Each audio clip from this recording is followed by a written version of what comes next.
Thank you very much. Okay, Council, we're now reconvening the public hearing of Wednesday, October 28th. Before proceeding, everybody should know that we're transitioning from audio only to testing video of Council on the live stream. Council, for the purposes of confirming we have quorum and to allow the live streaming, please ensure that your video is turned on. This meeting is convened under the order by electronic means under order of the Minister of Public Safety, order number M192, and as such, council members are participating by phone. If my connection is lost, or actually if any council connection is lost during any portion of this public hearing, we will recess until the connection is restored. To ensure quorum is maintained through the meeting, please let the clerk know if you're going to leave the meeting and also when you return. This meeting will continue with audio and video as council are participating in the meeting by phone. Members of the public can listen and see the proceedings via the live stream and YouTube link, which are tweeted out on @BanCityClerk. Presentations, amendments, and vote results will be projected to viewers when available. Lastly, we have speakers who will be providing comments to council by phone, and a moderator will assist in patching the speakers through when their turn comes up.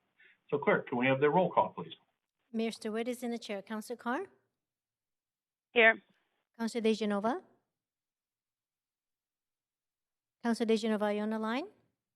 Councillor Fry? Here. Councillor Swanson? Here. Councillor Hardwick? Present. Councillor Weeb? Present. Councillor Boyle? Present. Councillor Dominato? Present. Councillor Bly is absent currently. Councillor Kirby-Young? Present. You have quorum, Mayor Stewart. Thanks very much. First, we want to acknowledge, as always, that we're on the traditional unceded territories of the Musqueam, Squamish, and Tsleil-Waututh people, and thank them for their generosity to all who reside on these lands. We also want to thank the fantastic work of our staff here at the City of Vancouver, who work hard every day to make our city an incredible place to live, work, and play. In terms of the proceedings today, speakers have 5 minutes to make their comments and should limit their comments to the merits of the report being considered. Speakers should also state whether they are in support or opposed to the recommendations and if they are a resident of Vancouver. Speakers may only speak once and should follow along along on Twitter @BanCityClerk for updates and the progress of the meeting so they don't miss their turn to speak. Any comments on agenda items can be submitted in writing to our online web form at vancouver.ca/public hearing comments. And the link will be tweeted out and available on our live stream. Speakers who pre-registered with presentations are reminded that the public live feed has a slight 20-second delay. To navigate the slides of your presentation, please say the word next, and I will help you as chair through all of these interventions. Finally, if council does not conclude hearing from all speakers this evening, we will recess and reconvening the meeting on Thursday, October 29th at 3 p.m. I remind you that council's role at public hearing is to be a quasi-judicial body, which means council is only to consider the merits of the rezoning application or heritage designation. Council members may ask clarifying questions from speakers, including the applicant or technical advice from staff, but should save the debate for after the close of speakers. After hearing from speakers, council may 1, approve in principle the application, 2, refuse the application, or 3, defer the application for further consideration. Yesterday, we dealt with items 1 through 6 on the public agenda, and we now are going to start with item number 7. Before we proceed, though, clerks, it does say that we'll reconvene council on Thursday, October 29th at 3 p.m., but I did want to talk to you about the start time, and we'll come back to council with the decision if, of course, we need that. So we're moving on with CD1 rezoning of 3701 to 3743 West Broadway. And before we start, does any member wish to declare a conflict of interest on this item number 7? If not, I'll get the clerk to read the application and summary of correspondence received. Thank you.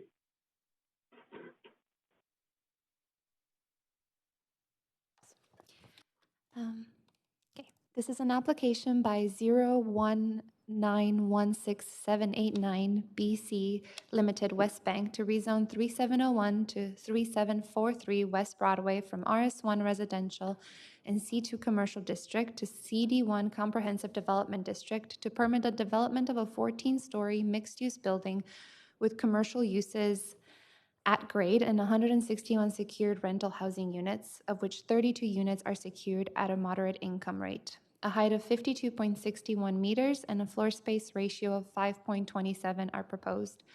The General Manager of Planning, Urban Design and Sustainability recommends approval subject to the conditions set out in the summary and recommendation of the public hearing agenda. The following correspondence has been received since referral to public hearing and prior to the close of the speakers list and receipt of public comments. 224 correspondents in support, 263 correspondents in opposition, including a petition with 139 comments and 3,563 names, and 2 correspondents dealing with other aspects of the application. And this represents all correspondence received up to 10 a.m. today.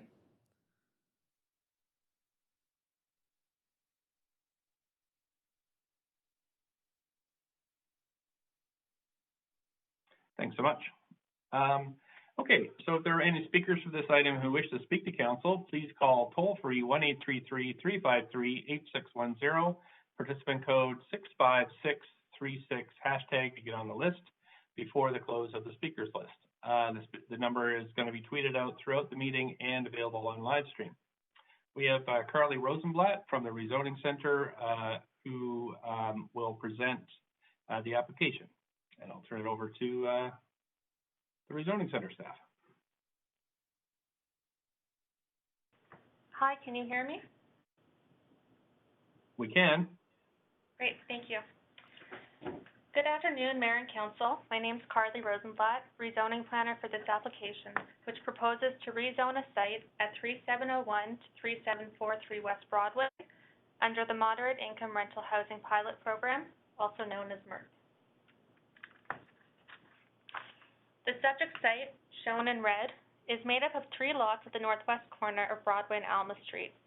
One lot is zoned RS1 and is currently vacant. The other 2 lots are zoned C2, General Commercial. North of the site is zoned RM4 and contains low-rise 3-story apartments, a 12-story building, and the Jericho lands to the northwest. Mr. Mayor, I'm sorry to interrupt. It's Councillor Kirby-Young on a point of privilege. Yes, Councillor Kirby-Young, go ahead. Sorry, I'm just wondering if the video is showing for the public on the live stream, since it's not for me, and I knew that as a councillor starting the meeting, but I'm wondering if we can get confirmation if the public are able to see it, the video. It is. I mean, I can see it on both the WebEx and the cone and the orange cone. So okay. I don't have that. That's why I'm asking. I just want to. Can I also have the presentation emailed to me so I can try to follow along, please? Sure. Clerks, it is showing both on the public and WebEx feed, though, isn't it? Yes, that is correct. And we will circulate the presentation shortly. Thank you very much. Thank you. Staff, please continue. Thank you. The Jericho lands are a 90-acre parcel currently undergoing a planning process to guide redevelopment of the site. It's expected the area will change significantly to accommodate various uses. However, there is no site concept, density, or height that has been decided. To the east is a mix of 1-story commercial and 4-story mixed-use buildings, Zone C2 along Broadway. To the south, there's a 4-story mixed-use building and 1-story commercial uses, Zone C2. And to the west, there are detached houses zoned RS1. To note, the Broadway and Terram rezoning policy that was approved by Council in 2018 is still in effect to help manage and reduce speculation for land values. The policy specifies new rezoning applications will not be supported west of Vine Street while the citywide plan is being developed, except for affordable and secured market rental along portions of West Broadway and 10th Avenue. As the development proposes secured market rental, it qualifies for consideration. The site is approximately 2,155 square meters in size and has no residential tenants. West Broadway and Alma Street are two arterial roads that are part of TransLink's frequent transit network and potentially a site of a future Broadway SkyTrain extension from Arbutus Street to UBC, a project being led by the province. Potential new SkyTrain infrastructure will complement the existing bus service currently operating and could provide for further transit options for residents in future years. The current site contains a vacant lot and a one-story retail mall developed with local shops and services. This is a view from Alma Street looking west. This area of West Point Grey and Kitsilano contains a variety of neighborhood amenities. Here you can see parks, beaches, community spaces, institutional sites, and childcare locations within approximately a 15-minute walk of the site. There is access to elementary and secondary schools, the Kitsilano Public Library, Jericho Beach, Almond Park, McBride Park, and childcare at St. James Daycare Center, Play to Learn Children's Center, and Kid Cooper. In addition, there are multiple shopping districts, bicycle routes, and transit routes nearby the subject site. In 2017, Council approved the Vancouver Housing Strategy as well as the Moderate Income Rental Housing Pilot Program, and this is the program which enables consideration of this rezoning application. The intent of the MERT program is to encourage new rental units that are permanently secured for moderate income households, those earning between $30,000 to $80,000 per year. Under this policy, applications must secure a minimum of 20% of the proposed residential floor area for moderate income units. Proposals under the MERT policy were considered based on criteria that included provisions of 100% secured rental units, level of affordability, impact on existing renters, proposed unit mix, proximity to transit and amenities, as well as context and neighborhood fit. For this site zoned RS1 and C2 and located off an arterial street, a building up to 14 stories may be considered. This application is proposing a 14-story building with a partial 15th floor for amenity use.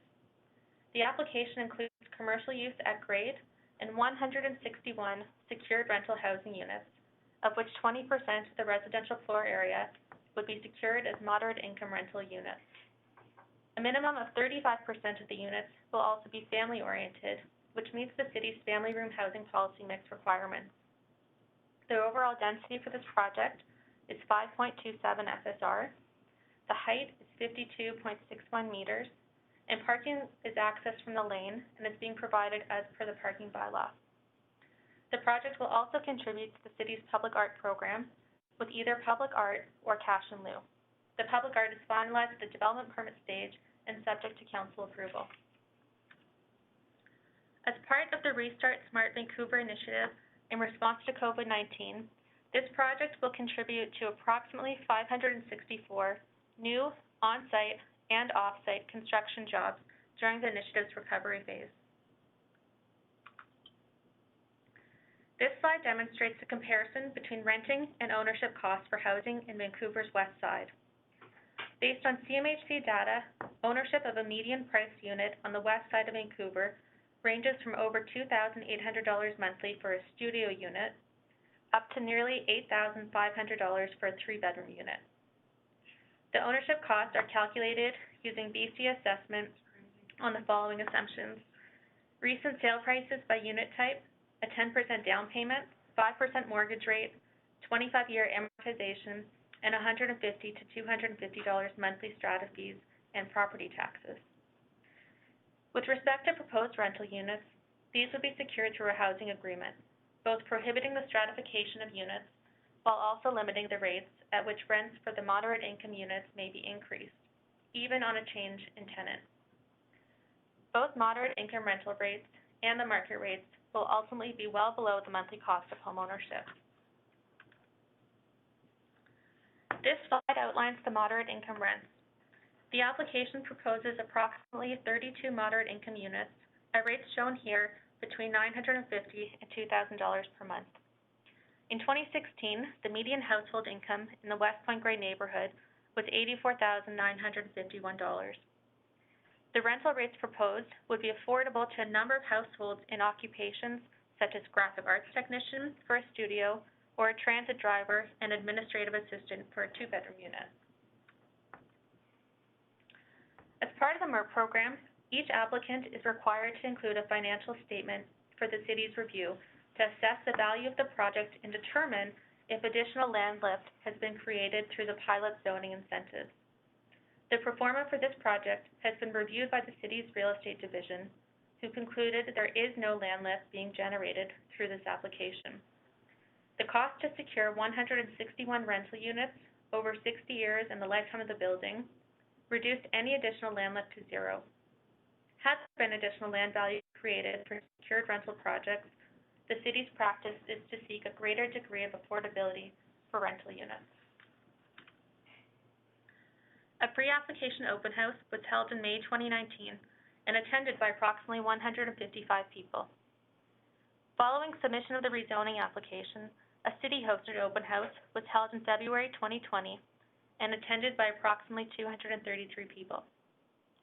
The application drawings and details were made available online following application submission, along with my contact information and a form to easily submit feedback.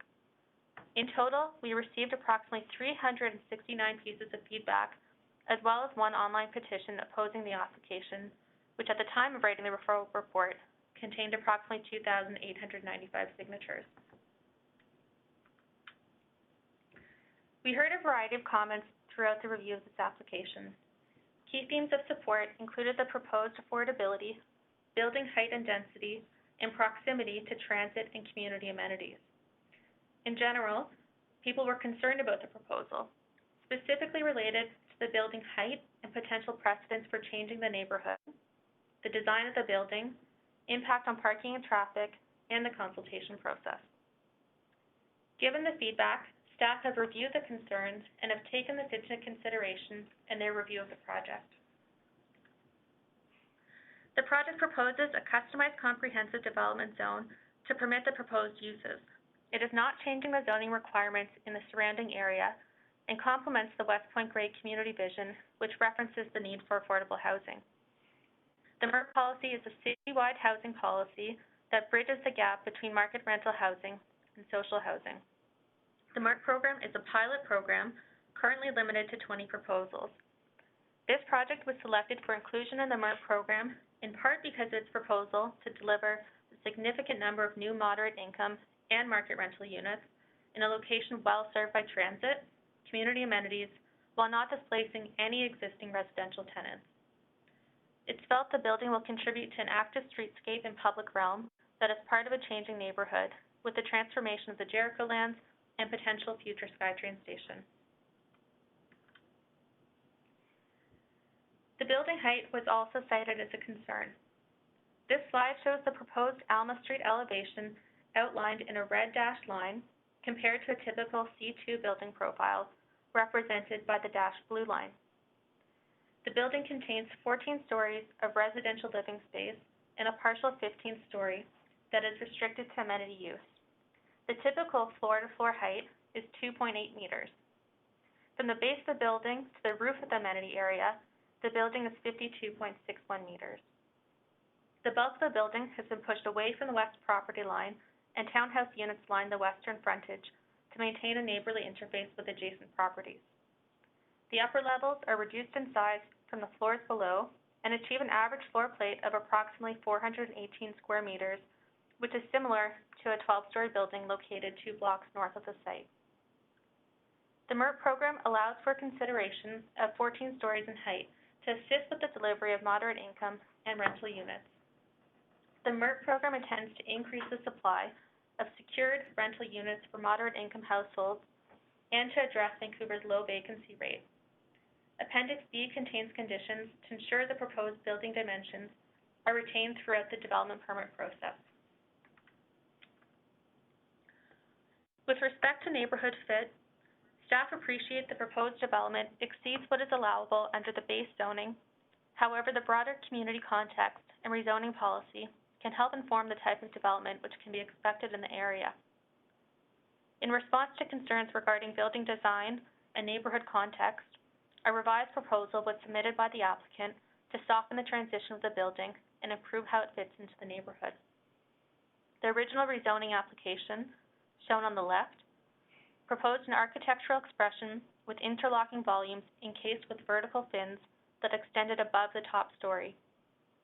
The revised application, shown on the right, removed the vertical fins, lowered the parapet height, replaced the building materials with precast concrete cladding, and increased some of the building setbacks. The result is a building that communicates a more residential expression. Further changes in building setbacks allow for increased solar access and reduced building shadows when compared to the original proposal. Changes were also made to the commercial units at grade to help improve the pedestrian-oriented shopping area. The commercial units have been set back from the residential units above, which provides opportunity for increased landscaping and seating space. These measures, combined with further design conditions included in Appendix B of the report, are some of the strategies to address contextual fit and neighborliness. Generally, respondents were concerned with the number of vehicle parking spaces proposed and increased traffic congestion. The project will comply with the parking bylaw through a proposed transportation demand management plan submitted by the applicant. Further reductions in minimum parking requirements may take place in exchange for enhanced transportation measures. The proposed development is well served by public transit and cycling infrastructure, as shown on the map. The site is located approximately 100 meters from frequent bus service. The area is also identified for future transit station expansion as part of the potential Millennium Line Broadway Extension project.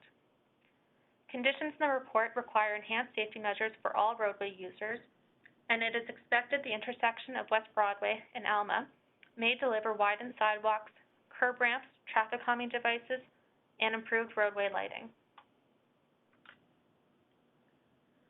The MERP program is one approach to pursue some of the housing goals identified in the Housing Vancouver strategy with respect to delivering 4,000 new privately owned below-market rental units secured for moderate-income households.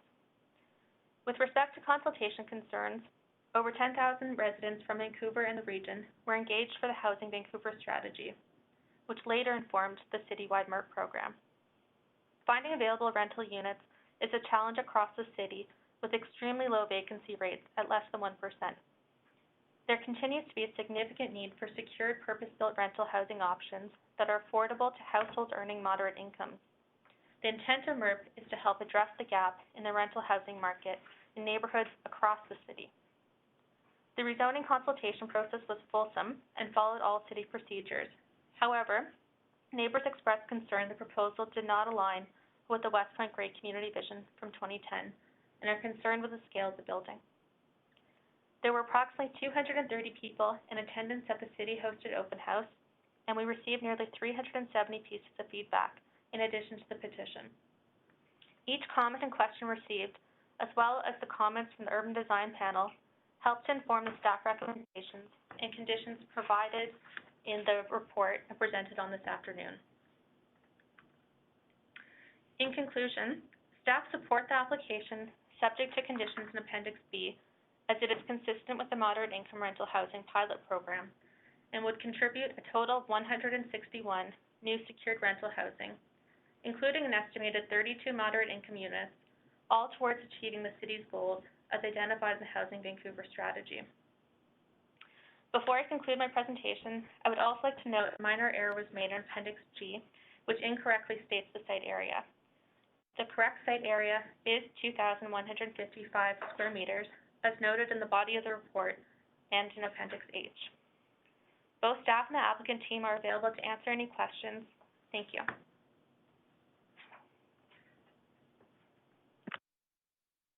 Thank you so much.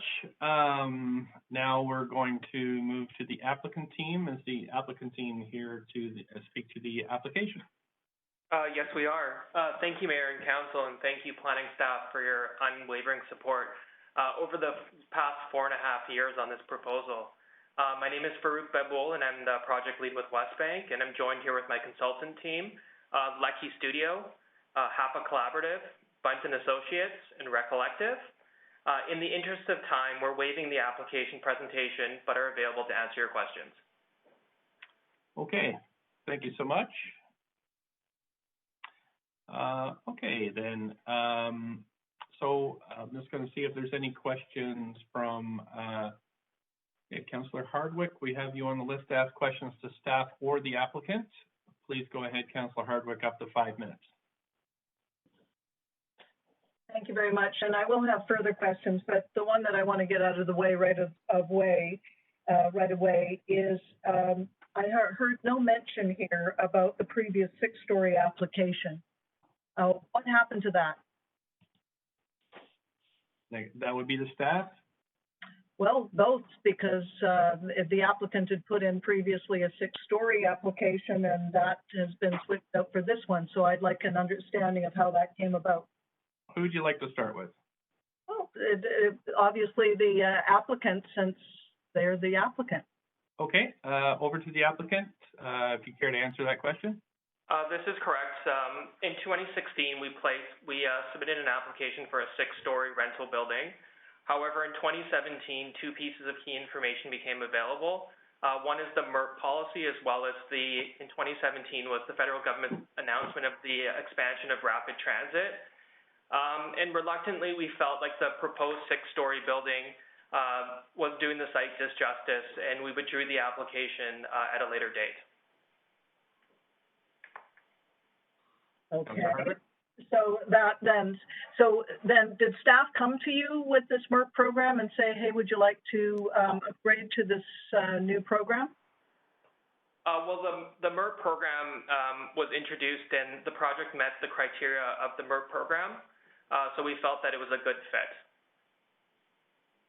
Okay, I will put a pin in it. I'll be coming back for further questions. Thank you. Okay, thank you. We have Councillor Swanson now. Councillor Swanson, just to remind Council, this is your only opportunity to ask questions of the applicant. So the round of questions after we hear from the public are to staff only. Thanks, Councillor Swanson, up to 5 minutes. Yeah, this is for the applicant. Are you planning to get any federal government financing for this project? Should the project be approved by council at this public hearing, we would be reaching out to financing sources such as BC Housing, but we haven't gone there yet. So if you would get financing from governments, would you be able to increase the affordability levels?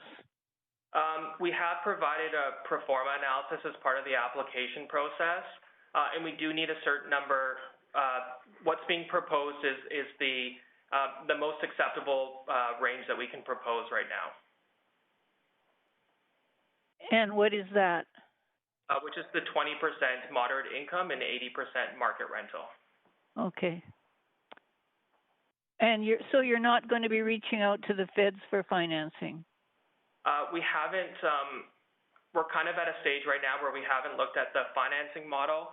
We will reach out to BC Housing and others as part of the due diligence process as we proceed through, should the project be approved. But at this point, we're not confident that there's any federal funds available for it. Okay, thank you. Councillor Weed, up to 5 minutes. Mr. Mayor, Councillor Kirby-Young, I think that might be me, and I'm showing up as Councillor Weed. Okay. My technology is all screwed up today. I thought I was Councillor Weed. Okay. Okay, So Councillor Weed, do you have questions or? I do, but if Councillor Sky is myself for now, then I'll be myself after. I don't mind if you want to go ahead, Councillor Weed, and I'll go after you. No, go ahead, Kirby-Young. I can trigger this remotely, Councillor Kirby-Young. So if you're okay, it's probably easier if we just let Councillor Weed go first, and then. Sure, no problem. Okay. Great, Councillor Weed. Then I'll reset the timer here. So up to 5 minutes, please go ahead.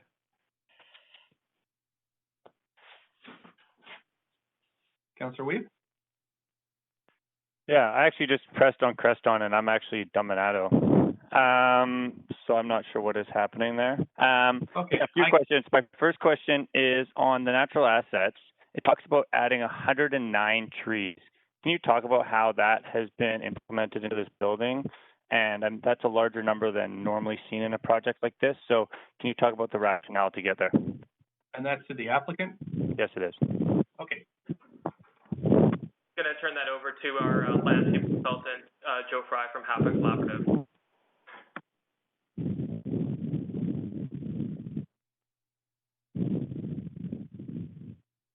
I'm not sure who it is. I hear some breathing on the end, so if you could mute, everybody could just check their mutes. Thanks. Go ahead to the applicant, Dean. Hi, this is Joseph Fry with HAPA Collaborative. We are the landscape architect for the project. In our most recent application for the development permit, we have a total of 87 trees, Councillor Weeb, that are being proposed both on the public edges of the property, both on the off-site conditions on the street edges, and also on top of the building. It's in lieu of one existing tree that sits at the edge of the property, and one tree that we're retaining just off of the property on the west side. So in total, a net gain of 86 trees on the entirety of the site. Okay, the document in front of us talks about 109. I'm just wondering, that's even over 80 is significant. I'm just wondering why those were put forward and what you thought the intention was of increasing the natural assets to that degree. Thank you. Through the chair, Councillor Weeb, we realize it's a significant number. They are a combination of small and large trees, larger trees on the public boulevards, but a combination of smaller trees on the upper decks.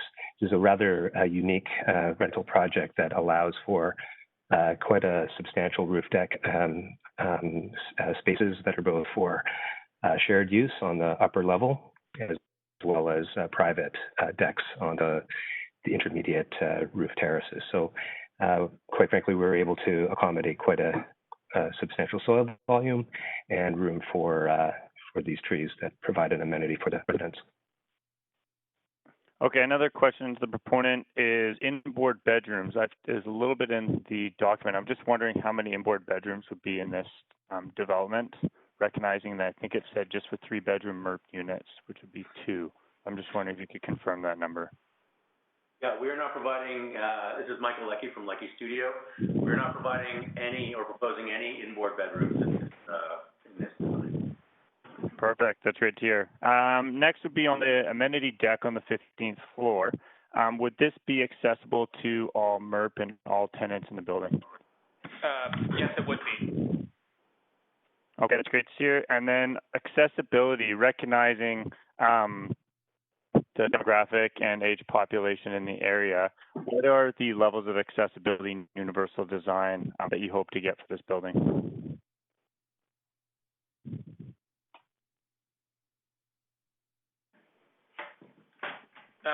The design of the building is meets the city's requirements for accessibility, and all public access spaces would be designed to accommodate a wide variety of users. Those that can, it'll accommodate a wide variety of accessibilities, including wheelchair and other. But there's no extra kind of look at maybe making these more accessible or the opportunity to be easily upgradable if people really wanted to live in place in these units? Hey, hi, Councillor Weeb, here Rodrigo Cepeda from Leckie Studio. All units are accessible and all public spaces of the building are accessible.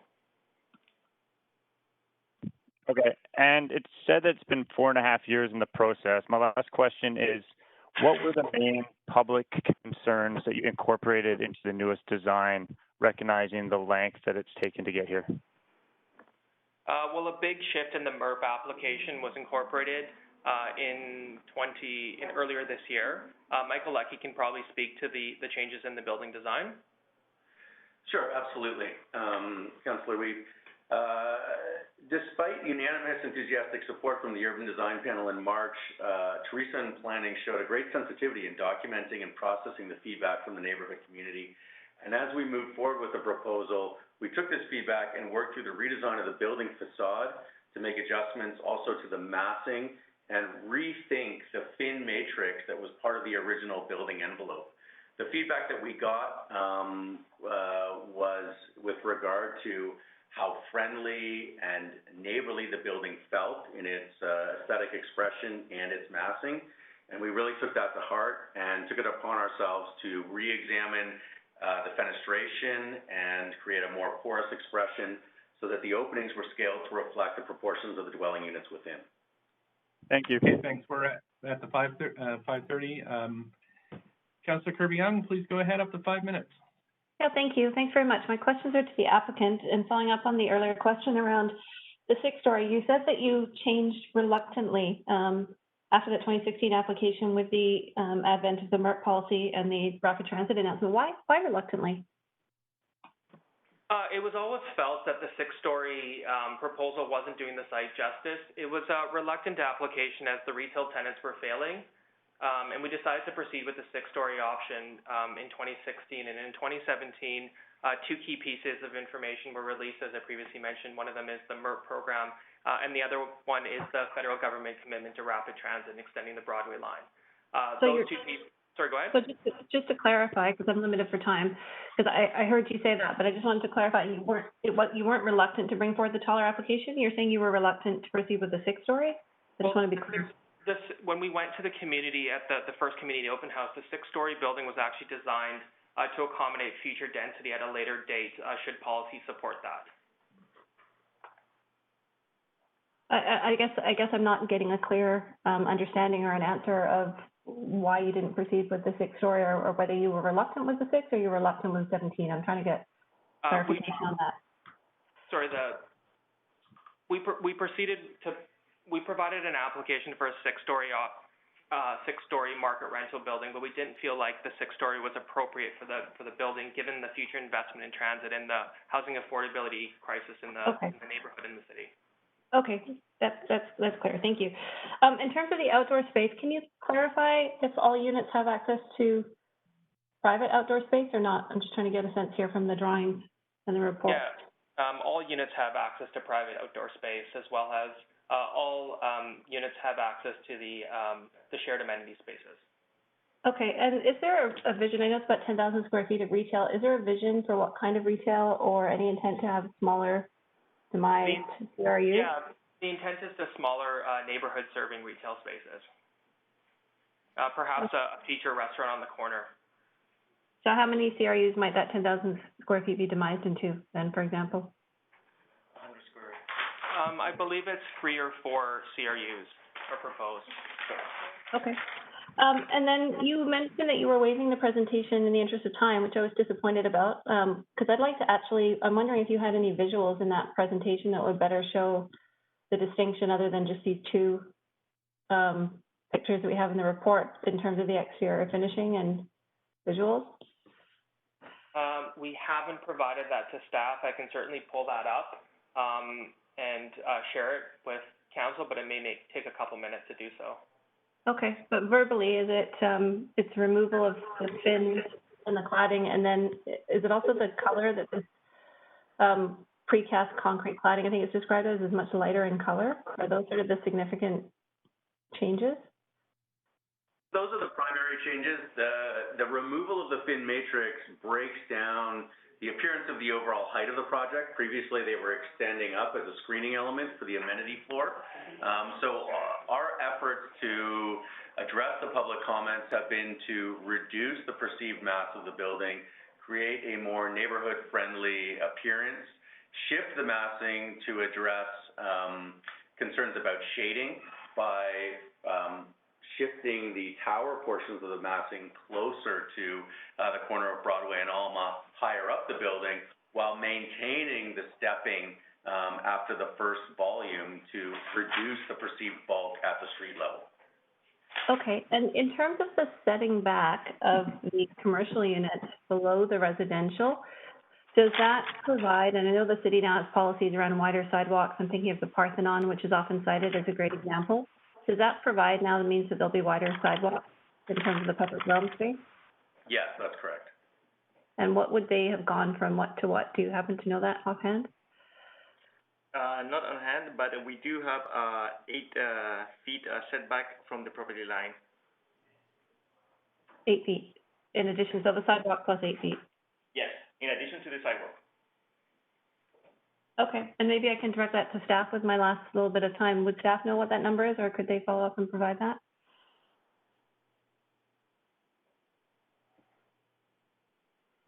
Staff? We will try and research that. Okay, thank you very much, appreciate it. Thank you.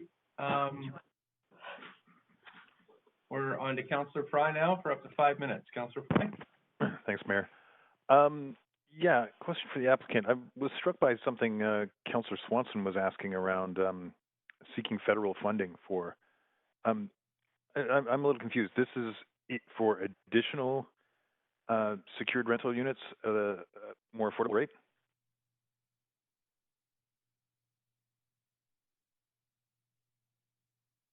To the applicant, I think. Sorry, we had some technical difficulties. Sorry, could you just repeat your question? Sure. I was just following up on Councillor Swanson's questions and your comments regarding seeking federal funding.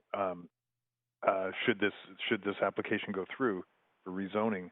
I'm curious, is that for additional affordable units on top of what's already being? No, the current model that's contemplated is that we would see conventional financing as well as BC housing financing, and it's an 80% market rental and 20% moderate income. And so the inference from that then is that the DCL waivers that the City of Vancouver is providing this project or proposing for this project to the tune of $3.1 million is not sufficient to deliver the level of affordability that we're looking for?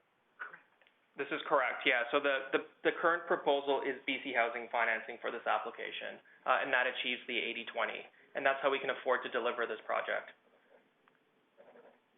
So if I'm just following this correctly, then if we approve this project but it doesn't get BC housing or CMHC financing, what happens to the affordability that we are confident in achieving the BC housing financing, and we are confident delivering this project at a 80% market rental and 20% moderate. Even if in the event you do not get that financing, we're still confident with bringing forward this project. Okay. Thank you. That's it for me. Here. I know it's a little unusual, Councillor Fry, but just so you know that the federal, for rental housing, the federal fund has been fully accessed, and there are discussions at the federal level to kind of restock that fund. So applications are really paused now at the federal level because on the housing. So just to let you know. So it's just BC Housing's program that's available at the moment. Councillor Swanson, up to 5 minutes. Yeah, I just have one question. We got a letter from a resident who said that when developers submit pro formas, they have one pro forma from the city, one for the bank, one for themselves, one for somebody else. I don't know. So I'm wondering to the applicant, do you have several pro formas or do you just have one? To council, we submit one pro forma as part of the application process. To the city?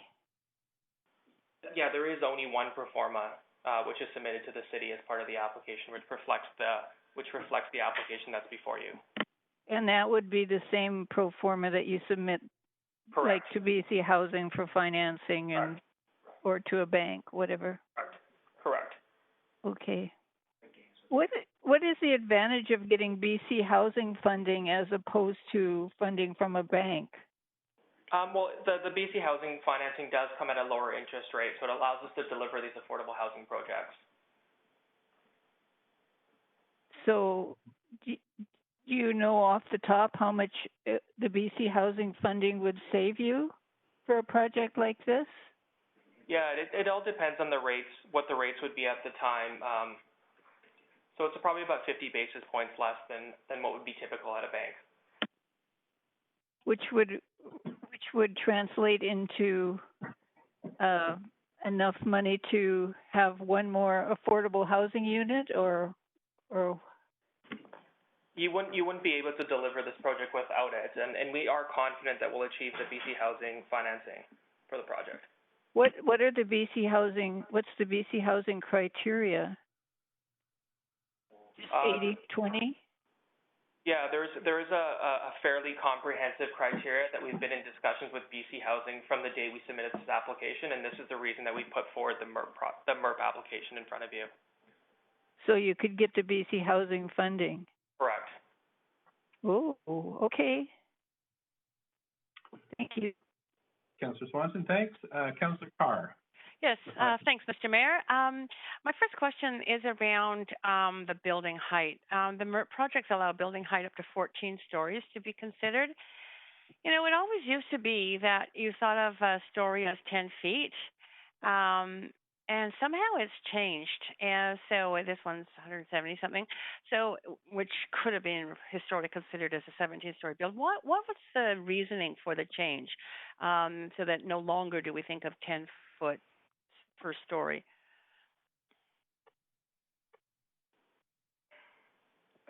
It's Michael Leckie here. Yes, I think in this case and in all of our buildings, we are looking at maximizing the available floor-to-ceiling height for livability standards. And in this case, what we are really doing is we're providing a story and a half or a story and a mezzanine at the ground floor for commercial, and we're providing the additional floor for the amenity at the top of the building, bearing in mind that we are pulling it back from the edge of the building to reduce the perceived massing. Okay. I might pursue that later with staff, but thank you for that answer. Appreciate that. Neighborhood fit. Does neighborhood fit include kind of the height and density of a building? This may be to staff, I'm not sure.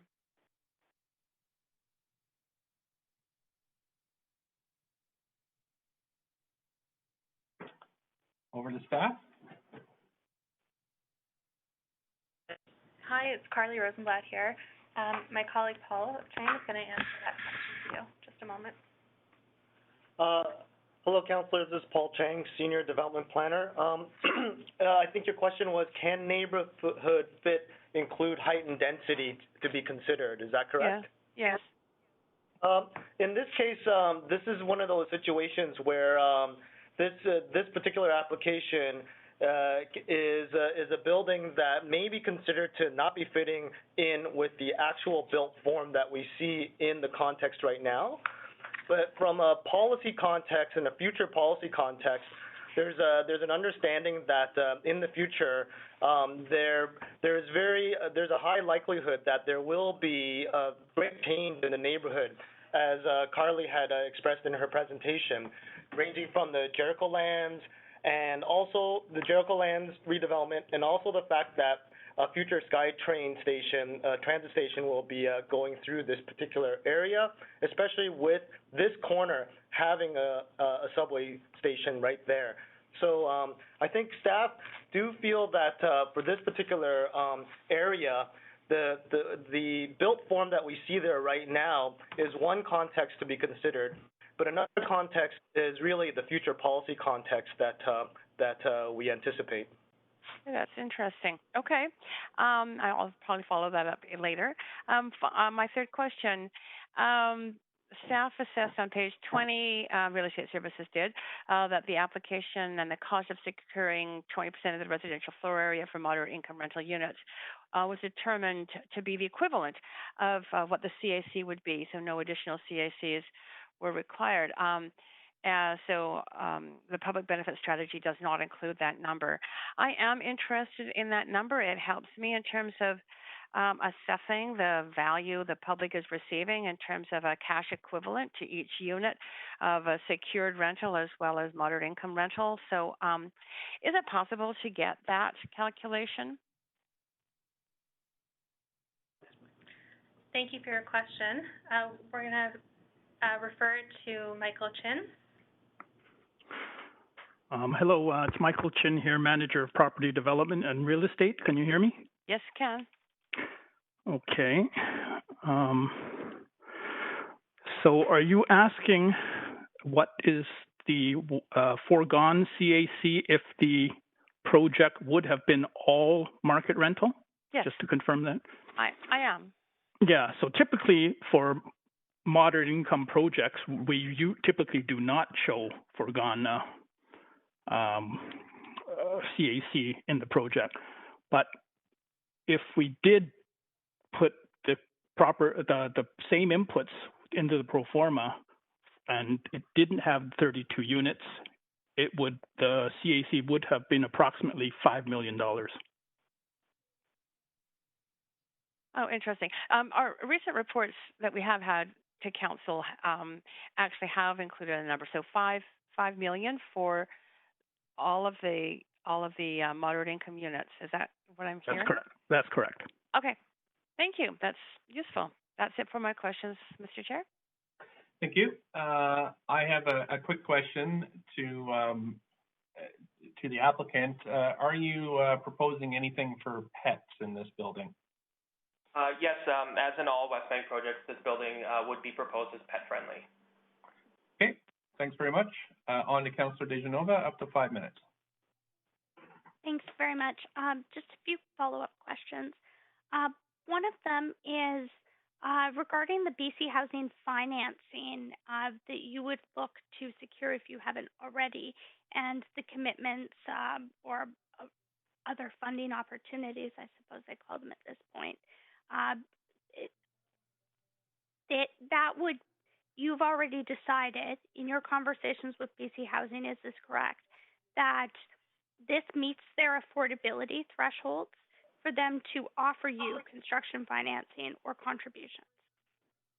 So this meets the affordability? Correct. This meets and exceeds the typical BC Housing affordability criteria. Okay, so that's good to know because that's not our criteria, that's their criteria. Our criteria is the MERP criteria. And then with CACs or public benefits, just sort of broadly in the context, because you're the applicant, I understand that these are contributions and as we see in various reports, and Councillor Carr very well outlined what they go towards providing in the community. Do you see them as also having an impact on the cost of housing in our city, rental housing?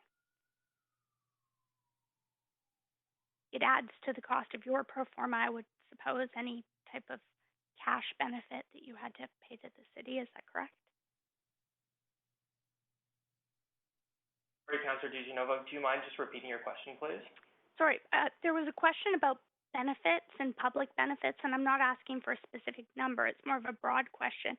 And when there is a benefit, be it a CAC or a public benefit that you're offering above and beyond the specific rental units, that's something that needs to go into your pro forma, and it adds to the cost of the overall project. Is that correct? Correct. Okay. So you would say that has an impact on the cost of housing? It does. Okay. Thanks so much. Those are all of my questions for now. That's all the time I have to ask you questions because I won't get another round on that. But thank you very much for answering that, and really good to know that on BC Housing side of things. And actually, just while I'm on that point, usually it's my understanding BC Housing doesn't approve this until you've gone through the city process. Usually. Correct. Is that correct? Correct. Okay. Based on the city's MERP requirements, they're actually more stringent than BC Housing's requirements. So we are confident that this project will achieve BC Housing financing. Okay, and the reason that it hasn't gone through BC Housing is a very regular one, is what I'm hearing you say. Is that correct? Correct. That they want to see you go through the city process. Correct. Should the council be approved? Should the project be approved by council at this public hearing, we would then seek secured financing through BC Housing. Great. Thanks so much for answering my questions, and I apologize for my voice. I'm just getting over a bit of a chest cold here. Thanks. Councillor Hardwick's next. Councillor Hardwick, you've used about a minute and a half, so I just reset your timer by accident. So thanks please very go much. ahead. Yeah, so to step, I didn't just hear that CACs don't increase housing costs, did I?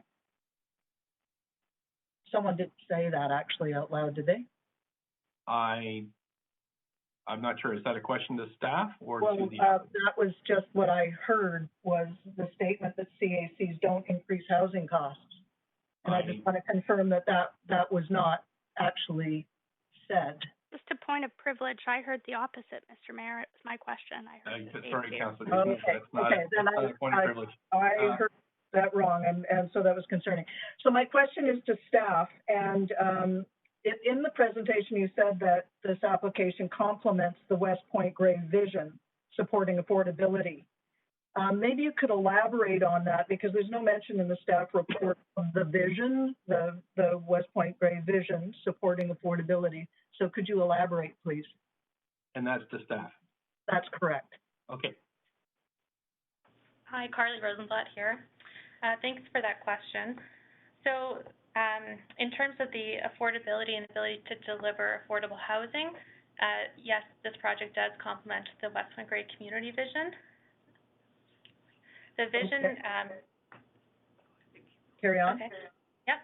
So the city has been evolving quite quickly, and the vision is from 2010, which represents a snapshot of the neighborhood at that point in time. And since then, the housing needs have further evolved, which is why MERP has been developed as one of the options to help deliver more affordable housing. And it's the MERP policy that's the enabling policy for this particular rezoning application. Right. So I just want to get the hierarchy worked out here. So we're quoting the Housing Vancouver strategy and its aspirational numbers as foundational for the MERP program itself. And the MERP guidelines do state, and confirm for me, please, that the project must consider and respect transitions to surrounding areas and homes, and neighborhood context is important. But what you're saying is that's not important. You're looking forward to the way that it's going to be speculatively in the future. Is that accurate? Hi, Carly Rosenblatt speaking. No, that is not accurate. The policy part is correct, that the MERP policy is the enabling policy, and it does require the existing neighborhood context to be considered, and this has been demonstrated in the rezoning application that was submitted. But isn't the proposal 4 times the height of the C2 zone building? Carly Rosenblatt here. Yes, that is correct, that the height is taller than what the existing base zoning is for the C2 and RS1. Okay, so I struggle with reconciling that. And finally, are you aware that the CMHC annual rental market survey is to be completed at the end of this week on Saturday, and that we shall have the numbers in the next 2 weeks that will significantly, I suspect, change our outlook on rental availability in the city and the region? Thank you for your question. Our housing staff are going to take on that question. Annie, this is for you, please. Thank you. It's Annie Mobless. Can you hear me? Yes. And we're just coming up to end of time, so if you could... Yes, we are aware of the data as it comes to us. For this project, we analyzed the vacancy for this part of the city, which sits at 0.7% for Kitsilano West Point Gray. It's for the 2019 vacancy data, and so we're updating that regularly. The end of October.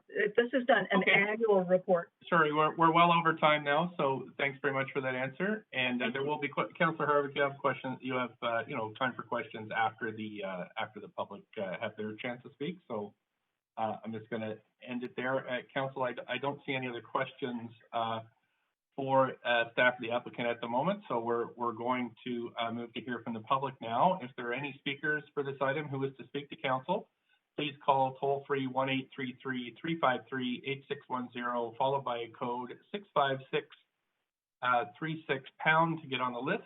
And the number, of course, is on Twitter and on the live stream. I know, staff, that we have a whole bunch of speakers lined up to speak for this one. And first on my list, I have, I think this is right, I have David Gardner. I'm here. Can you hear me? Right, I can. Please go ahead, up to 5 minutes.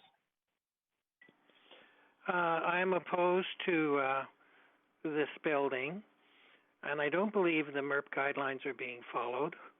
West Broadway is not an arterial. It terminates at Alma and becomes residential.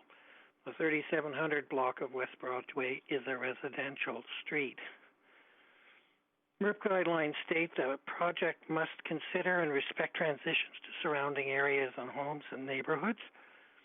This is important. The application does not do this.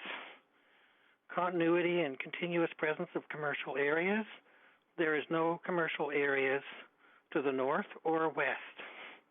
The application is not continuous with commercial areas. The zoning for 1975 Alma 3731 West Broadway is C2, and the lot behind is RS. Your MERP program report on page 6, table 3, states that additional height and density for C2 is up to 14 floors for the C2 and up to 4 floors for residential streets. This proposal is 17 floors. Parking. I am concerned about the apparent undisclosed liberties being taken for this building to increase profitability. We know there is a relaxation of residential parking. It appears there's also been a relaxation on commercial parking spaces. The Grace at 2468 Balaclava, completed in 2019, has 1,144 square meters of retail space featuring Starbucks and Parthenon, and has 38 square meters of retail space per commercial car space. Intuitively, the Robert across the street, featuring the Shoppers Drug Mart, it would be a similar sized building. Both have 30 commercial car spaces. The applicant's building has 810 square meters of retail space and has 54 square meter retail space per commercial car space. In other words, a significant relaxation not disclosed. When you make rules for your policies that are liberties and giveaways from the known convention, and then you take more liberties by breaking the rules you made for your policies, and then you even take more liberties and attempt to conceal giveaways, people are going to be pretty disgusted. The 2,900 people who signed the petition will not forget this, and you should concern yourselves, since 5 of you occupy seats with a difference of 500 votes. Show us that you are with the 2,900 voters who opposed this application, please.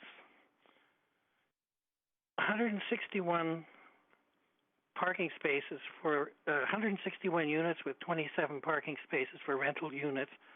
Obviously, you intend to outlaw automobiles. Otherwise, there's going to be 100 or so overflow cars from the market rental tenants going to park in the adjacent neighborhoods. When there are other 6-floor buildings being built on the C2 zones, there's going to be a parking crisis. Furthermore, there's already land assembly flips from the expired ARP program nearby, and the example is the Wallace Green marketing, where they're advertising a property flip under the ARP. Existing merchants and residents are going to be angry when this crisis of parking comes to our community. There has been no meaningful consultation for the MERP. I don't know anyone who's been consulted about any of these policies. It's all about sleight of hand research and surveying, which deliberately leaves out key stakeholders, that is the residents and property owners. And by consulting only 1 or 2 stakeholders who have a vested interest in getting the best deal possible for themselves, it's going to result in a bad deal for everyone else. Vancouver has the brightest minds living here. I believe we could have built normal-sized affordable units with proper parking and no tax freebies had all the stakeholders been consulted. Thank you so much. That is your. I'm sorry, sir. That's your 5 minutes. And I don't see. So thank you very much for participating today. And I don't see questions for you. So I'm going to move on to the next speaker. Thank you. We have Yvonne Grummuller. Yeah, she's here. Just okay, great. Thank you. Thanks very much. This one. Yvonne, it's you. Yes. Hi, my name is Yvonne Gromuller. Am I up? Yes, you are. Please go ahead, okay, up to 5 minutes. You. All right. So I'd like to say that I'm strongly opposed to the zoning. I've lived in Kitts, Bayview for over 30 years, just off of Broadway. And I love this neighborhood. The proposed development on the northwest corner of Alma and Broadway does not fit in with the new builds nearby. It's not just the old, but also the new things that are going in. And again, as previously mentioned, I still look upon this as 17 stories. Even though they say 14, ultimately it is the height.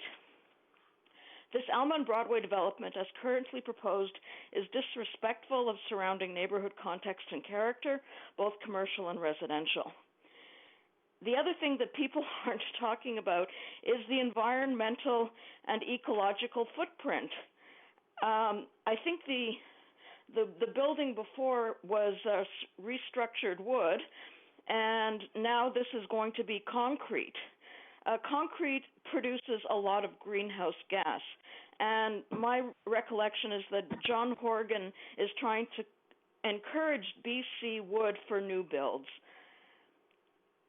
With the amount of concrete that's going to be used in developments all over the city, including, and I'm just saying, isn't Vancouver adding enough greenhouse gas with concrete with the Broadway subway extension?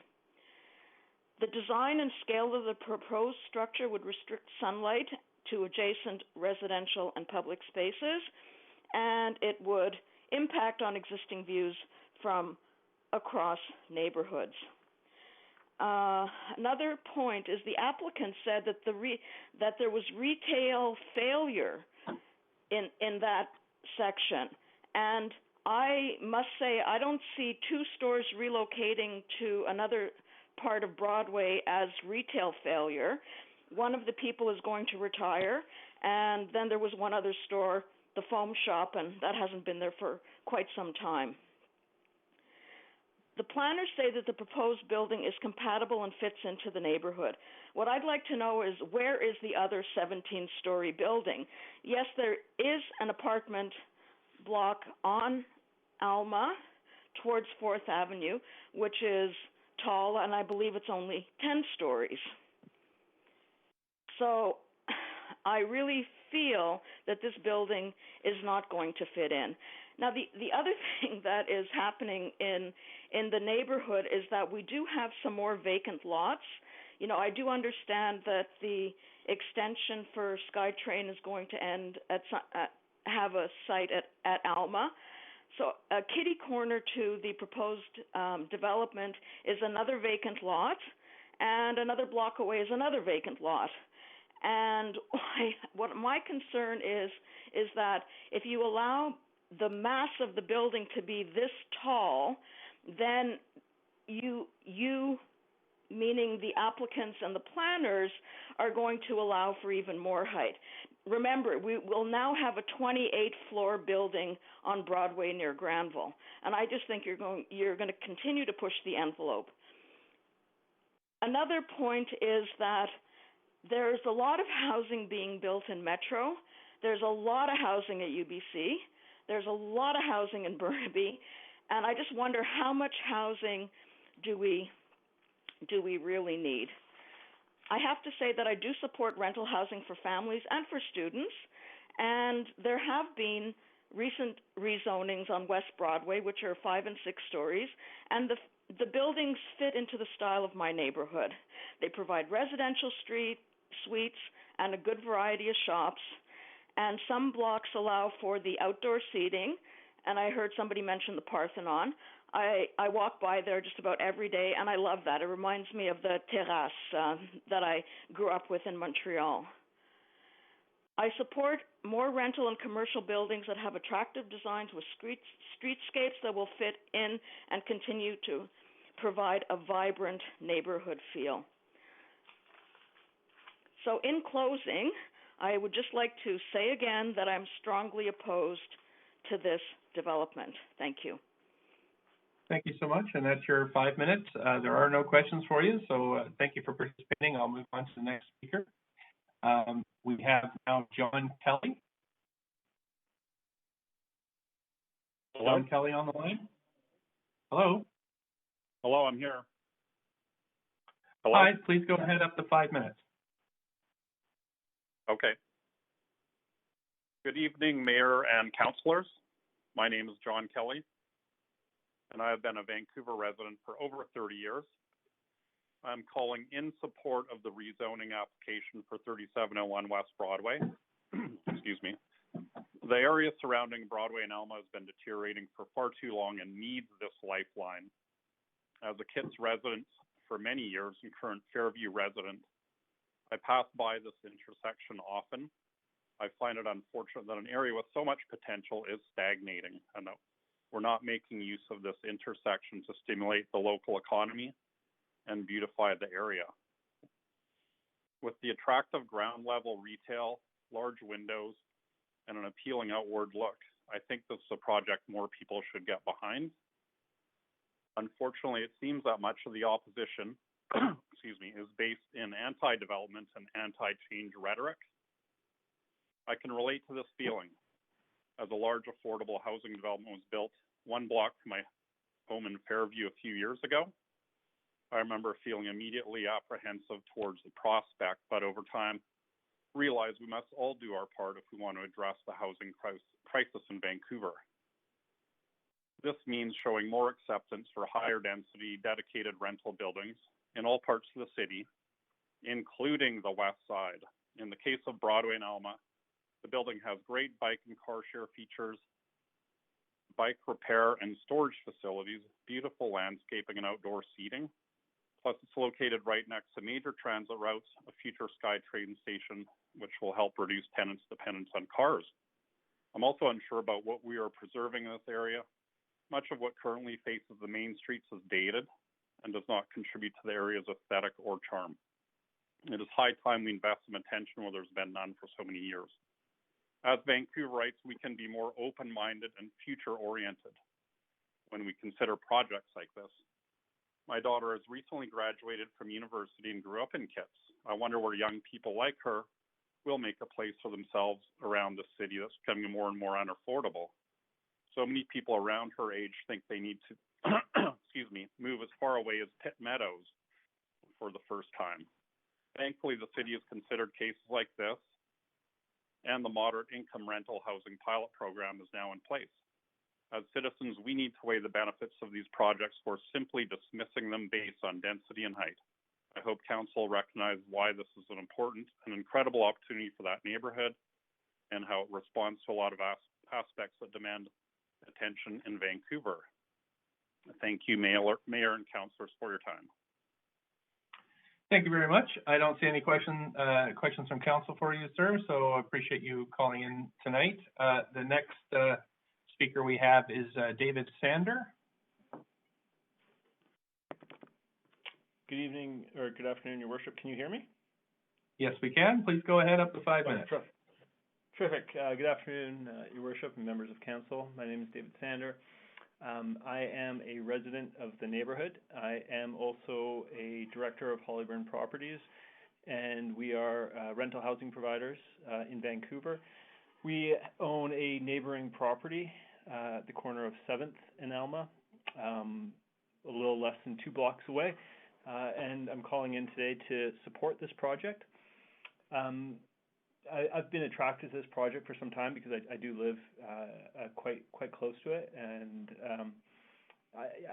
it's rare to see a rental building like this. I'm also very familiar with the development of rental, and I'll touch on that in just a moment.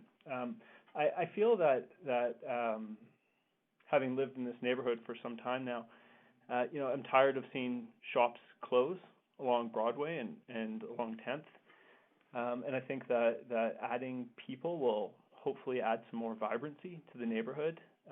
There's a lot of, I'm just reminded of a cycle shop that closed recently. that I used to visit, and so I'm hopeful that we can revitalize the neighborhood because it certainly needs it. The rental housing that we own nearby effectively has a 0% vacancy rate. It's been zero for basically for, I don't know, 10 years at least. And I regularly receive calls from my colleagues looking for accommodation in the area for themselves or for their children attending UBC. I recently received a call from my children's school asking if I can help them find accommodation for their teachers. And too often the answer is no, I can't, or I can't help them. It's sad. This is where I live. This is my community, and we need more rental housing. We need more affordable housing. This project delivers both, and I think that would be a first for this community. As a builder of rental, I can tell you it's incredibly difficult to make the numbers work on a rental project when 20% of the units are below market.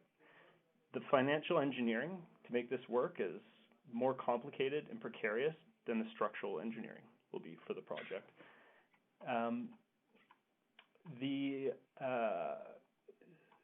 With regards to the parking for the project, this site is well serviced by transit. We regularly see our parking go unused in our buildings. A few years ago, I took a look at a number of our buildings and found, in a different area of town, we had, I think it was around 500 empty stalls in one neighborhood. So, I wouldn't be worried about the parking. Living in the neighborhood, I can tell you that I, as well as most of my neighbors, park on the streets when we have garages ourselves, just because it's a little bit more convenient. So I wouldn't worry about that, and I'll leave my comments there. Hope you approve the project. Thank you very much. Thanks for your time. You do have a question from Councillor Carr. Councillor Carr, up to 5 minutes. Yes, thanks, Mr. Senator. Thank you so much for coming in. Just one quick question. Would you consider this development just higher than other developments in the area and current buildings in the area? Would you consider that that project, if it goes forward, would in fact enable or set the ground differently in terms of building heights in the future? Is it precedent setting, which a number of people have talked about? I think staff would probably be the best people to answer that question too, and I think you'll have a chance to ask that question of staff. They're better equipped to talk about urban design than I am. I look in the neighborhood and I know we own a building that's probably not as tall, but it's probably 10 stories. I know when I walk past a 12-story building, I couldn't tell you if it was 12 stories or 15 stories. Most people don't notice that. But when you look at this project, you look at the affordability it's offering, and I'm impressed personally. I'm very impressed, and that you get a building that looks like this, it's also impressive as well. I'm sorry that probably didn't answer your question. No. You did. I've already asked staff the question, but I was intrigued as to your answer because you are in the business. So anyway, but that's fine. That's all the answer I need. Thank you so much. Okay, thank you. Great. Thank you, Councillor Carr. And there's no more questions for you, sir. So just appreciate you calling in today. And I'm going to move on to the next speaker. We have speaker number 5. Kind of personal privilege or private. I just want to let council know, Mayor, that I'm now in the meeting. It's Councillor Bly. Thank you. Great, thanks so much. Councillor Bly, we have speaker number 5, Adrian Crook. Mayor Stewart, the speaker has withdrawn. Okay, thank you. We'll move on to David Osterberry, speaker number 6. Sorry, Davis. Hi there. Davis Osterberry. All right, I'm speaking right now. Can you hear me? I can't. You're a little. Perhaps you could speak a little closer to your microphone. That might help. Hi, can you hear me okay now? Yeah, that's much better. Thank you, and I'll start your 5-minute clock now. Perfect. Thank you so much, Council and everyone involved in this process. I'm a small business owner on Broadway. I own a street, I went to UBC and graduated in 2014. I've just been watching the slow demise of the area, and I'm really excited for the SkyTrain to the subway or whatever it's going to be called. Sorry, speaker. I really love sorry, I just want to interrupt you here. We are having a hard time. Single-family home. We are. I'm just going to interrupt you. I am a business owner, and I can definitely afford to pay rent in the area. I just wanted to say we are having a hard time hearing from you. So if you could go to a slightly quieter location, that might be helpful. The means that I have, and the fact that I and my family already have one in the city. So as a young person, I'm only 28 years old. I have a lot of hope for Vancouver, and I think it's in the right direction for being inclusive and facilitating younger people to live in the city. And the best and brightest that we have studying at UBC should have the ability to stay in the area that they fall in love with, and not just stay in basements. People that live in the area, and the irony is actually my lawyer lives right there on basically just up the street from Penton Alma in a small 1970s walk-up, one bedroom, because that's all he can get. And his partner are both lawyers, and they make probably too much money to afford the housing in that building. Sorry, speaker, we're having a we are. We watched all the. Sorry, sir, we are having a very hard time hearing you. Just due to the background noise.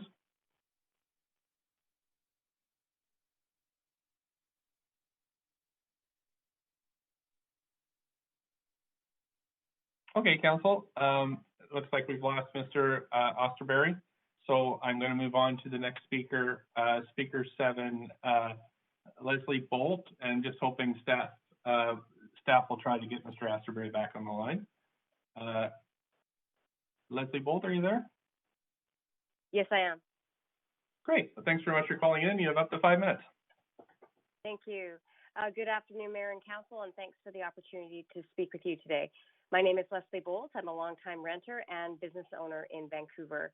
I'm calling into the hearing this afternoon to voice my support for the project at 3701 West Broadway, one that I think is necessary and valuable to Kitsilano and West Point Grey, both economically and in terms of rental housing in the area. I spent last summer and early fall until around this time last year in Point Grey, thanks to a flood in my South Granville rental. And I observed firsthand what a retail and multifamily residential desert this part of the west side is, including the area surrounding Broadway and Almonth intersection.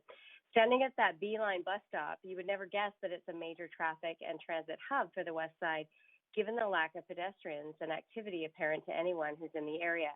Now, this was true before the pandemic, and I think it's even more true now. Although many cars pass through this intersection, the area needs attention and revitalization, in my opinion, to attract more foot traffic here too. The proposal for this quarter site would provide some much needed energy and economic stimulus to the area, which, as you all know, is very important, especially during this time. Most importantly for me, however, this project responds to one of the most pressing issues facing our city, and as you know, that's a shortage of affordable rental housing. This project will add 161 secured, purpose-built rental homes to the city stock and is geared towards moderate income earners and families. In accordance with your program, your MERB program, this should provide some relief for our city's so-called missing middle. Those are working Vancouverites in the 20 to 40-year-old range who want to establish themselves long-term. I'm a little older than that, but those are people like me. Without an honest effort to address the missing middle issue, we will see our valued citizens, healthcare professionals, first responders, teachers, bus drivers, chefs, hospitality staff, vacate the city in search of more realistic alternatives. I know from personal experience that there are people in this neighborhood who like the lack of density, who like the large single-family lots, who like the empty streets with ample parking, as we've heard from other speakers this evening concerned about a so-called parking crisis. There's no parking crisis in that area. I'm not one of those people who likes that kind of neighborhood. When I lived in this part of the West Side, I missed being able to walk to all the shopping I needed. I missed the sounds of kids playing and dogs barking and people walking around and riding their bikes and enjoying each other's company. And I think the energy of young working people will bring a lot to this neighborhood. For me, this is a common sense project that should be upheld for the pragmatic ways in which it fulfills the city's objectives and policies for housing in this city. Thank you for your time. Thank you so much for phoning in. There's no questions for you. I appreciate you participating today. And Council, I'm going to move on to the next speaker. We have speaker number 8, who is Shaughnessy Luke.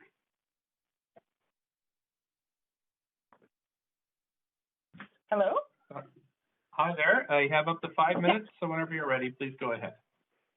Great, thanks so much. Good evening, Mayor and City Councilors. My name is Shaughnessy Luke, and I'd like to share my reasons for supporting the proposed rezoning of 3701 to 3743 West Broadway. I'm a Kitsilano resident where I live with my family. My wife and I just welcomed our first child, which has opened up my eyes to the need for more housing options for families at affordable rates. When I first heard about this West Bank proposal, I was happy to learn about the family-oriented options available. 35% of the total homes are designed as 2- and 3-bedroom units, including townhomes. What's more, there are various communal spaces and amenities suitable for families, including rooftop with landscaping, a dining area, and outdoor seating. The site is also serviced by a strong public transit system, which has already been spoken about this evening, which includes the B Line and future subway station on Broadway. The project also offers bike and car share initiatives. These features will allow working families to move more effortlessly while reducing their footprint. Because this project responds to the requirements of MERP, many of these homes would be rented at below market rates to accommodate moderate income households. This makes sense because there are so many different families who would benefit from this. Creating moderate income housing is not only beneficial to families, but will secure rental housing for future generations and kids.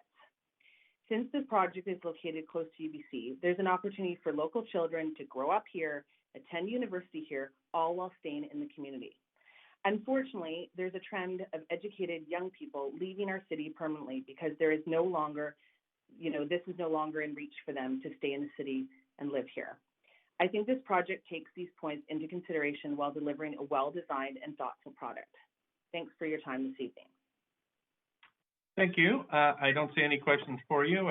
Thank you so much for participating. I'm going to move on to speaker 9, Craig Roberts now. Craig Roberts? Hi, Mayor, Council. It's Craig Roberts here. I'm going to have to request to come in and maybe a couple more speakers. I'm trying to balance a couple of things right now, and unfortunately, this has moved along a little faster than I expected, so I hope to speak to you maybe in 10 or 15 minutes or so. Okay, well, I do a call at the end of the meeting as well for anybody that wants to speak. So hope to hear from you later. Thanks for participating at this point. We'll move on to speaker number 10, Ben Chernadsky, who I believe is in person. Mayor Stewart, the person is not here. Okay. Thank you very much. We're going to go to just checking your note here, clerks. Great. So we'll go to speaker number 11, Will Dietz. Hey, can you guys hear me? We can. Please go ahead. Up to 5 minutes. Okay. Thank you. So I am a resident of the West Point Gray neighborhood, and I've just got 2 points. My first point is I feel like maybe the motivations of this project we're being deceived a little bit. They talk a lot about they're doing this to create more affordable housing.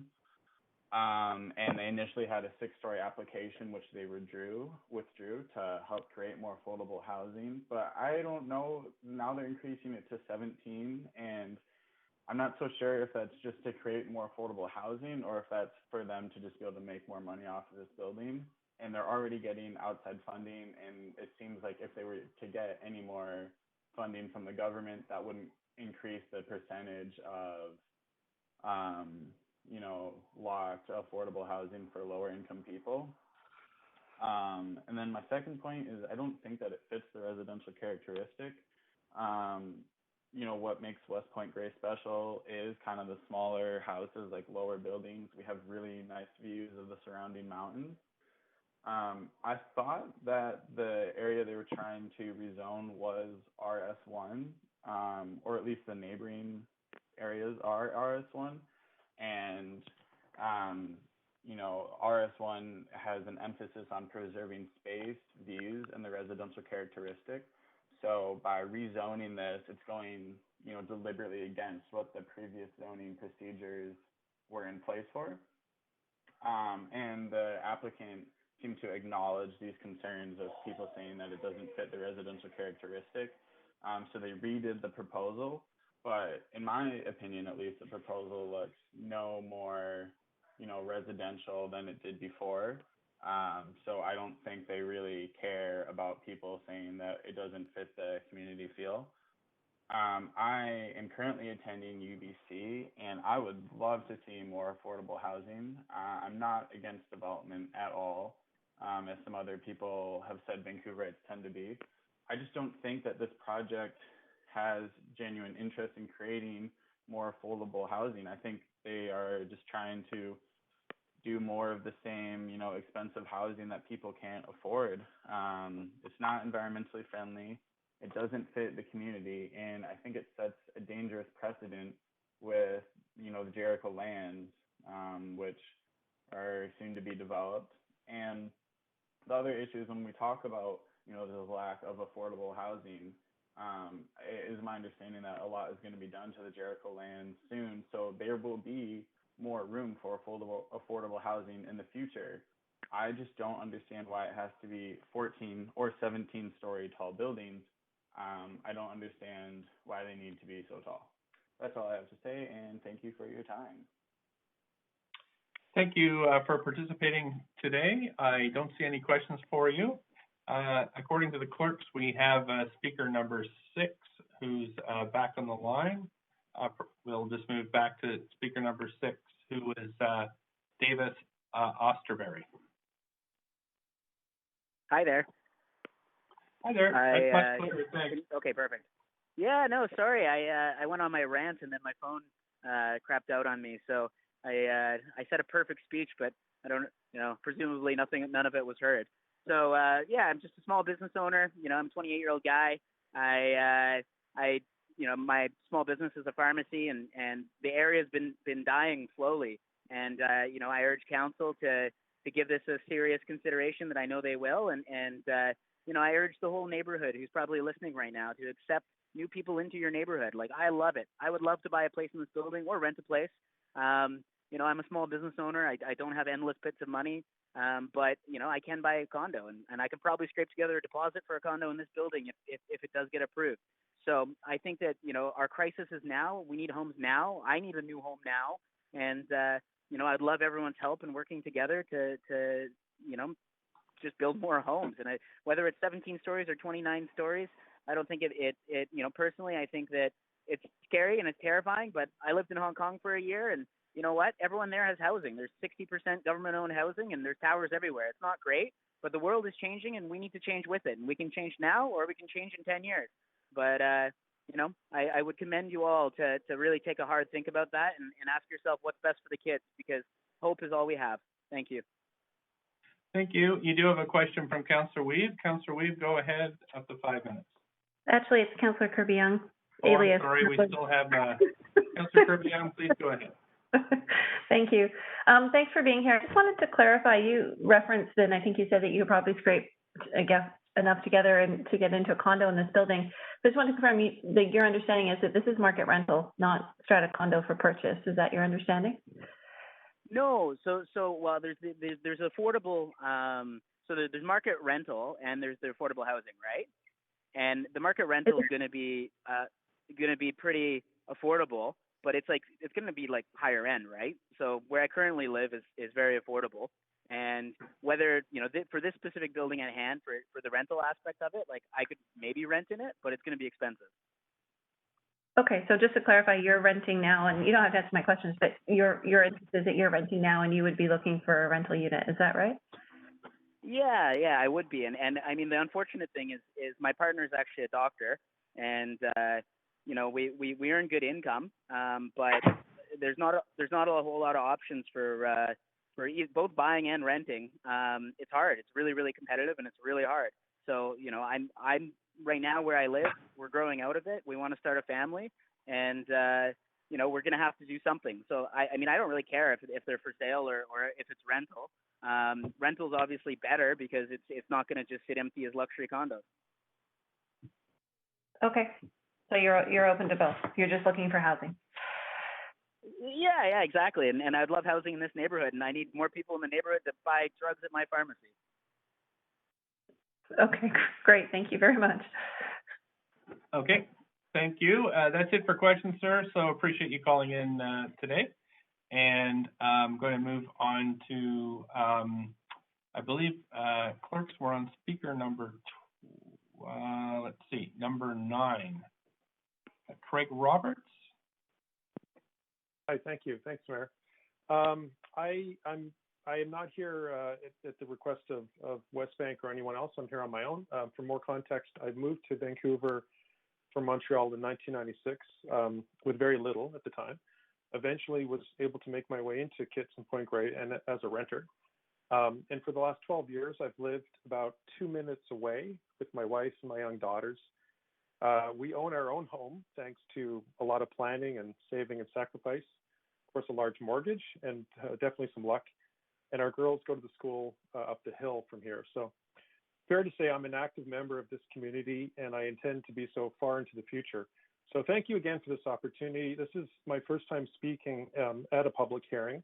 I want to go on record as a neighbor, directing all my comments here to the mayor and council. I realize many of my neighbors may not agree with me, but there are lots of points regarding this project that make sense.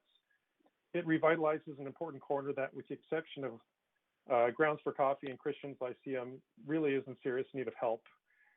It brings in new families and even more diversity of people from different socioeconomic realities and backgrounds, which is good for our community. It builds a better fabric for the neighborhood. Kitts and Point Grey is actually not a monoculture, and making it more hospitable to new families is on balance an excellent outcome.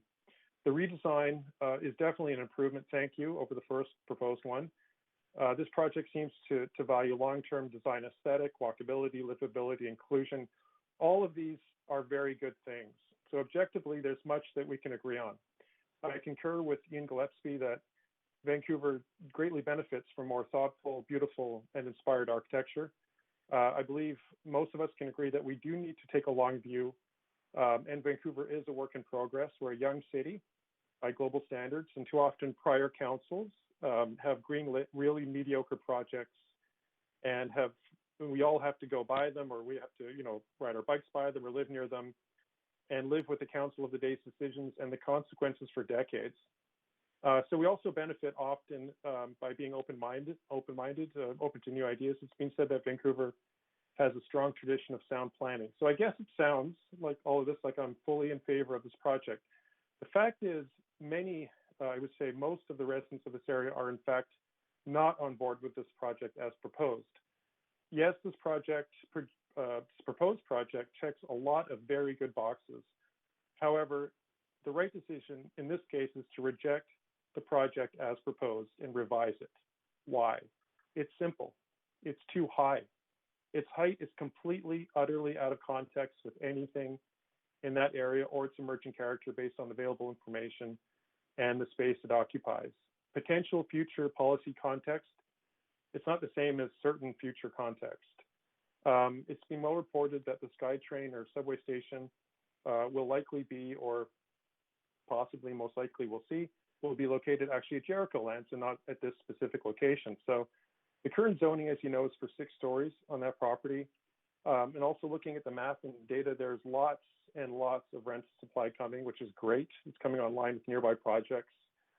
Seneca, Squamish First Nations, Burrard Bridge, 6,000 new units, 70 to 90% rental. Lalem, which is being built, 21 acres, formerly part of Pacific Spirit Regional Park, that's 2,500 new residents. And of course, Jericho Lands, 10,000 new residents, 20% for social housing, 10% for people with moderate incomes. So more families, more diversity, more tax base. On balance, these are excellent outcomes. even-handedly, we don't need a tower at this specific corner.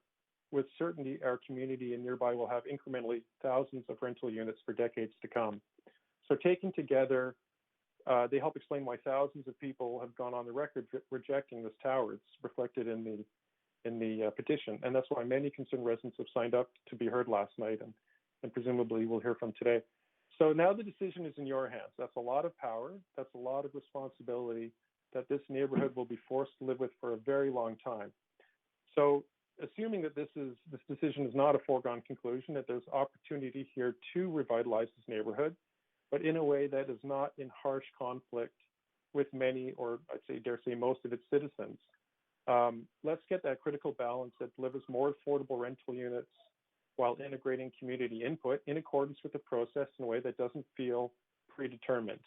So many people have taken a stand on this one, and too many liberties seem to have been taken on this one in favor of the applicant. So I urge you to consider the more than 3,500 people who are on the record opposing the tower as it's proposed. Yes, let's revitalize this corner. No to towers at this location based on the available information today and the unequivocal message from the residents. Speculating on a future potential is not the same as future certainty. Thank you. Thanks so much. We're at the 5 minutes, and we don't have any questions for you, but appreciate you calling in today.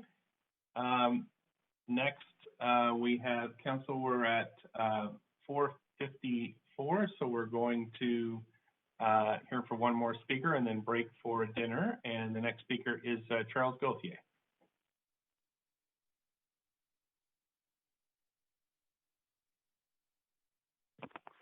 Are you able to hear me?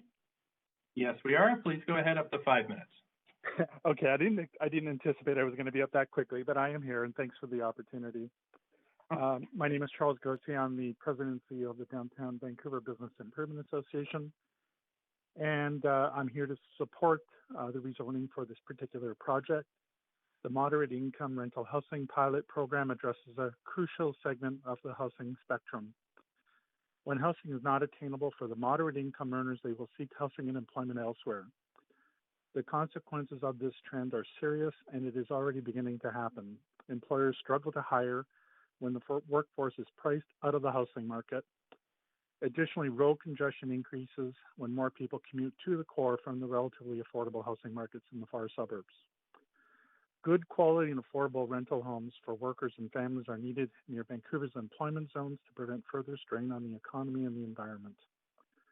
And just a little footnote here is that, through the data that we're collecting, primarily from City of Vancouver sources, we have seen an uptick in people using their own private automobiles versus using public transit during this COVID time. And, that is something that we all need to be concerned about. The rental housing targets in the Vancouver housing strategy are in place to address the low vacancy rates and high rental prices. The 10-year strategy calls for 44% of the new units to be secured rental housing. The city is currently falling short of meeting this target at 36%, as noted in the June 2020 staff report. When a rezoning proposal such as this comes forward, it is a welcome opportunity to close the gap on the housing targets. The location of this rezoning is well suited for rental housing, as Broadway is a transit corridor that is well connected to downtown and other employment zones. And, I hope that you're also, certainly you're hearing from residents that are concerned about the project, but certainly I hope you hear our voice as well, and speaking on behalf of employers in the downtown market and employees who are begging to be able to live much closer to where they work. And those are my comments, Mayor and Council. Thank you very much. There are no questions for you, sir. I appreciate you coming in tonight. So, Council, okay, we're going to, thanks very much. We're going to take a break now and return and come back at 6 p.m. to continue hearing from the public. The next person on the list is Andrew Seymour, speaker number 13. So, Council, thank you, and we'll see you in about an hour.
reconvening this meeting, and we have a number of speakers on the line that want to input, and we can start with number 10, Mr. Cherniavsky. Ben Cherniavsky, are you there? Ben Cherniavsky.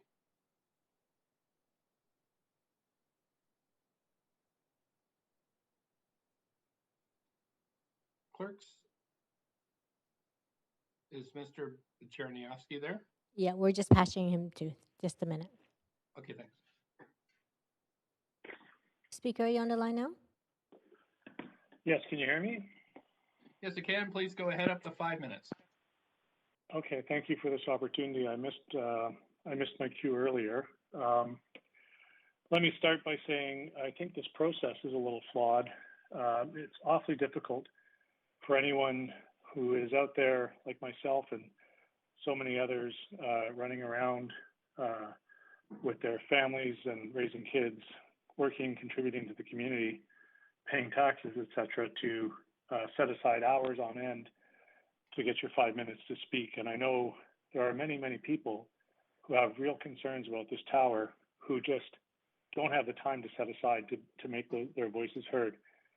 And unlike those who may be in favor of this and very well organized and funded and with a very specific agenda, it's very difficult for any regular member of the community to feel like they can get their voice heard. Furthermore, I think that there's a real sense that even if you do speak out on an issue like this tower proposal, council just isn't listening. There's a tremendous amount of cynicism that is set in, that it doesn't matter what we say, how the community feels, the project's going to be shoved down the throat of the community. And so I guess what I would like to say is not so much to speak up specifically about the problems with this tower, the issues that I personally have with it and that I believe many, many others share and have already expressed.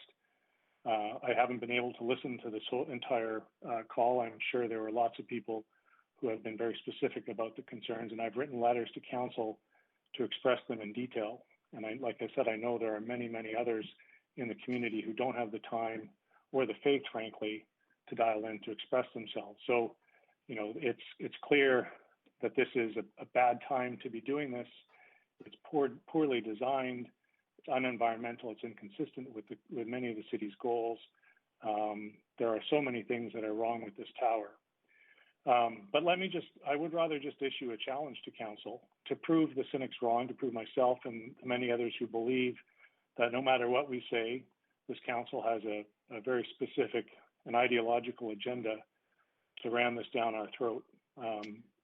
Please listen to your constituents. This is a forum, to state whether you're in favor or opposed to the project, and not really to impugn the motives of any councillors or other speakers. So if you could just contain your comments to the merits of the project, that would be great.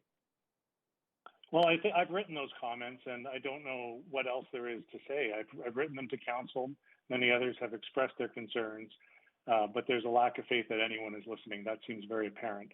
So I guess I will leave it at that. I'm adamantly opposed to this for many reasons I've already expressed, that other members of the community have very clearly expressed.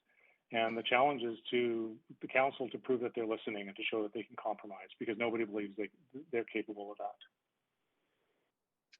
Okay, thank you. I don't see anybody on the queue to ask questions, so we'll move to the next speaker, who is speaker number 13, Andrew Seymour. And I will remind council that when you are speaking questions or statements, that the video is now live, so just so you know. Okay, Mr. Seymour, up to 5 minutes whenever you're ready. Hello, can you hear me? I can. Please go ahead. Great. Okay, thank you, Mayor Stewart and Council. My name is Andrew Seymour. I'm a longtime resident of Vancouver, had deep roots in the community, family and friends, work in the area, and as to my partner, and soon to be a resident of Kitsilano, so we're moving, and would just like to share my support for the proposal at 3701 West Broadway. my partner and I are moving to Kits in November and encountered, numerous challenges in trying to find rental family-oriented housing on the west side of Vancouver. We've got a young child, now expecting another one, and finding a 3-bed was really almost impossible on the west side for what we considered a fairly hefty rental budget. The only way we managed to actually secure our residence was our friends were moving, and so we managed to snag their place on the west side there. In terms of currently available housing, there's just such a lack of quality. I mean, so many rental buildings are dated, disrepair, and there's just such limited options out there. Illegal suites, all sorts of things like that. And it's time that consider sort of suitable developments in neighborhoods that like Kits, and that offer a good standard of living, that are quality projects, and offer nice amenities and commercial places. The proposed development's on a busy transit corridor. It's got access to routes, which I think is important for densification, and adding retail is another great option for it. Helps businesses in the area. So I'd just like to voice my support, and that's all I have to offer this evening. Thank you.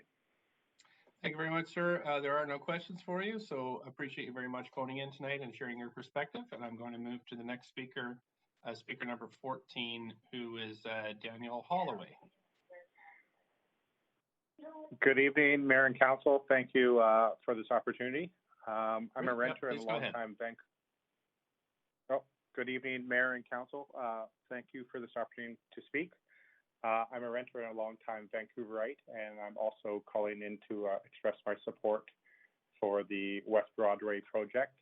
As I've shared here before, I'm very concerned about the shortage of rental housing and the expensive rents, especially on the west side of the city and in Kitsilano. This project delivers quality rental housing, and I really think it might be a step in the right direction for this ongoing issue. I know lots has been said about the various shortcomings of this project, but what attracted for me was the moderate income rental housing portion, offering 20% of the residences at below market rates. As I've mentioned at a past council meeting, I'm a provincial government worker, and I think I would probably fall into this missing middle of affordable rentals. First responders, government workers, teachers, all kinds of other essential members of our industry. And to me, it really is quite a sensitive subject. So I think having housing that would support these people, and especially being so close to the university, would really keep the community vibrant. So I really hope you support this, and thank you very much for your time. Thank you. There's no questions from council for you, so I'm going to move on to the next speaker. Thank you so much for participating tonight. We have Bryce Tupper is speaker number 15. Bryce Tupper. I'm here, yes. Thank you. Good evening, Mayor and Council. Thanks for your time tonight. I'm calling in to... Mr. Tupper, could I get you to speak up just a little bit or more directly into your handset? I sure can. Now I'm closer to the phone here. So I'm calling in. Thank you very much for your time tonight to pledge my support for the project. I see a number of really good, maybe even great news stories that come from this proposal and potential project. I live only a couple blocks from the site, so I'm pretty familiar with the area and kind of the current conditions. I guess the first thing that I see that's a real benefit is the idea of implementing thoughtful policy. Like, I guess I imagine we're at this point because a lot of really smart people, staff and councillors have kind of worked hard to come up with policy that kind of comes to create solutions like this. And I think that can't be overstated, that there's a lot of good process that goes into kind of behind the scenes to get to the point where we are today. And I guess I really want to commend staff for getting to a point, working with the applicant to come up with a project that I think is has a lot of really good merits.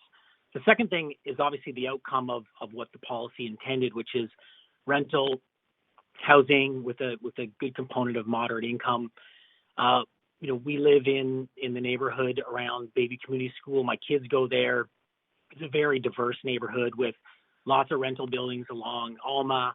So, families that live in rentals and people that own homes all mix in quite a unique and diverse community there. And I think I can see this building as really adding to that, frankly, particularly with the family component. So that's the second thing. The third thing is the location. I think it's a good location. We've lived in the area for quite a long time now, and I have to say that we've never really frequented the existing strip there, the strip mall that's on that corner. So I think a refresh is good. I'd like to see more people and more retail opportunities, more vibrancy come to the area. I think support of retail, kind of with more population and people that are frequent, it will be extremely positive for the neighborhood. The fourth thing is the architecture. I think that it's really quite unique, and I like kind of the stacked form. I think it adds to the neighborhood. I think it's attractive. I think it will become a bit of a landmark to this kind of corner of Vancouver. And I think the design process proved itself out quite well in how it kind of iterated and improved itself and listened to the community and come back with a different kind of, I think, quite better design. And I guess the last thing is the fifth thing is really the kind of the massing and the form of the building. I think, I've kind of looked at the drawings and studied them a bit. And I think that there's been some real thoughtfulness to how the building steps down to the west with townhouses toward kind of the homes up to the west. There is a 12-story building just two blocks away. And I think that fits fine within the neighborhood. And I think it's in line, the rental building along the corridor of Alma with a number of other rental buildings. And presumably the overall area required to make this project work is what allows for the 20% moderate income. And so I'd much rather see the area of that building be put, say in the 10 to 14 story in a narrower footprint than creating a more blocky kind of 9 or 10 story building. The shadows for the taller, narrower buildings, they may cast a little bit longer, but they don't last, right? Like the sun moves around, and I just think the overall kind of thinner building is a better form overall, and so I think that's good news too. So just to recap, I think it's well-developed policy that it's great to see it working and coming to fruition. The rental, moderate income, it kind of goes without saying that we need it. The corner of Alma and Broadway is a great location, add to the vibrancy. The architecture I think is well done, and I also think that the form is kind of logically and well thought out and considers its surroundings. So thanks very much. Thank you. You do have a question from Councillor Hardwick. Councillor Hardwick, go ahead, up to 5 minutes. Yep, Mr. Tupper, I can't help but ask, based on your descriptions, do you work in the property development industry yourself? Yeah, I do. Okay, thanks. It sounded like it. Thank you for confirming. That's it. Thank you, sir. There are no other questions for you this evening, and I'm going to move on to the next speaker. We have speaker number 16 is Mira Young. Hi. Hi there. Can you hear me? Okay. We have up to 5 minutes whenever you're ready. Okay. Hi, good evening, Mayor and Council. My name is Mira Young, and I'm speaking in support of the proposal for the rental housing at Broadway and Alma. This is the first time I'm calling in for a public hearing because I think the project really deserves more support. I live near the area, went to school at UBC, and I think we need more high-quality rental stock for students and young families. The rental prices, as mentioned before, in Vancouver is ridiculously high compared to other world-class cities, and not to mention the lack of options and quality. Some are downright bad, but they're still being rented because of the lack of option. I think we can do better than this. I think we need more rental housing to address the housing crisis, to attract and keep talents, and to keep Vancouver a livable city. I know there's a lot of opposition about the height of the building, but I think the design of the building is well considered. 14-story with the step massing, and greenery is quite sensible. And there's already another residential building just 2 blocks away of similar size on Alma and 7th. So I think height is not an issue here, more so affordable housing is. The area also is in need of revitalization, building housing on existing transit routes, community services, and businesses makes sense to me. So I hope you will approve this project. Thank you. Thank you. You do have a question from Councillor Hardwick. Councillor Hardwick, go ahead, up to 5 minutes. Councillor Hardwick, if you're on mute. Sorry about that. Ms. Young, you described the design as being well considered. Are you working in architectural design by any chance? Do you have understanding of this at a more sophisticated level? I work in design, but I'm not related to the project. Thank you very much. I'm seeing it from an outsider point of view. Yeah. Thank you. That's it for questions. Thank you very much for participating tonight. And we're going to move on to the next speaker. Clerks, I'm just going to call through names. I have Li Ping Wang, who's was listed as appearing in person. Mayor Stewart, that person is not here. Okay, and I'm going to move on to number 19, who is Bruce Herzer. Bruce Herzer on the line? Yes, I'm here. Are you able to hear me? I am, yes, please. Go ahead, up Great. to 5 minutes. Well, thank you, Your Worship and Council. So I'm a resident of Fairview, but I grew up in the Broadway and Alma neighborhood. I have family living nearby, and my kids attending public school in Point Grey as well. I'm phoning in to state my opposition to the rezoning, and I'd like to share a couple of considerations as to why I think this proposed building is significantly out of place given the current neighborhood context, and that any rezoning to go above the current designation should be done in the context of a wider planning exercise that also considers the Jericho lands. So firstly, I do appreciate that staff has tried to nudge this project in the direction that addresses some of the substantial opposition of the project, but the revised proposal still does not fit the neighborhood context. It will stand 172 feet high, directly next to 2-story homes. And I feel that the visuals in the referral report addressing building height compared it only to the surrounding buildings on Alma Street. And it completely glosses over what the block looks like west of the structure along that 3700 block of Broadway.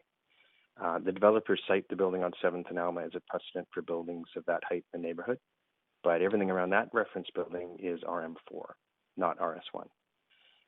Now, I understand that the MERP program allows for a C2 at the intersection of arterial roads, of 2 arterial roads. So presumably that's why the C2 can be rezoned up to 14 stories, even though this is 15 for some reason. But, you know, let's note that the Broadway block they're proposing to build on, that 3700 block, is not an arterial street. I go through that area every day. I drop off my kids. Alma is where the buses and traffic are diverted north, and then along the neighborhood arterial, which is 10th.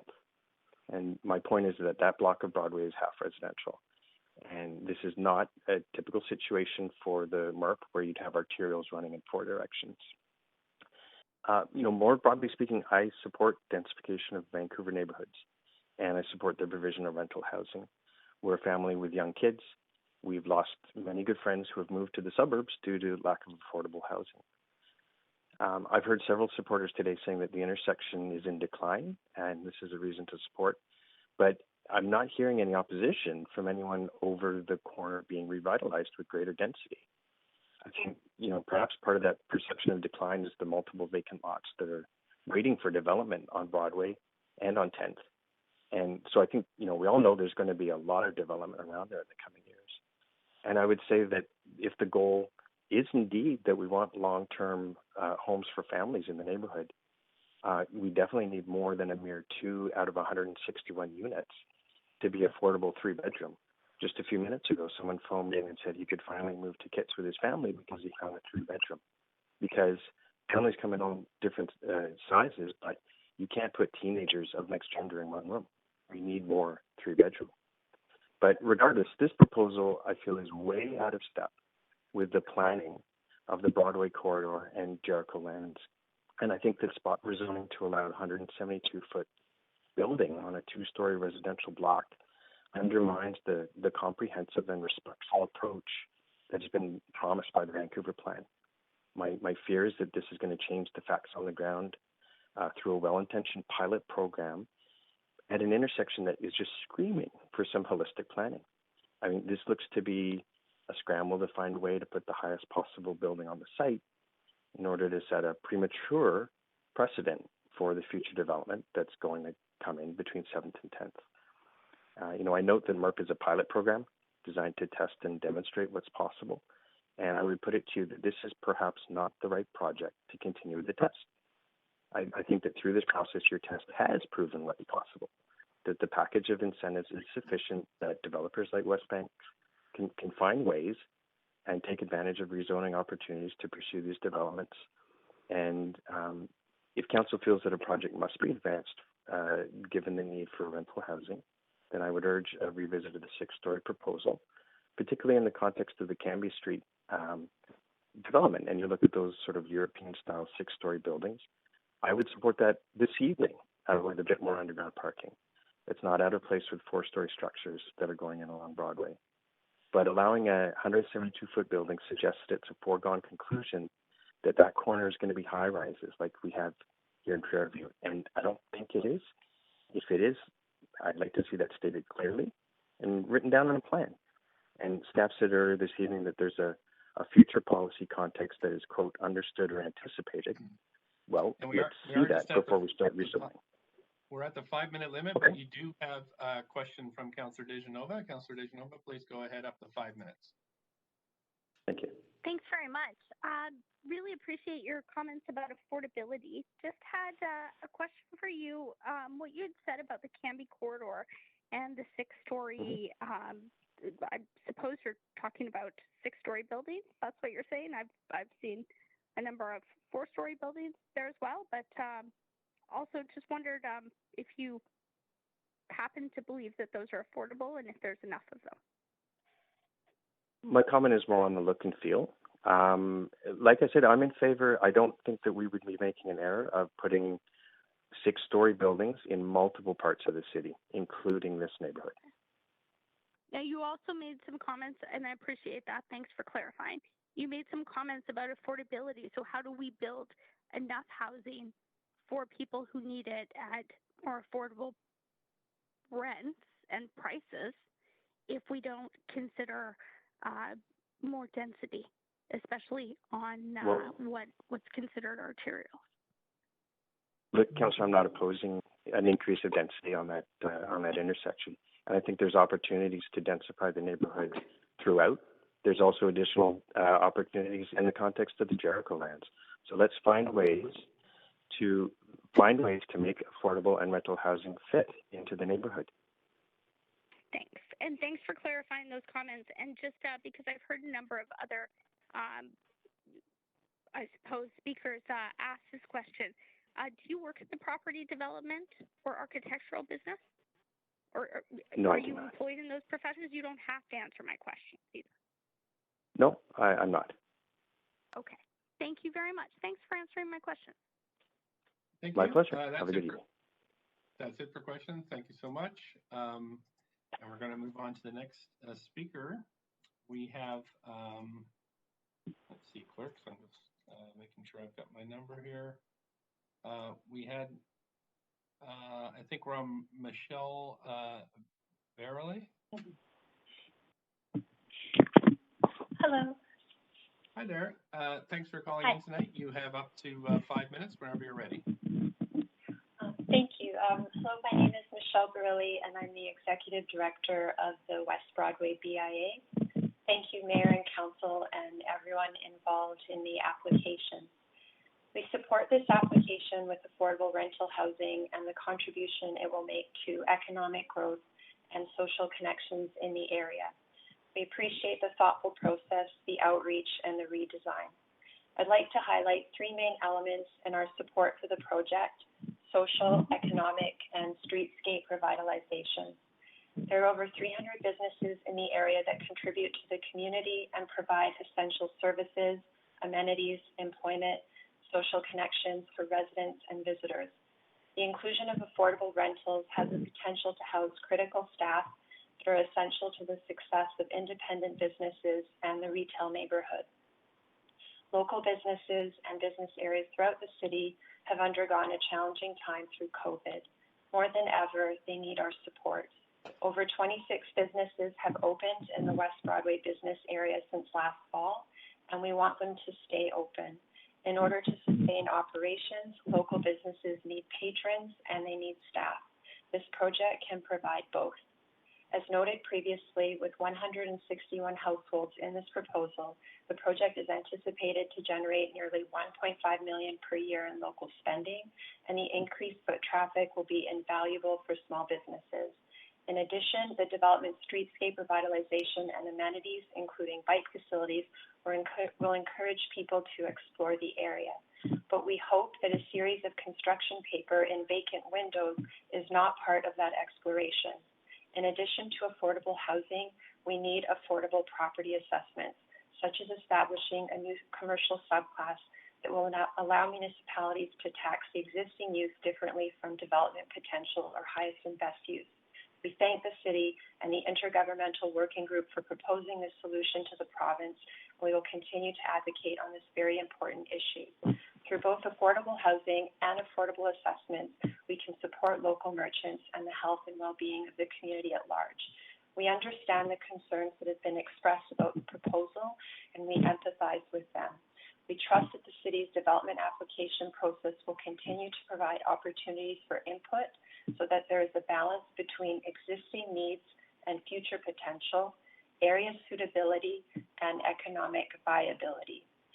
In his TED Talk, How Much is Enough?, developer Kevin Kavanaugh provides insightful perspective about development and his social housing initiative in conjunction with social employment.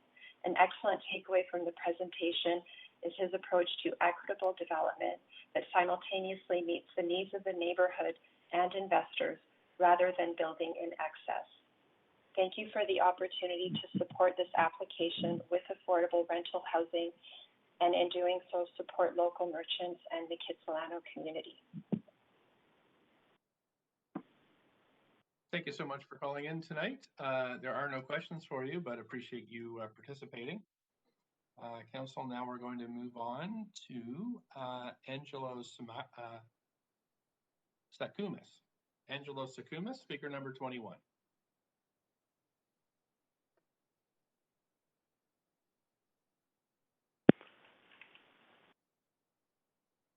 Angelo Sakumis, please go ahead. Angelo has not joined. Okay, thanks. The next speaker is number 22, Devin Hussick. There. Just a quick question, Mr. Mayor, if I may. Quick clarification about tonight's meeting. Yes. Has council passed a new bylaw to ask speakers if they work in the development industry? Because I've noticed Councillor Hardwick seems to be asking a lot of the supportive speakers that question. Actually, I'm not. The bylaws regarding this meeting are pretty clearly spelled out. So I'm just going to ask you to go review those, and in this public hearing, is just speak to this item.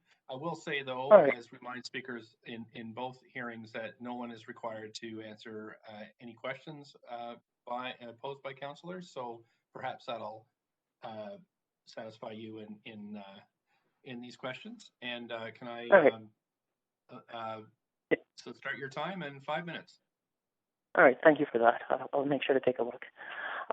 So, greetings, Mr. Mayor, members of City Council. My name is Devin Hussick, and I don't work in the development industry or the real estate industry or any that field. But I'm speaking this afternoon, I guess this evening now, to support this project as I share several strong ties to this neighborhood. I won't bore you with those details, but I imagine they played a role in why your staff selected me as a community representative of the Jericho Lands Working Group. To be clear, I'm not speaking on behalf of that civic body, nor can I, or anyone else, claim to know what the outcome of that planning process is, as it's still being determined by public feedback. However, our group has worked together with the neighborhood and city staff to craft a set of principles to shape its future. I truly believe that that document is is the best way to guide this project and is the best a snapshot of public opinion on it. Essentially, we call for any new development to respect the community's past, plan for the future, and to create a cohesive, unique, and welcoming place that anyone can call home. In my role, I have attended this application's open house to learn more about what the neighborhood desired and what they thought. While the building model of that event certainly looked different, I wasn't sure if its appearance quite fit in.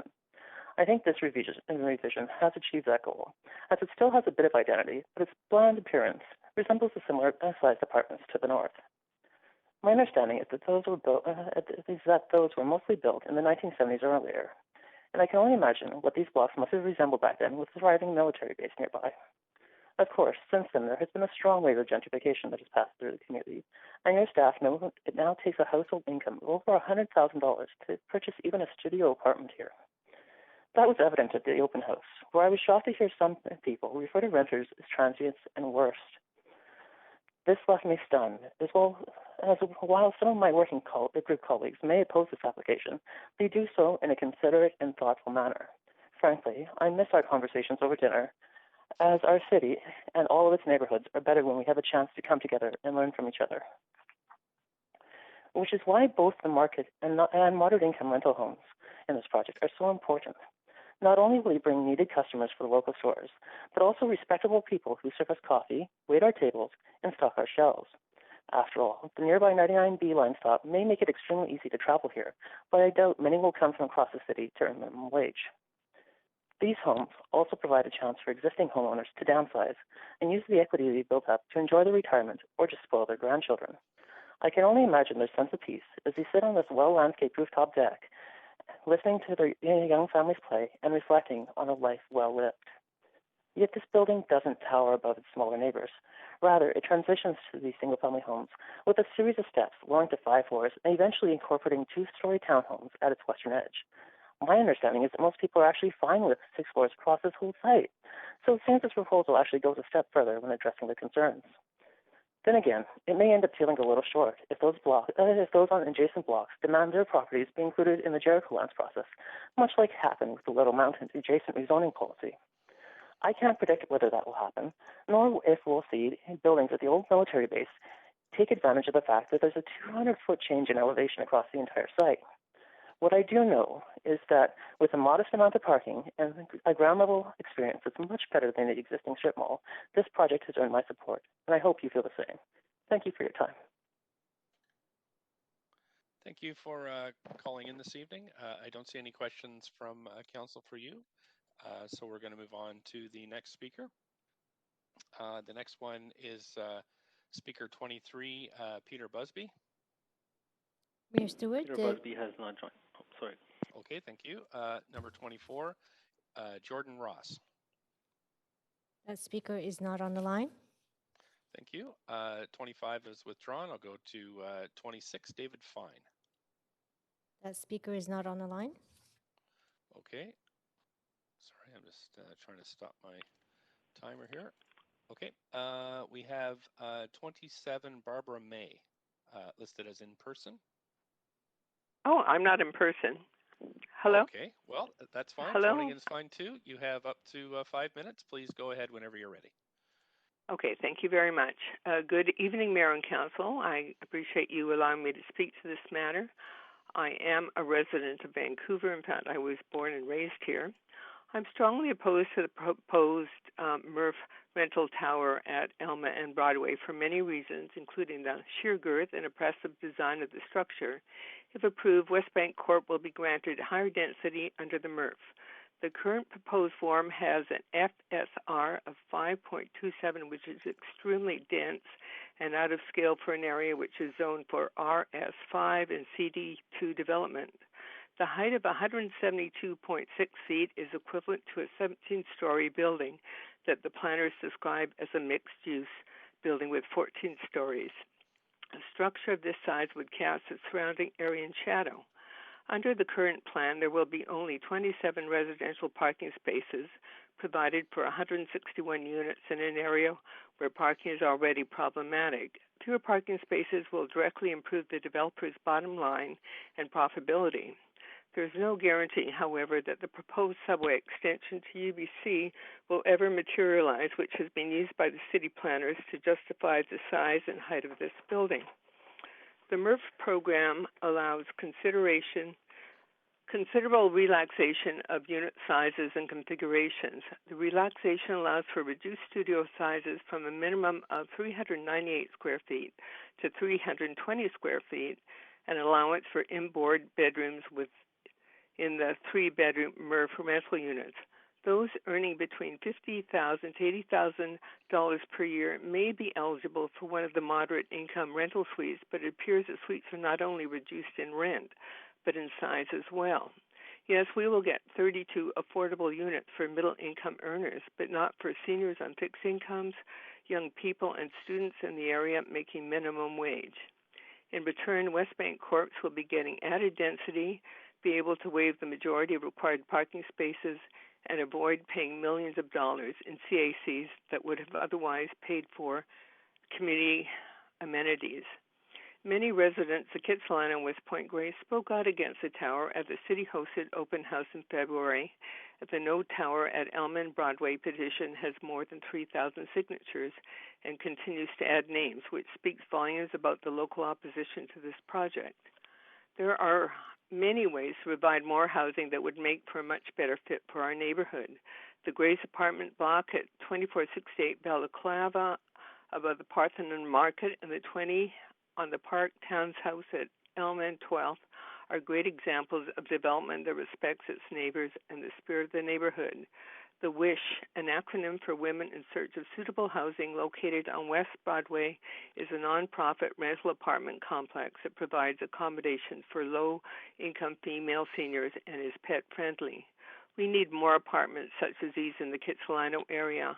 I am in full support of Westbank's previous proposal on this site for 94 secured market rentals units with 99 parking spaces. This current proposal, or the former proposal, was in scale and keeping with the neighborhood. In short, if the plan goes ahead, taxpayers will be left to foot the bill to cover the added cost by stress on local amenities and infrastructure with an increased population. I don't think Westbank is paying for any of that. Despite the reputation for wealth, the neighborhood is struggling. Walk along Broadway from the proposed site to McDonald Street and well beyond, and you will find dozens of closed storefronts. Some may survive the pandemic, but many more are on the verge of closing due to high rent and astronomical property taxes. Most of these Westbank units, 129 in total, will be luxury suites with fabulous views, which will raise its surrounding land value even higher.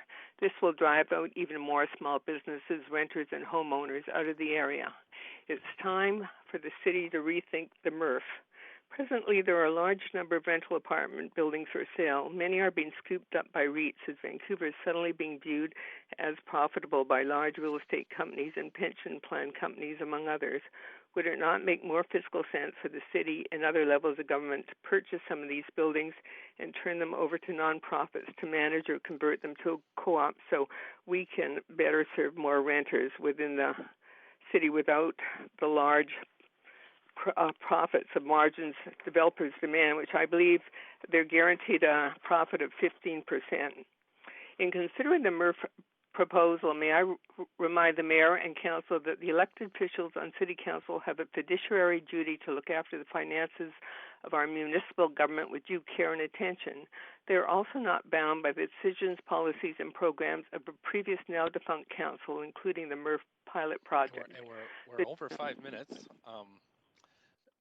So I just want to, quite a ways over, so I just want to thank you for your time this evening and phoning in, and we have no questions for you, so I'm going to move on to the next speaker. Thanks so much for participating this evening.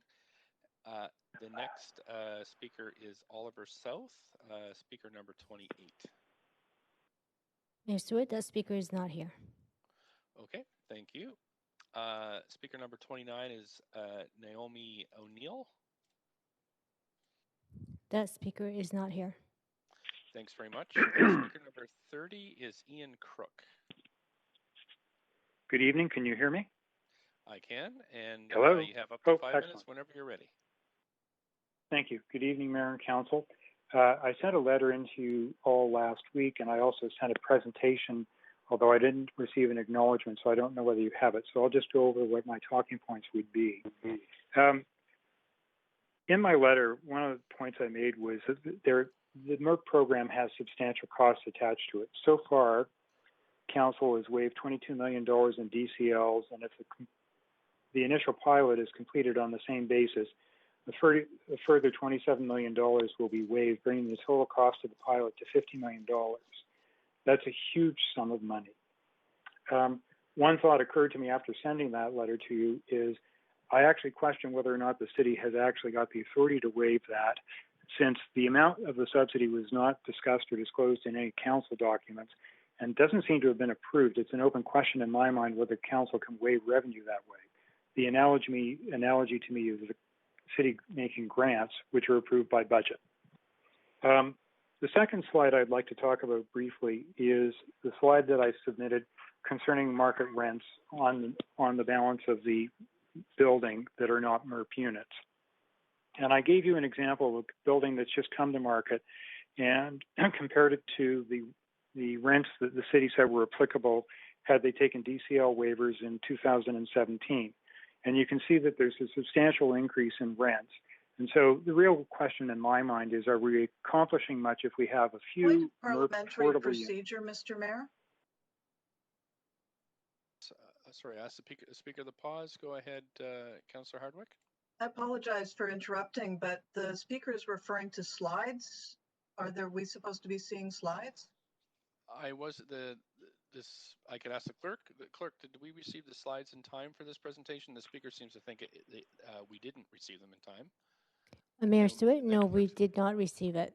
The speaker can still certainly send that in, and we can circulate to council. Yes, we can do that. Well, just Mr. Mayor, on the point, I submitted them as per the new instructions through the city's portal on Sunday evening. So that's fine. I will proceed without the slides. I can continue. Okay, sure. Please do, and we will double check to make sure. And if we do find them, we will make sure that they're distributed to council. Okay. Please continue. So the second slide that I'm discussing was also in my letter, and that just refers to the difference between what the DCL rates were when the building on 2075 West 12th was approved in 2017 versus what they're seeking to rent it out at, and there's a substantial lift. And that just points out that you may be getting a few affordable units, but not many people are in the moderate income group are going to be able to afford a studio at $1,900 a month. The third slide that I submitted is one that you have seen twice before, once last November, December, in connection with the MERP presentation to council by staff, as well as a variant on this in the presentation for the 2538 Birch rezoning. And what really came to my mind as I was looking at this and preparing this presentation and reflecting on that other one is that actually the MERP program is really just about subsidizing units. It makes no attempt to look at the relative cost position of the developers, so you have a very high cost development in the 2538 Birch property and a very low cost development in this property, because if you look at the cost per buildable square foot, the differential between the two properties is dramatic. And the developer gets the same subsidy regardless. And if you're really looking at affordability in this city, you really need to be not thinking about getting affordable units. You want affordable buildings, and the way you get at affordable buildings is at getting at the lowest building cost possible. This does not motivate that behavior. If you think about the benefit they will also get through reduced parking, the cost advantage to this developer is just quite dramatic. And on top of that, they're asking for additional density, and that to me is a real failing of the MERP program. It really doesn't really look at this holistically. So from my perspective, I cannot support this, and I would ask that you vote against it.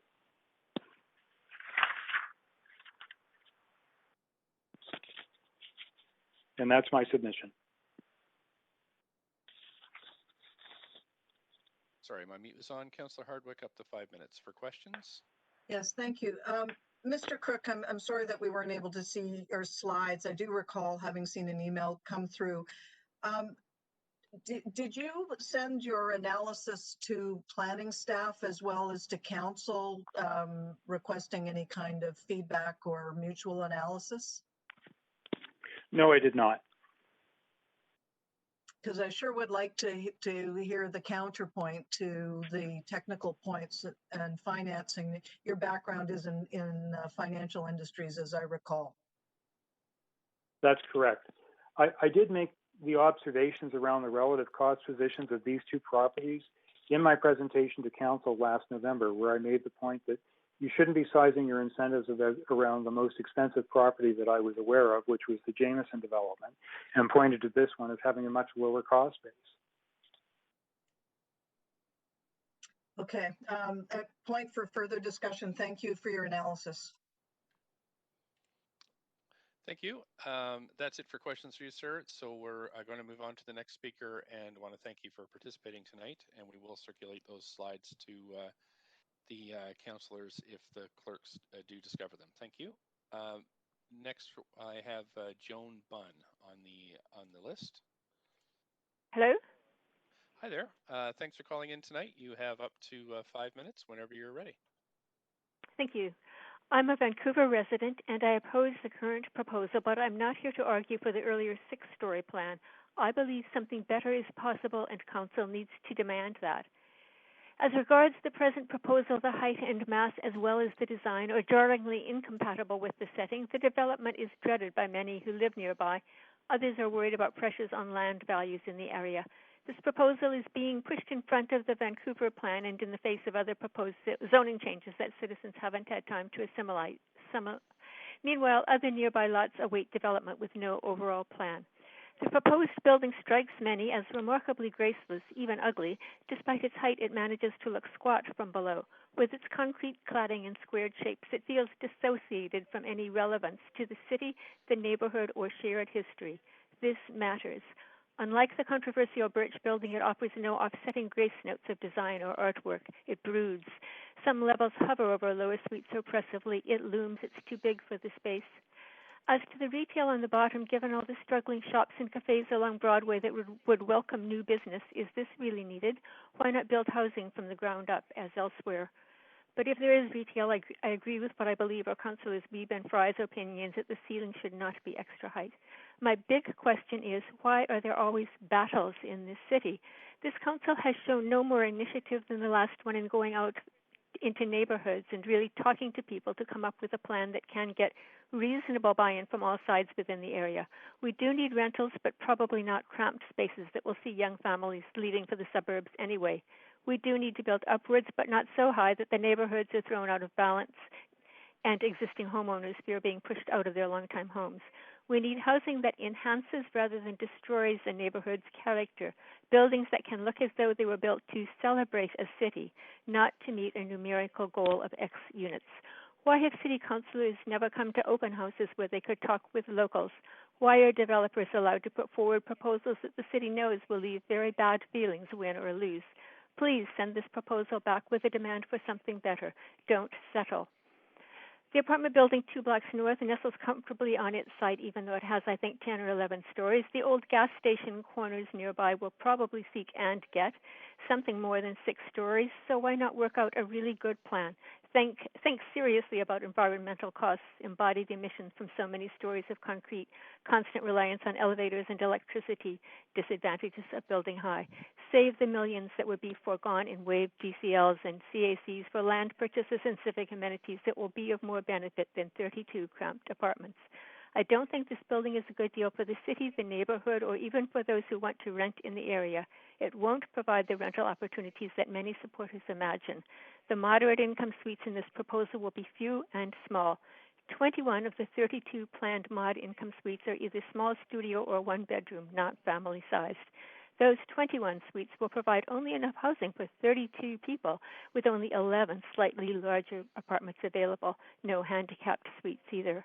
The small number of people lucky enough to get into one of these spots will have no guarantee of being able to stay there long term. They can stay only while their income and family size are within required parameters. The market portion, 80% of the suites, will not be affordable for median income Vancouverites. Market rental rates in new buildings on the west side are high, and great views from the higher floors would be used to justify maximum rents. Would the building meet many people's desire for a permanent home? Secured rental means only that the building is secured as a rental building and cannot be turned into condos. It does not mean personal tenancy is secure. Rents will keep rising to the maximum extent allowed. These conditions pertain in all MRF projects.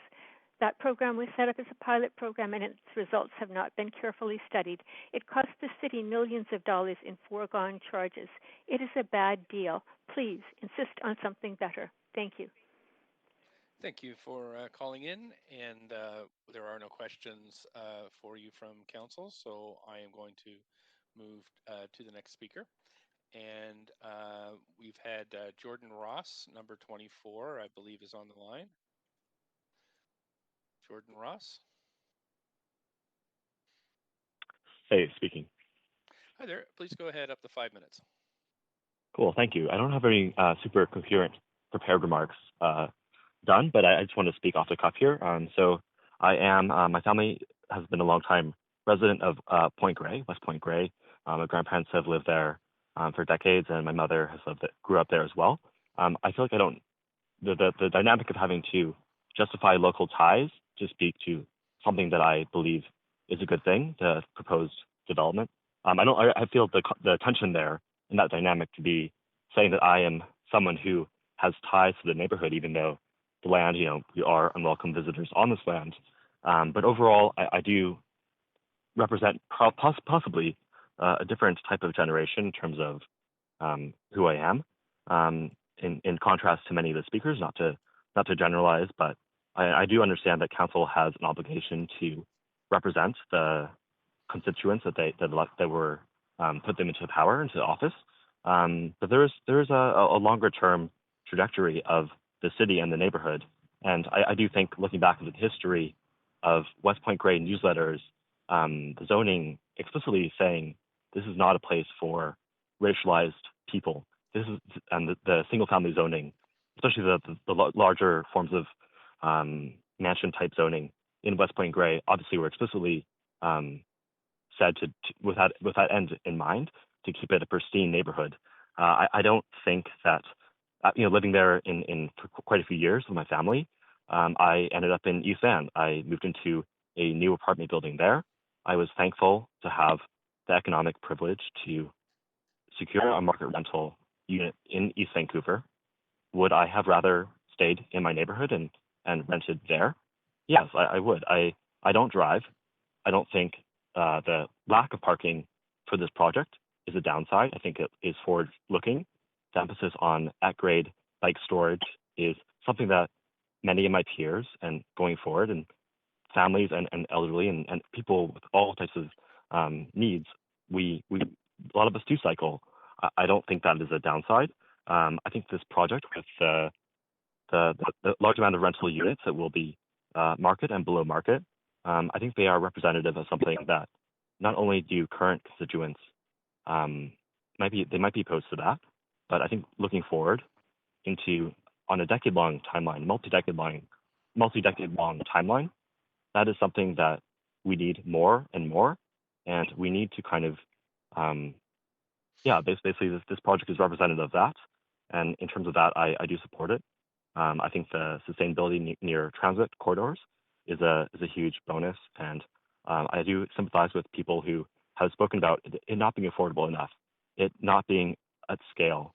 If they do want to have more affordability and more things that are at scale, I also do support those as well. Obviously, that will require more of a holistic planning in terms of allowing those 4-story or 6-story apartment buildings off polluted arterial roads. I do support that as well, but I do support this project. Thank you. Thank you very much for calling in. There are no questions for you from council, so I'll thank you for your participation and move on to the next speaker. Thanks. We're on, the next speaker is David Fine, speaker number 26. Oh, hello there, Mayor and Council. Thank you, Mayor Stewart. I'm a Kits resident, and I do not support this particular development, but I want to be clear, like most West Side residents, I want more people to live in the area to bring young families and vitality through development, which is suitable and respectful of the environment and affordable where possible. My activism on housing is exactly because my concern for younger people who are driven out of the city by lack of affordability and housing options. I fully support all of the developments already being built or completed in the area. All along Broadway, we see many larger developments which are a positive benefit, both in terms of housing and architecture, such as the development on Broadway at Balaclava above Parthenon, across the road above Shoppers Drugs, as well as the larger development above London Drugs at Vine, and indeed the whole brewery development west of Arbutus. So why do I have an issue with this one? Some will want to frame opposition as an example of rampant NIMBYism or exclusion, but this is a tired trope. Indeed, the reason we're here discussing this is because the foundation of our civic democracy is based on community involvement. And having said that, I noticed that a number of speakers tonight work in the development industry, which is distinct in its own way. We're seeing a pattern recently of developers submitting plans, getting them approved, and then withdrawing and replacing them with much larger developments on the basis of adding some affordable units. For that, DCLs and CACs are waived, and the city loses millions it could be using to build purpose-built affordable housing on city-owned land.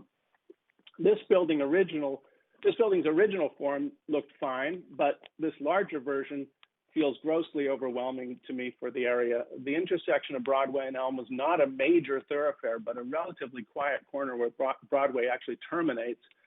Buses turn there to head to 10th, and it could certainly stand considerable densification, but I feel it should be more sympathetic and human scale. And as other speakers have mentioned, there should be a wider plan for the area because there is a lot of opportunity. The gas station, which has been empty for some time, and a lot of low-rise buildings around there. And some will refer to the fact that there'll be a subway right there, so we need this densification in these towers.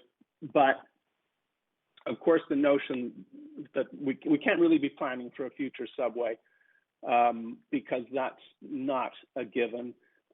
And we have to make plans for what we know today. There are many development opportunities to spread the same density wider and build a more harmonious and human scale environment.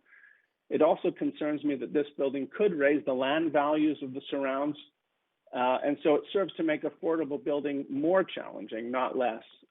Developments which serve as a good template for other developments in the area will be welcomed and encouraged by the community and not so controversial. So yes to a new development at this location.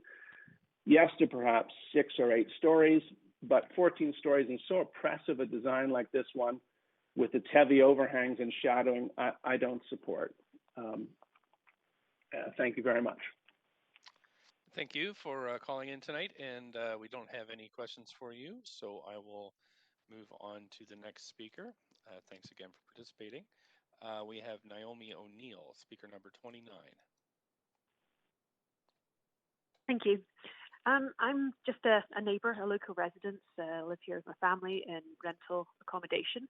And I know myself that the vacancy rate is well below what's considered to be normal in a balanced community. And of the properties available in the area, it's clear that newer units are almost non-existent. And even if you can find them, they're usually grossly unaffordable. So I do support the Broadway project. And I know this might be at a latest step with some of the speakers that have gone before me and perhaps come after me and perhaps with my neighbours. But I think it's time that we put the issue of density and height to one side a little bit and consider the more immediate long-term benefit on our local community. I feel quite strongly that the reality is that the local businesses are under threat. Our employers in the area are increasingly having to recruit support staff from further afield because the support staff, who are the engine of our workforce, they just simply can't afford to live here. I'm familiar with the education field and continually seeing a high turnover of faculty and staff and custodial and support staff. And really, what's the primary reason for this? It's that they can't afford to live here. They don't want to continue with the long commutes. That's an unsustainable way to enjoy life. And so they're in the jobs for a short period of time, and then they soon leave. So I feel we're literally driving our workforce away. We're losing our essential workers, we're creating an unsustainable workforce, and we're depleting the very fabric of our local community here. I've also heard from a number of families who've been here a while that they feel like that the property prices and the rental prices are breaking up their families. How many parents do we know and grandparents that are saddened and feel sort of unsupported and lonely because their children and grandchildren can no longer afford to rent in the community that they grew up in? We know our population here is skewed towards the more affluent, older resident, but they need support from the lower income earners who are providing the essential services that they rely on. And I just don't feel that our community right now is representative of all the socio-economic backgrounds that ought to be here. We're lacking in diversity. So I do feel in support of this project that we have the opportunity to attract and retain essential workers and tradesmen to both work, live and be invested in our community. No one wants to commute to work. My neighbour says she doesn't want her hairdresser to have to commute in from Langley. The hairdresser loves her job here, but she just can't afford to live here locally. But in time, she's going to have to give it up because she can't continually commute in and out such long distance. I'm tired of seeing empty storefronts on 10th and Broadway. And, we desperately need increased foot traffic, which 160 units will give us. And it's not just aimed at young workers. There are older workers too who perhaps live alone, who are happy with a smaller square footage, who might not necessarily have the prospects of further income gains in time. Those people, they need a good place to live in a friendly community, and those people are going to keep our local businesses open. We desperately need a sustainable pipeline of local workers to bring stability to our community, and I really hope that Council approves the project. And thank you for your time. Thank you for calling in this evening. There are no questions for you, but I very much appreciate you participating in our process here. And I am going to move on to the next speaker, speaker number 33, Peter Walkirch. Hi there, can you hear me? Yes, we can. You're a little faint. If you want to speak up a little or directly into your mic, that would help. I will try to do my best. How's this? That's fine. That's much better. Thank you. Great, perfect. Thank you very much. All right, well, my name is Peter Waldkirch, and I'm here to express my strong support for these homes. And look, I'm going to try to keep this simple because between this project and others, you've heard a lot about the struggles Vancouverites are having with housing, how difficult it is to find housing, how expensive it is, how the long commutes affect so many people's lives, how the difficulties in finding employees and jobs, it's all tied together. And we know there is a shortage, yes, a shortage of housing in Vancouver, particularly rental housing. You only need to look at how high the rents are to prove that. Now, we also know there is tremendous demand to live in this area. Because does anybody think that this building would struggle to find tenants? No, of course not. Lots of people want to live here. Why? Well, it's a great location. It's transit-oriented. It's close to UBC. People who get to live here, are lucky enough to live here, can live and work and study and play without long commutes to and from sprawl. So the only question is, as far as I'm concerned, do you councillors, do you have a good reason to stop people from living here? Do you have a good reason to create social harm to real people by pushing people farther away from where they want to live? Now, these homes have many obvious benefits that advance council priorities. They're transit-oriented, so they're good for the climate emergency and promoting transit and active mode shares. It's rental housing, which we desperately need, 20% below market for moderate incomes, protected by vacancy control, zero displacement of existing tenants. Now, I say, against all of these tremendous benefits, the only reason you've heard so far to vote no here is effectively to grant the local property owners a veto over new neighbors. And that isn't a good reason. Not for a city that is in a housing crisis. Not for a city that is pushing people out to long commutes at the edge of the city. Not for a city that is every day telling workers and young people that they have no place here. Not for a location that could provide great homes for so many people. Now, you've heard from some neighbors who oppose, but you've also heard from nearby neighbors who support. So I ask you, don't use local opposition as an excuse to vote against this. Some support, some don't. You get to choose who you side with. More transit-oriented homes for moderate income earners or the status quo. Don't hide behind the neighbors opposed when plenty support. And don't forget the vast majority who don't care enough to bother with this process one way or the other. And I say that the status quo is a road to stagnation and gentrification because people who would live here, they're not going away. They'll just compete with other renters in other parts of the city.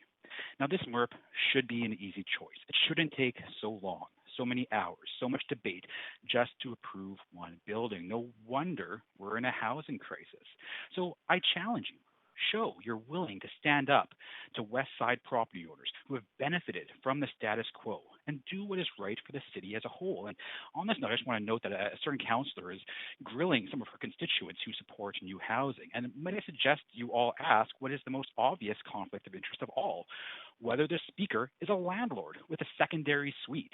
After all, someone like that has a direct financial interest in preventing new competition from moving in, right? You know, and also last night, Councillor Carr mentioned, quote, a right to sunlight. Might I suggest that she direct her attention Speaker, to how heavily... just try to steer you back to the merits of this project and or demerits and That's exactly where I'm going now. Okay, thanks very much. The people who live here will benefit from sunlight. Just to get back on track, if you can't put a rental apartment on an arterial at a major transit node close to UBC on the west side, you're really saying you won't tolerate one anywhere on the west side. So I urge you, please say yes to a future for the neighborhood. Say yes to a future for the city. Say yes to new homes on the west side, and say yes to this project. Thanks so much. You do have a question from Councillor Dominato. Councillor Dominato, go ahead, up to 5 minutes. Mr. Mayor, I don't think that's me. It may be another councillor since we've been having glitches. Sorry, is it another councillor? Is there somebody? Is there somebody that would like to ask a question to the speaker? Okay, I'm going to clear that one, and I'm going to move on to. Thanks very much for participating this evening. There are no questions from council. That was my mistake, and just wanted to thank you for participating. I'm going to move on to speaker number 34, Christina DeMarco. Thank you. Could you please put my slides up? Sure. We'll just wait. Start your timer. Clerk, do you have slides? Okay. Yes, the clerks are putting those up now. Okay, I'll start talking while the slides are bringing up. Good evening, Mayor and Council. I don't see them up. Well, they were up. I don't know what happened to them. They were just there. I'll stop your timer. I do see them again now, so can you see them? No, I see you. You see me. Maybe there's a little... Yeah. Well, I think if I stop talking, the slides come up. So I'm going to stop talking and start your timer. What I see now are the council chambers. Now I see them. Thank you. Thank you for the opportunity to present. I'm a resident of Point Grey. I chose to speak tonight to support my community. I oppose this development. I'm sorry, point of privilege, Mr. Mayor. The slides were up, but then they seem to disappear when the speaker starts speaking. Yeah, I've noticed that too. Perhaps before, speaker, if you're just a bit patient, we're going to try to correct this to make sure. We're just trying out a new technology tonight with the video. Speakers are shown, councillors are shown on video. So I'm just going to. Okay. Did you want to speak for a second, and we'll just see if your slides stay up? Oh, okay. So I was saying that I'm in the neighborhood and I support my neighbors opposed to the development, but this is not just a neighborhood issue. It raises fundamental issues across the city on how best density bonusing can be used to achieve social housing and at the same time meet multiple other city objectives. I'll keep talking until hopefully it'll get figured out. Well, the speaker, we can see your slides internally on our WebEx, so council can see them. We're just having a problem transmitting them to the public, so we can see your slides. If you have a set in front of you, we can follow along. Right now, we're on the slide that has your 6 questions. That's the last slide. There's an outline slide at the beginning. Okay. Okay. So, is that okay? That it looks like a question. That's just the outline slide.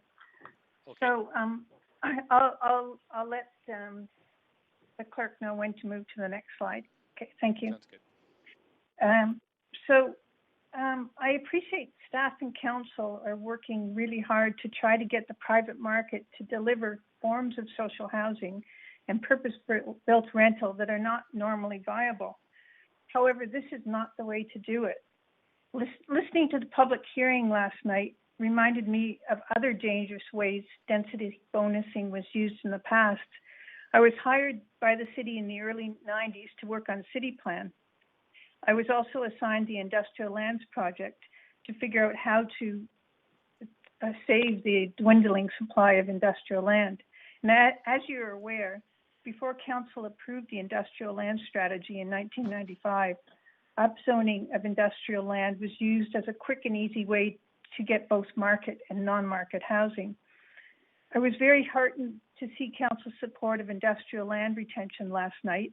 I understood why the decision was made to use that site for modular housing, but I was also sad that we had not yet come up with better sites for modular housing, especially west of Oak. So to slide 3 now, please. Are you seeing slide 3? Just waiting for staff to change the slide. There we go. What is being proposed is the title of the slide. Yes, thank you. So it's a massive increase in density. The ongoing citywide C2 rental building study suggests 6 stories everywhere in C2 and doesn't provide any special provisions at arterial intersections. Okay, the next slide. Are you seeing? Yes, comparison of proposed development and C2 building envelope. Okay, Carly showed this tonight, so this basically it was good to show the scale of the C2 and the RM4 and C2 beside it. So we can skip to the next slide. Okay. Yeah, MERP guidelines. So my problem here is that when there's such massive density bonus on offer, rules have to be really clear and followed to create a level playing field in the development industry and in the community. It could have been at least pointed out in the referral report that the south frontage is not on an arterial, and rationale explained to consider this exception, but it was not mentioned. And contrast this, to example, for the one at Hastings in Boundary, where most of the shadowing ends up on Hastings and Boundary Road, where here on the south side you have a residential street. So it doesn't follow the guideline. The next slide on says, again, MERP guidelines not followed. Is that in front of you? Yep, that's right. Okay. Unfortunately, the referral report felt them a lot more like a rationalization than an evaluation. And I'll give you a good example. On page 9, there's a tiny paragraph on height and density and the strategic analysis of neighborhood fit and compatibility. And all it does, even though it's called height and density, it points to that 12-story building at 7th and said, look, it's about that height and it'll look about like that. But the interesting thing about that 12-story building is it was built in 1970 when they were experimenting with the RM3 at that time, and gave height bonuses for creating a lot of garden area. So it has a huge garden, and that garden provides a buffer and mitigates against the shadowing in two directions, I should say. And interestingly, that 12-story building is only 1.89 FSR compared to 5.27. But none of this was explained in the council report. It just said, look, here's another tall building somewhere in the neighborhood. Okay, so now we're on the area planning work. Are you seeing area planning work needs to be done? Yes, absolutely. Okay, so I think let's switch. Let's go to the next slide, 8, and look at the aerial. Yeah, thank you. So as you can see, thank you. As you can see, a whole bunch of planning needs to be done at this intersection. And I showed several sites where redevelopment is imminent or vacant sites, but even if outside of this picture going south, there's more C2, several sites that are ripe for redevelopment.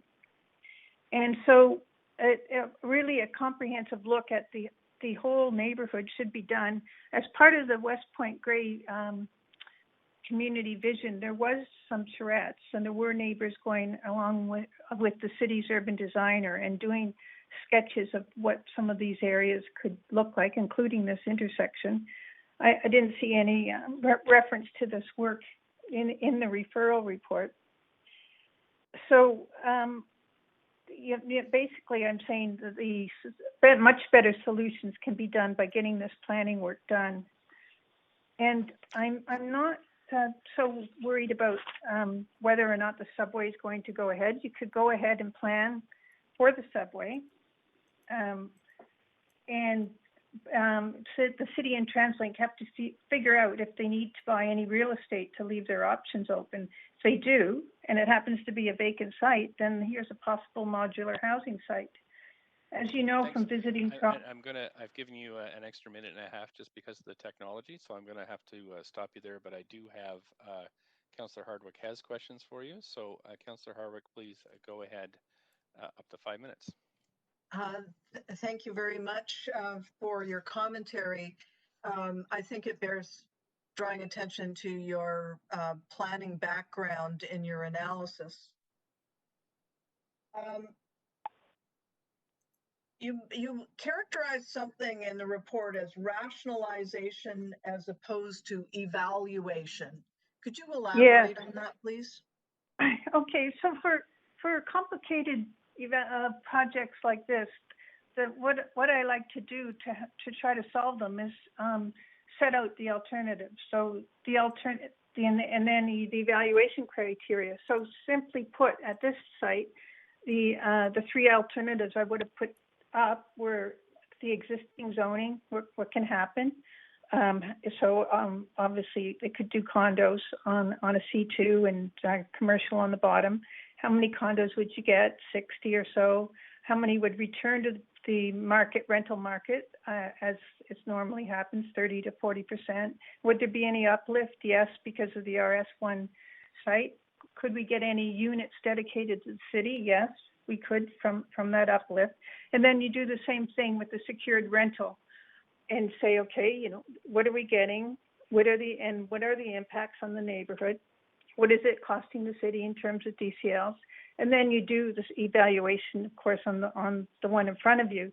And so this shows it's analysis to show the marginal costs and benefits. And of course, so what happens is that basically you're giving 8 stories to get 32 moderate rental units, which doesn't seem to add up in any way that you try to value that bonus density. So rather than going through that kind of analysis and evaluation, what rationale would there be there for doing this kind of rationalization in your view? By that question, do you mean how could I find Why would you rationalize rather than evaluate? I wouldn't. I would evaluate, and evaluate gets you to a clear place on the plus and minuses of public costs and benefits. And the answer to me in this one, without doing harm to the future planning, would to do the 6-story secured rental. I don't know how familiar you are with the MERP program generally, but I was wondering about post-occupancy, finding that MERP is occupied by students. Do you know have you heard anything about that? No. So actually that's an interesting question, because I was thinking about that say, a year after the building's completed, and then there's a post-occupancy evaluation, we find that students are occupying those subsidized units that the city paid an awful lot of money to get. Would we be happy with that? And my answer would be no, for a number of reasons. One is the secondary suites, 1,400 of them at last count in West Point Grey, and the many houses that are student houses, including 10 students living next door to us, which is fun for them on a party night, but not so fun for us. Anyway, so there is below market housing available. So I would have liked the people that Carly talked about in her slide, I would like them to live in the city subsidized units. And also I'd like UEL and UBC to do more to get rental housing, affordable rental housing on campus. UBC has free land and they don't have to provide parking, so they could be putting many more of these buildings up. And finally, could you comment on the hierarchy and interrelationship between the various plans that we're talking about here? There seems to be incongruence between the various plans and the spot rezonings like MERP. And just 20 seconds. Okay, so West Point Green vision, unfortunately, was just a vision and not a plan. We need a plan. So in 20 seconds, I can't say much more. It's a deficiency. We need to get on with the planning and get social housing.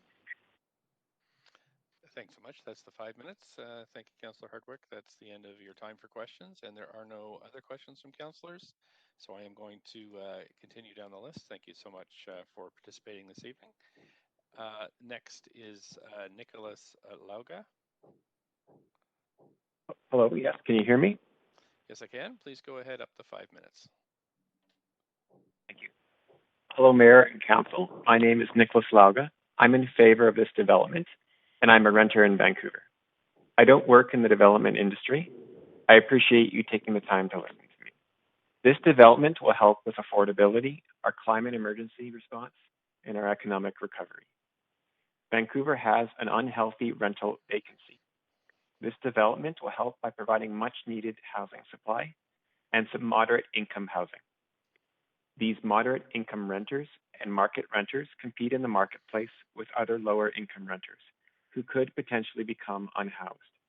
Every time you say no to a potential development, you're putting more pressure on the most vulnerable in society and increase the chance of the most vulnerable to become unhoused. We must do everything we can to reduce the chance of someone becoming unhoused. You must vote for this development for the sake of Vancouver renters and the unhoused. The development is critical for our climate emergency response.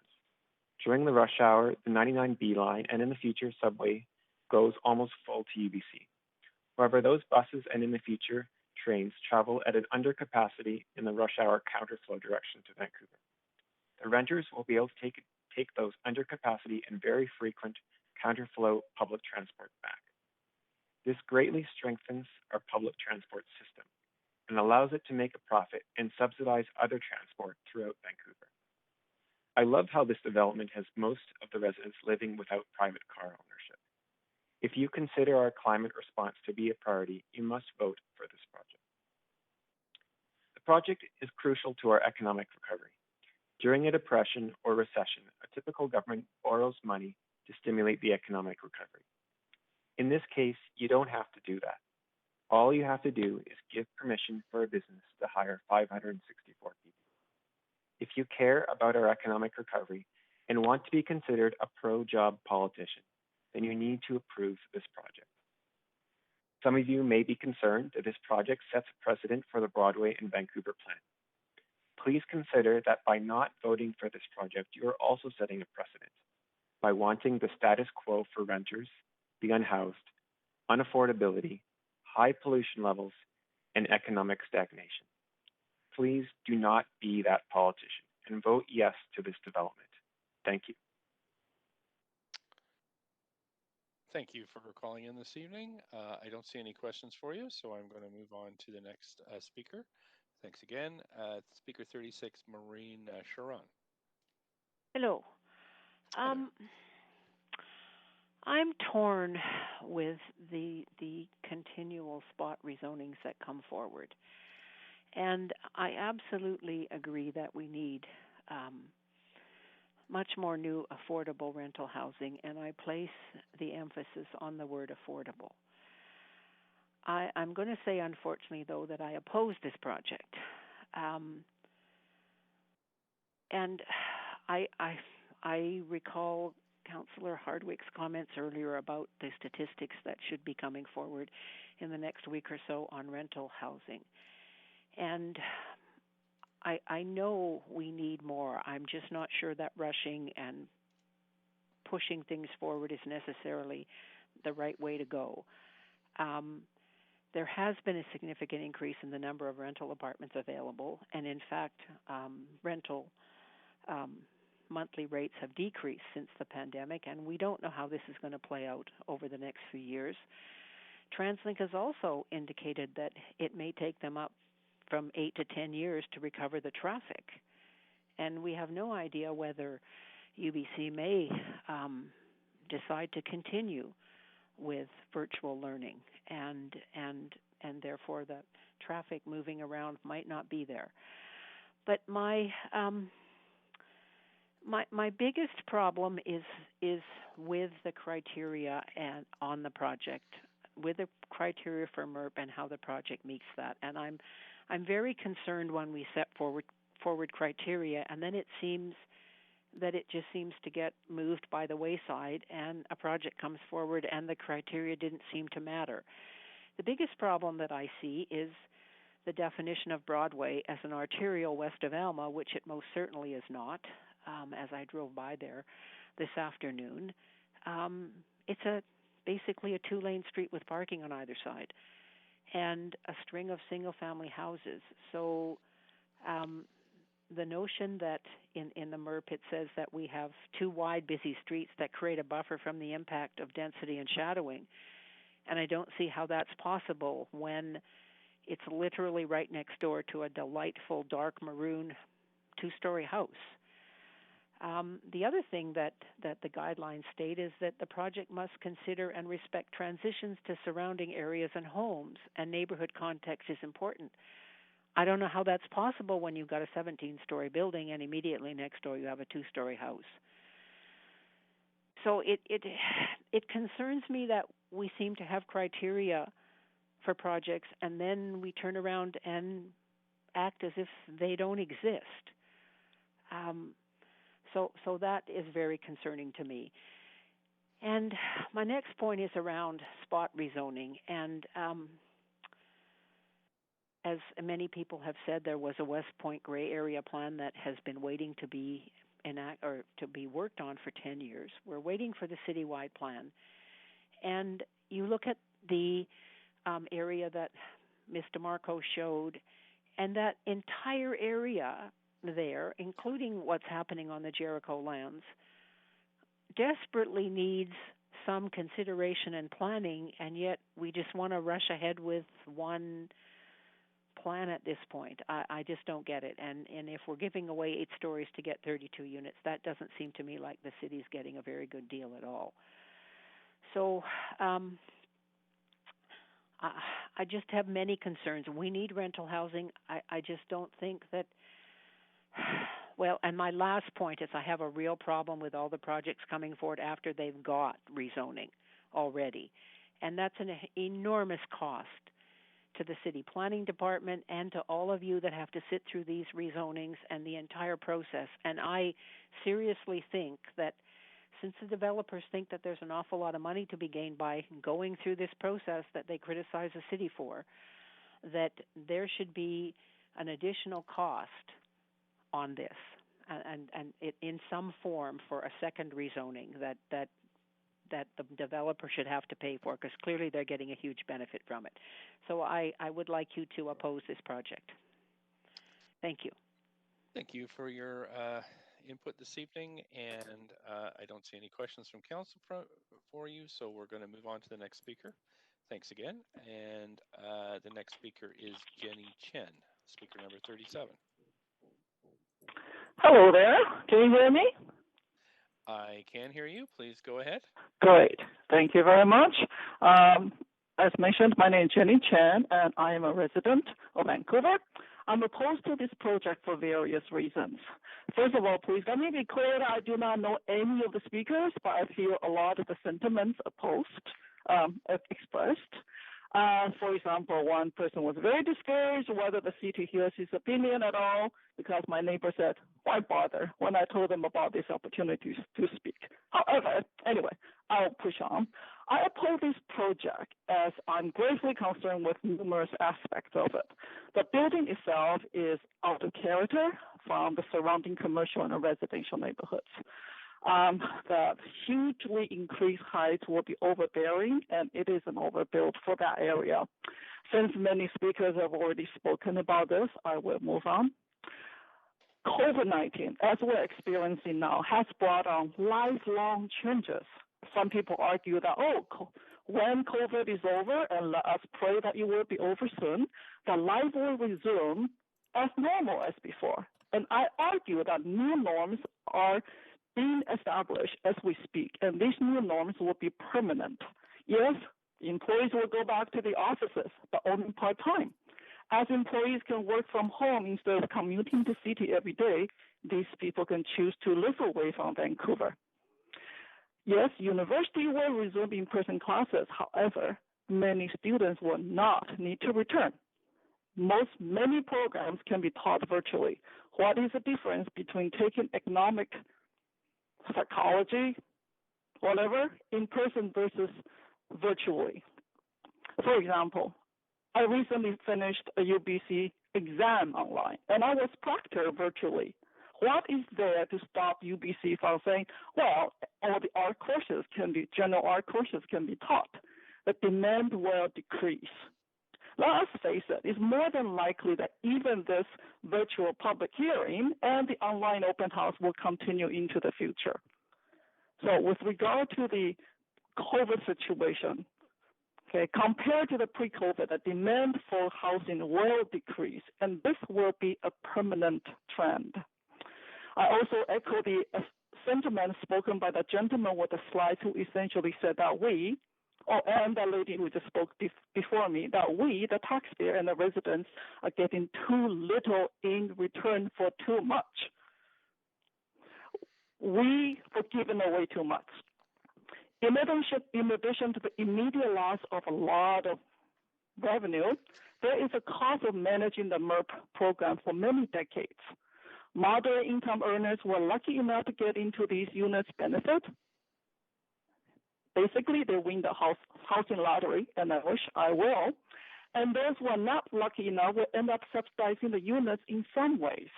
We need to find a better solution, because I'm not convinced that we, both the property owners and the renters, can afford it.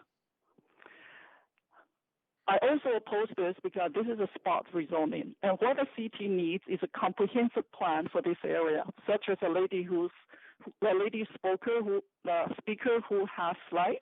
And this plan must include the projects that are already in the planning or even in the building stage, such as the Old Transit Depot on West 41st and Oak, and the RCMP land close to the Oak Ridge, and the Squamish Nation land underneath the Broad Bridge. These few significant developments will yield literally thousands of rentals. Yet I do not see these numbers being projected when these numbers ought to be.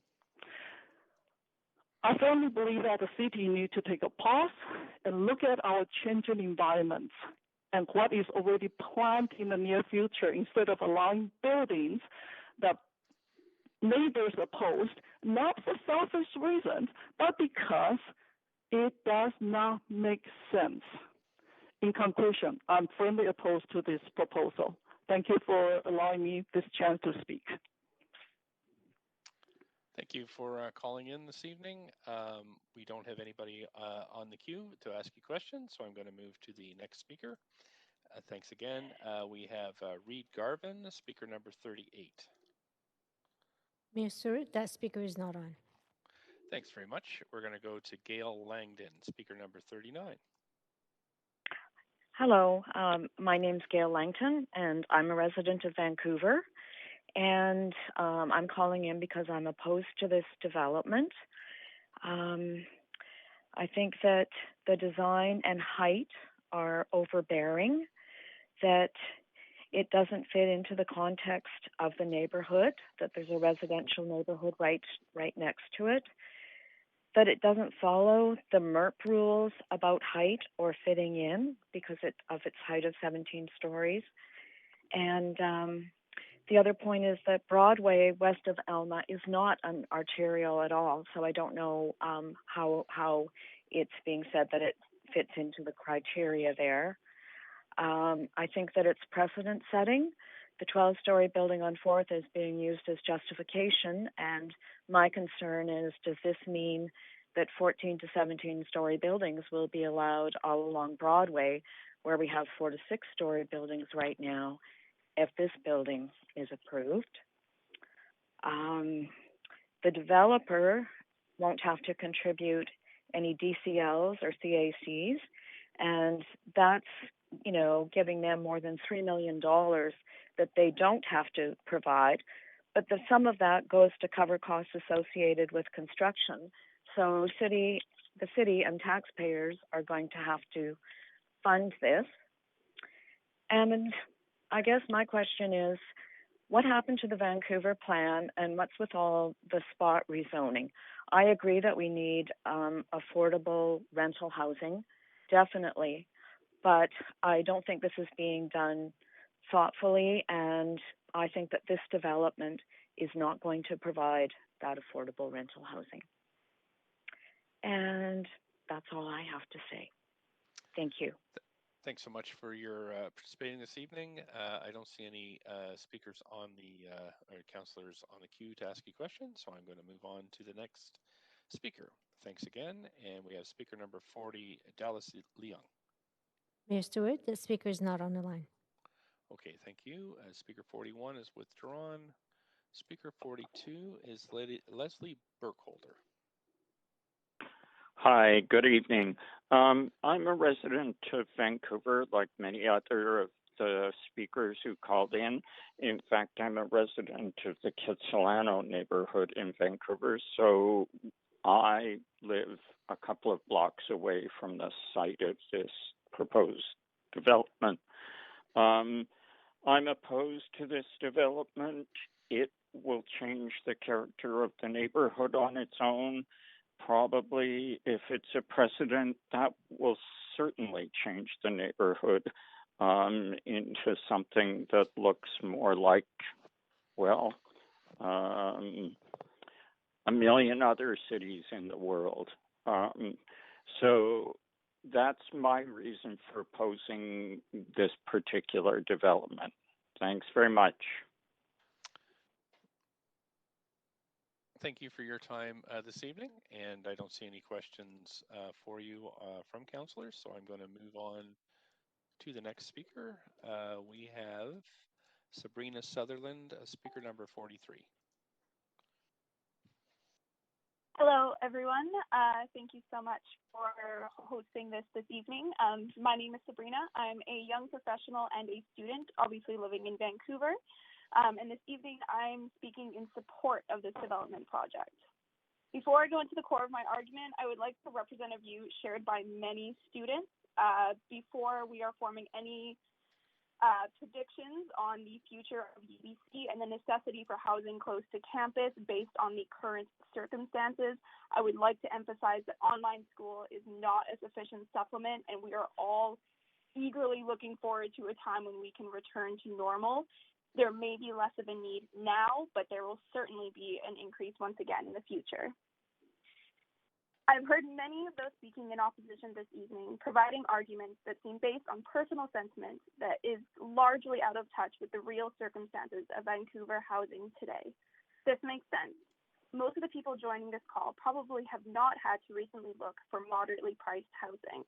So let me paint a picture.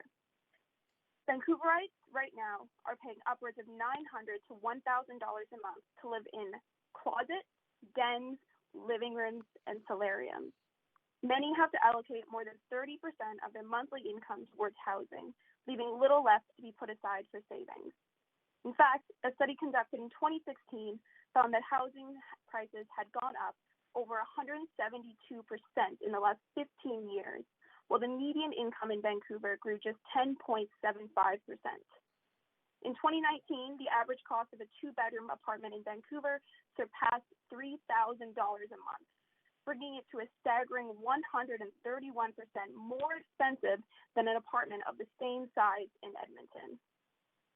Here, it is important to note that the median income in Edmonton that same year was $83,000, while the average Vancouverite was expected to earn roughly $76,000.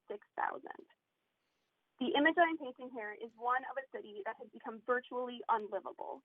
We are undeniably experiencing a housing crisis. So my question to those standing in opposition this evening, if this is not a project that we're going to pursue now, then when? If it's not going to be this design, then what?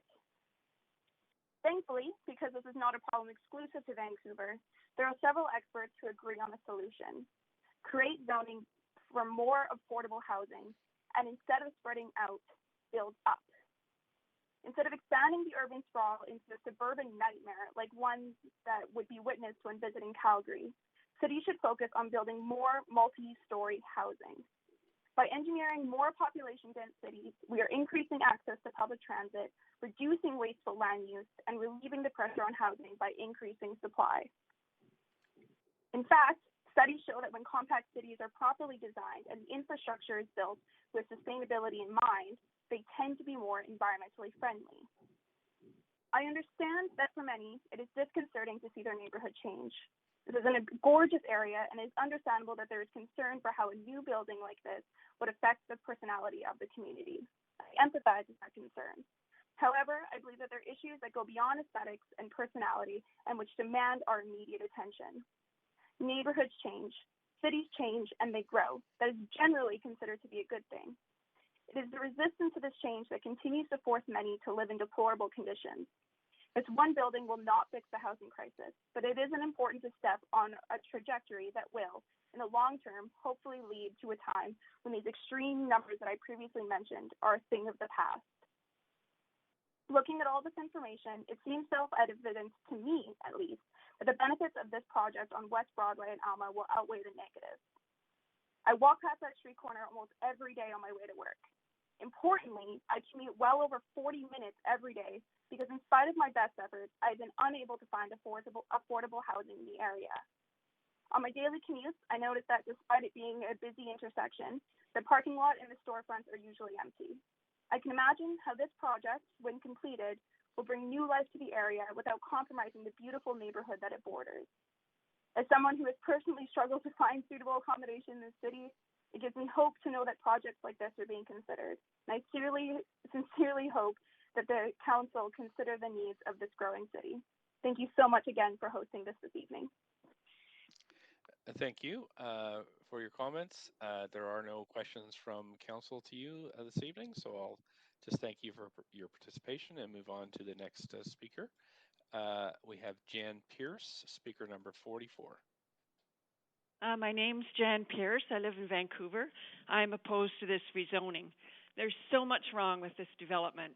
It has a very oppressive design that maximizes its apparent bulk and mass with way too much concrete, and it doesn't follow MERP's own rules. It's completely out of scale and context with the surrounding neighborhood. Maybe this was considered by planners, but then ignored. The height of a normal 17-story building, not 14. It's not actually at an intersection of two arterial streets, doesn't agree with the Point Grey neighborhood vision, and there is no transition to 8th Avenue to the north. As well, I'm very concerned about the severe shadowing of the low-rise multifamily units on 8th Avenue.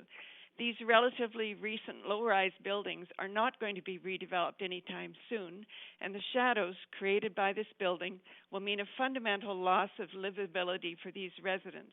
This is not an acceptable trade-off. It is also premature to set new precedents before planning is done. Much of the area is already owned by developers waiting to see if this gets approved. This is not the way to plan an important part of our neighborhood. The second point I want to make is about the subway. The future presence of a subway station is being used as justification for breaking the MERP rules about fitting into the neighborhood context. But is the subway still the best option, and is it ever likely to be built? In the last year, so much has changed. Some of these changes have been brought on by COVID, or COVID has accelerated change that was already happening. Change in the travel behavior of UBC students with more online courses. More virtual interactions and working from home that also reduces the need to travel. And a huge reduction in transit use due to safety concerns. It's going to be a very long time before most people will want to head down into a crowded underground station and wait with a lot of people in order to climb into a tube full of yet other people. And the high cost of the subway means that it must have very high ridership in order to be viable. As well, we are rethinking the kind of city we want as part of the Vancouver plan. The provisional goals include connected neighborhoods. This goal will be far better achieved through an LRT network than one single line to UBC. Another change is the 6,000 rental units in the Senac development at Burrard Bridge, and now maybe 3,000 more units on the Molson site. This is where we can have housing for lower income workers. But this will mean 12,000 or more people living several blocks away and up a hill from the closest subway station. That's not connected. This new population center means we should consider an LRT line running from Science World past Olympic Village along 4th Avenue to meet the subway at Arbutus and then continue on to UBC. This would connect neighborhoods far better, and the cost savings mean we could start to build a whole network of LRT transit. We need to start reconsider this option before we start upzoning for a hypothetical subway on Broadway. Please don't use the subway as justification for upzoning this area. Finally, fundamental flaws are appearing in the MERP as the MERP pilot project continues. Using market rental buildings to provide more affordable units has been resulting in oversized buildings that are unacceptable to the surrounding neighborhoods. We need to pause and determine what we can do better. One hypothesis is we're giving away way too much to the developers. In view of the large subsidies being provided by the public, worth millions of dollars, we need to have much more transparency as to how these huge increases in density are being determined. And I think MERP is looking at the wrong projects to deliver this housing. They're trying to make market rental buildings subsidize affordable rentals, but market rentals themselves already need their own incentives and extra density. It would likely work better to have strata buildings take on the affordable housing units. Another option is to establish an affordable housing fund as part of the CACs. It could be used to purchase rental units and rent them at affordable rates. There are many other possibilities. We need to look at those. My last point, there's a huge amount of concrete that is unnecessarily being used in the construction of this building. 1 ton of concrete produces 1 ton of carbon. We should be asking, as part of every rezoning application, for a calculation of the tons of concrete that are going to be used. Embodied energy requirements must be considered as well as operating energy if we're to take climate change seriously. In view of all these considerations, please reject this rezoning application. Thank you. Thanks so much. You do have a question from Councillor Hardwick. Councillor Hardwick, go ahead. Thank you very much, Ms. Pierce. And I certainly take your point about a more distributed approach to our transportation network. But that's not what we're here to talk about, except for perhaps the Broadway subway as a justification. I'd like to really dig into what you said about the MERP program and the fact that this development, this application is not satisfying the requirements that are laid out in the MERP program. I think I heard you say that it is not at the intersection of two arterials as specifically laid out in the MERP guidelines. Is that accurate? Am I reading you right? And what other points on that particular thing of why this is not compliant with MERP? Well, I think a few other speakers, including Chris DeMarco just recently, were saying that this is not, that Broadway west of Alma is not an arterial street. So it's a local residential street. And so we aren't seeing the idea that these two busy intersections are crossing, and therefore, we can justify higher density because of that, or it's allowed under the MERP rules. This is not that situation. I gather that, all of this is justified. We've heard other speakers say, well, we should just build everything and not be paying attention to the rules. But presumably these planning regulations have been put there for a reason. I don't want to take up too much more time on this, and it was really specifically the focus on the fact that we were not even meeting the specifications in MERP that you touched on that I was struck by. So if yes. No, and if council passes a policy and, there are certain rules and then those become ignored in a short time, it throws into jeopardy the whole idea that we're trying to plan our city, because how can we even trust Vancouver plans? So we put in a plan and then a few years later we'll say, well, now things have evolved and we're going to ignore it anyway. So why bother doing it if we're just going to ignore what we've entirely. passed? I see it. Thank you. Thanks so much. There are no other questions for you, so I'm going to move on to the next speaker. Thanks again. We have speaker number 45, Joan Jacquard. Hi, thank you. Thank you for your time and attention. My name is Joan Jacquard, and I've lived in Vancouver for 37 years, and I'm opposed to this proposal. There are so many reasons to object to this proposal. Where to start? This development is being proposed under the City MERP program. In my opinion, the program is a weak attempt to address the desperate need for affordable rental housing and home ownership in this city. We need to demand a much higher percentage than 20% floor area of new developments for moderate income units to begin to address the affordability issue and to provide appropriate housing for the diversity of population that makes the city viable, vibrant, and vital. Does that ratio not imply that 80% of these units are unaffordable? For too many years, the city has allowed developers to determine a preferred built-form model of condo towers, which don't provide affordable livable space for the average citizen or family. This particular tower proposal in a predominantly low-rise neighborhood is yet another instance of keeping to this eye-blinkers Vision Vancouver approach to increasing density. In discussion with my friends and neighbors, we were expecting that our new council would behave with more true vision and would function with respect for promoting and protecting Vancouver's diverse neighborhood identities. Instead, we're seeing a less than responsive promotion of blanket rezoning, allowing a very limited and specific form of redevelopment, then also permitting these spot high-rise proposals, obviously wanting to jump the gun on possible future transit stations that are totally unsympathetic to and disrespectful of their surrounding neighborhood. Would you want to live in the perpetual shadow of this building? I would urge the city to move quickly on completing the Vancouver plan to provide a framework upon which development decisions will be based.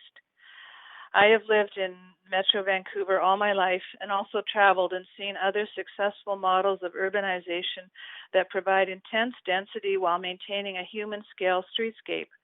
We owe it to this beautifully sited city to not mess this up further. We need to explore alternative options and create incentives to integrate density sensitively into our existing neighborhoods. I cite Councillor Dominato's motion of July 7, 2020, item B6, titled Enabling Creative and Easily Replicated Missing Middle Housing Pilots, where she cites within the Housing Vancouver Strategy 2018 to 2027, the 2012 Mayor's Task Force on Housing Affordability, which identified the need to increase the supply of different types of housing, particularly for families with children.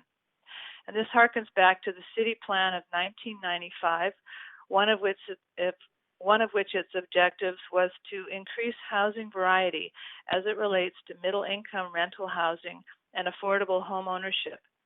This means seriously promoting and permitting ground-level forms of development such as row and townhouses, which can be sensitively integrated into formerly single-family zones. Some appealing examples exist within the city. One of the key objectives of the Housing Vancouver strategy is to create the right supply of housing to meet the needs of people who live and work in Vancouver. And one further endorsement of this more nuanced approach to housing development, as cited in Councillor Dominato's motion, is this reference, and I quote, "Among the 6 core values that guide the city's mission are the values of responsiveness, whereby the city is responsive to the needs of citizens, and excellence, whereby we strive for the best results." Which leads me to my other major objection to this high-rise proposal, its complete lack of any redeeming design aesthetics. It would be a blight on any landscape. It is overbearing, ill-conceived, looking like a quick patch-up of its former equally bad incarnation, a random stack of bulky blocks that any child could do better at. I'm appalled that such a proposal could get to this stage of presentation. Where is our urban design panel? I attended the city open house for the initial proposal for this site. The overwhelming consensus in the room was dismay at the objectionable lack of design for that building. This proposal is no better, and for many more reasons than I'm allotted time for here, including the inappropriateness for a building of this scale on this site, I strongly urge Council to reject this rezoning application. Thank you. Thank you for calling in this evening. I see no questions for you from Council, so I'm going to move on to the next speaker, but thank you very much for your participation this evening. Speaker number 46 is Roberta Olenek. Hi, can you hear me? Sure can. Hello? And okay. up to 5 minutes, please. Okay. I live in Vancouver and strongly oppose the MERP Tower at Broadway and Alma. I appreciate that Mayor and Council are considering this project as an effort to increase affordable rental on Vancouver's west side. But this development is not an appropriate means to that worthwhile end. This tower is imposingly ill-suited to the neighborhood in violation of MERP's own stated requirements, and it offers virtually no bang for the buck in terms of housing benefits.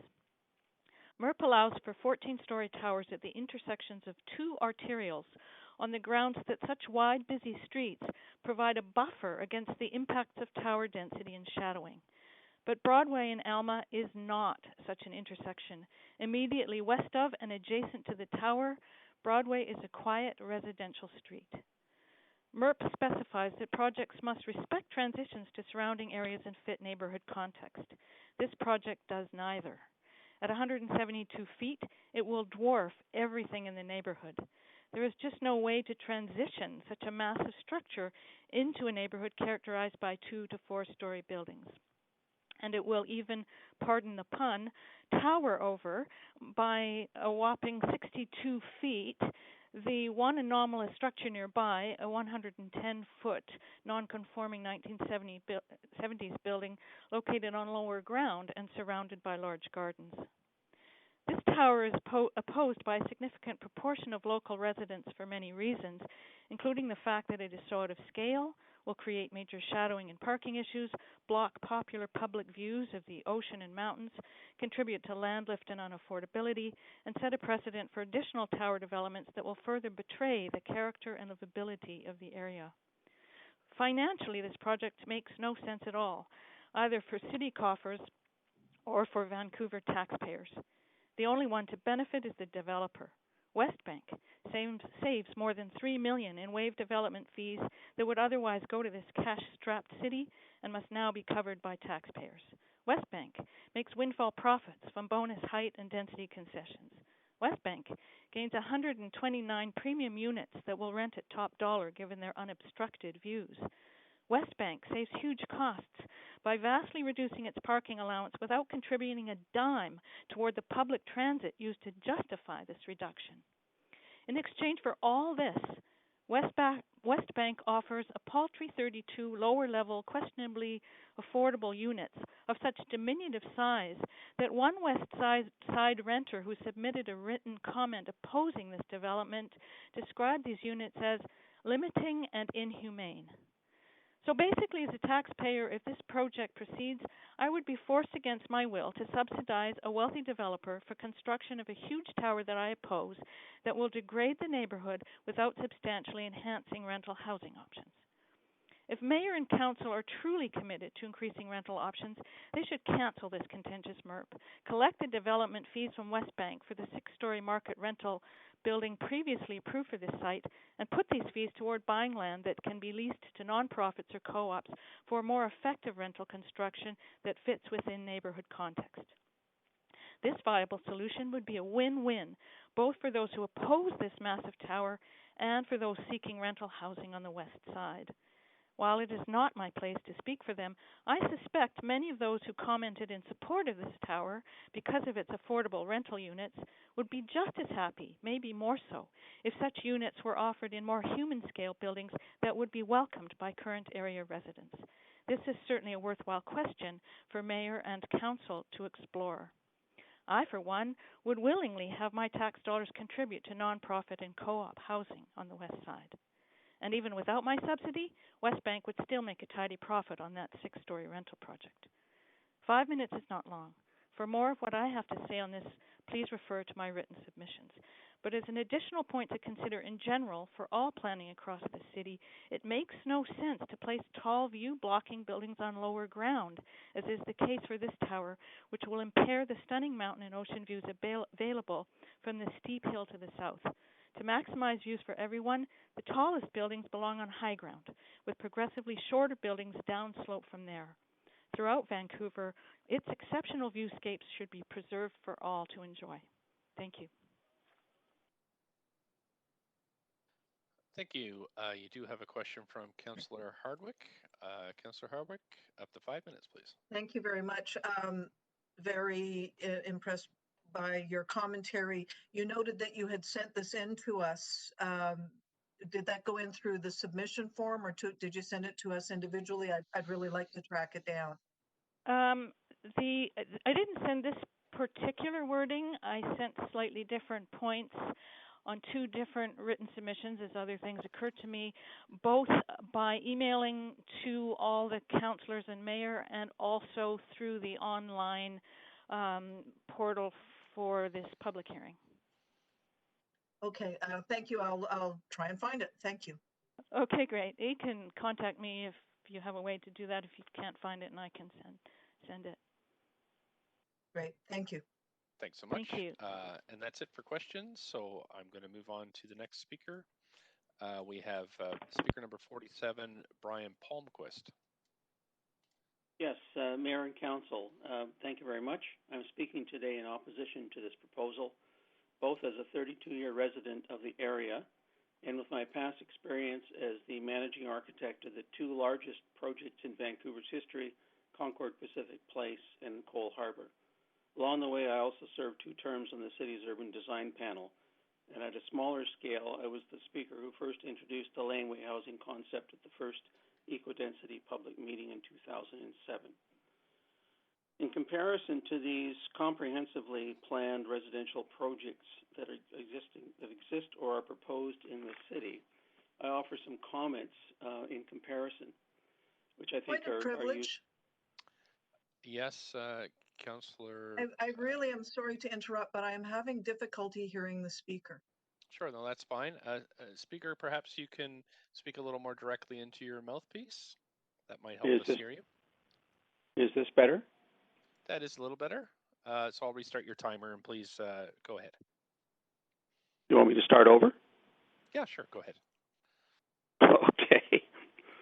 So, Mayor and Council, I'm speaking today in opposition to this proposal, both as a 32-year resident of the area and as the former managing architect of the two largest projects in Vancouver's history, Concord Pacific Place and Cole Harbour. Along the way, I also served 2 terms on the city's urban design panel, and at a smaller scale, I was the speaker who first introduced the laneway housing concept at the first eco-density public hearing in 2007.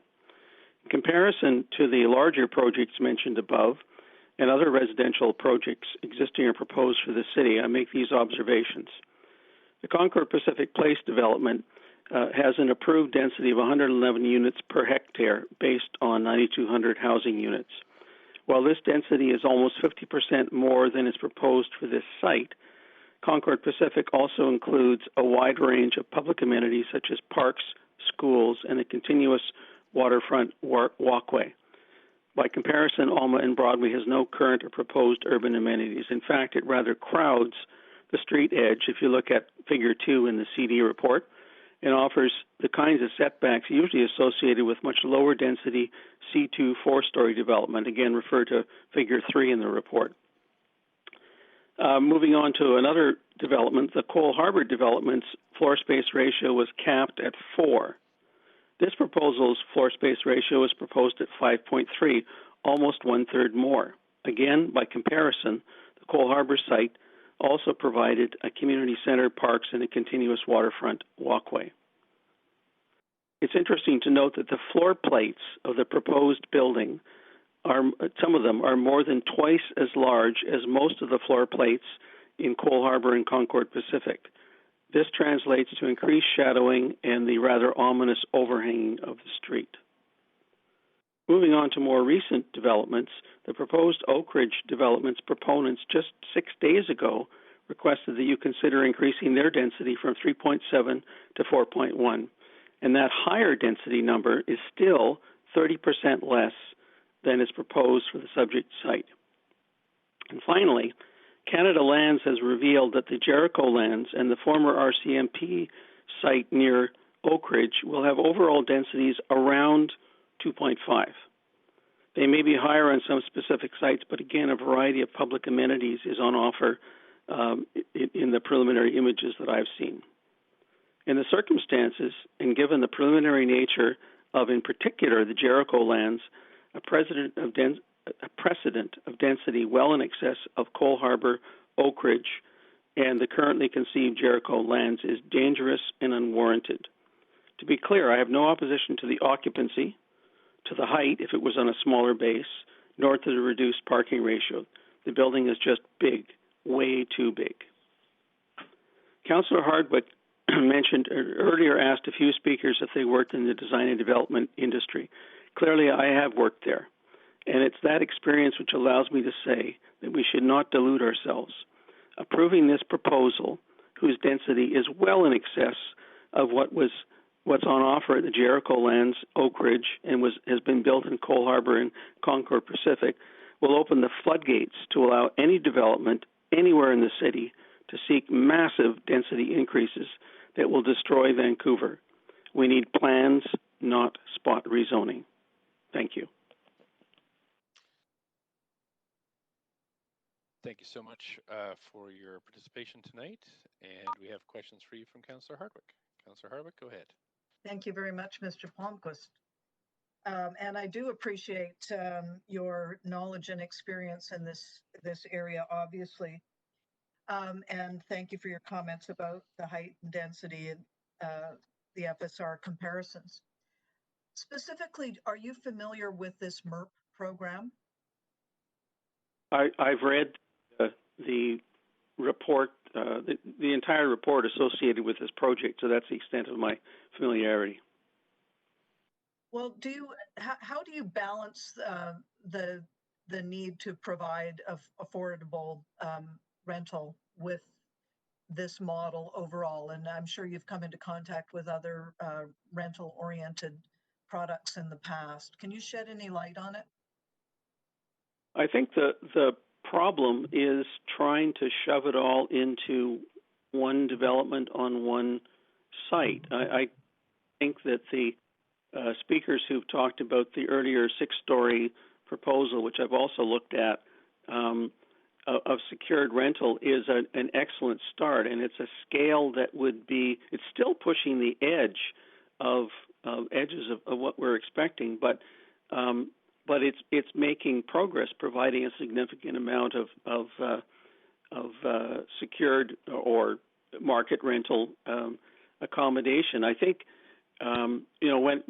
when Concord Pacific and Cole Harbour were developed, there was a mandatory percentage of social housing in those developments, and it was 20%. It's become a bit of an icon, not an icon. It's become a bit of a kind of a minimum starting point, and hence the maximum that is proposed. There are a lot of projects that have been historically developed in the city that have had zero affordable housing, zero rental housing. And I think that, perhaps it's time, if we're going to talk about focusing density of such magnitude in order to get rental property, maybe it's time that we started saying to every development that's proposed in the city that of any consequence, that you have to provide, 20% or more rental housing. I mean, even the small-scale laneway housing is mandated to be rental.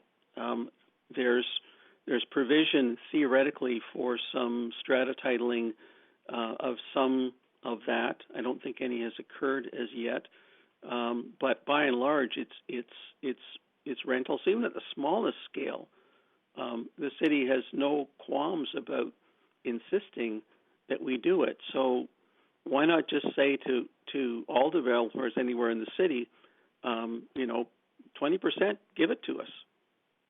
That's probably the best I can propose. And even at a larger development, so Jericho Lands is a good example. I have no idea what the eventual plan will be for that, what the arrangements will be, but hopefully it will have a significant proportion of rental housing on it as well, mandated by the considerations that go into preparing a plan. Well, thank you for your insight and wisdom, sir. Thank you. You do have also questions from Councillor Swanson. Councillor Swanson, go ahead, up to 5 minutes. Yeah, thanks for coming. Your statement about why not just tell every development to provide 20% social housing intrigued me. Would you say that we should be doing that only if we give them a DCL waiver, a CAC waiver, and extra density? I think we are drifting into policy discussion here when we need to focus on this particular project. So if you can relate it to this particular project, that'd be acceptable. So this project is getting a DCL waiver, a CAC waiver, and extra density, and they're only and government financing, and they're only providing 20% affordable, so-called affordable housing. So what I'm wondering is, from this speaker's perspective, he seems to have a lot of experience. Could a development be required to provide 20% social housing without all those perks? I can't answer that, actually. I haven't done detailed analyses. I've informally talked to people about various things, and you can get every perspective from can't possibly afford it to what's the big deal. I would say that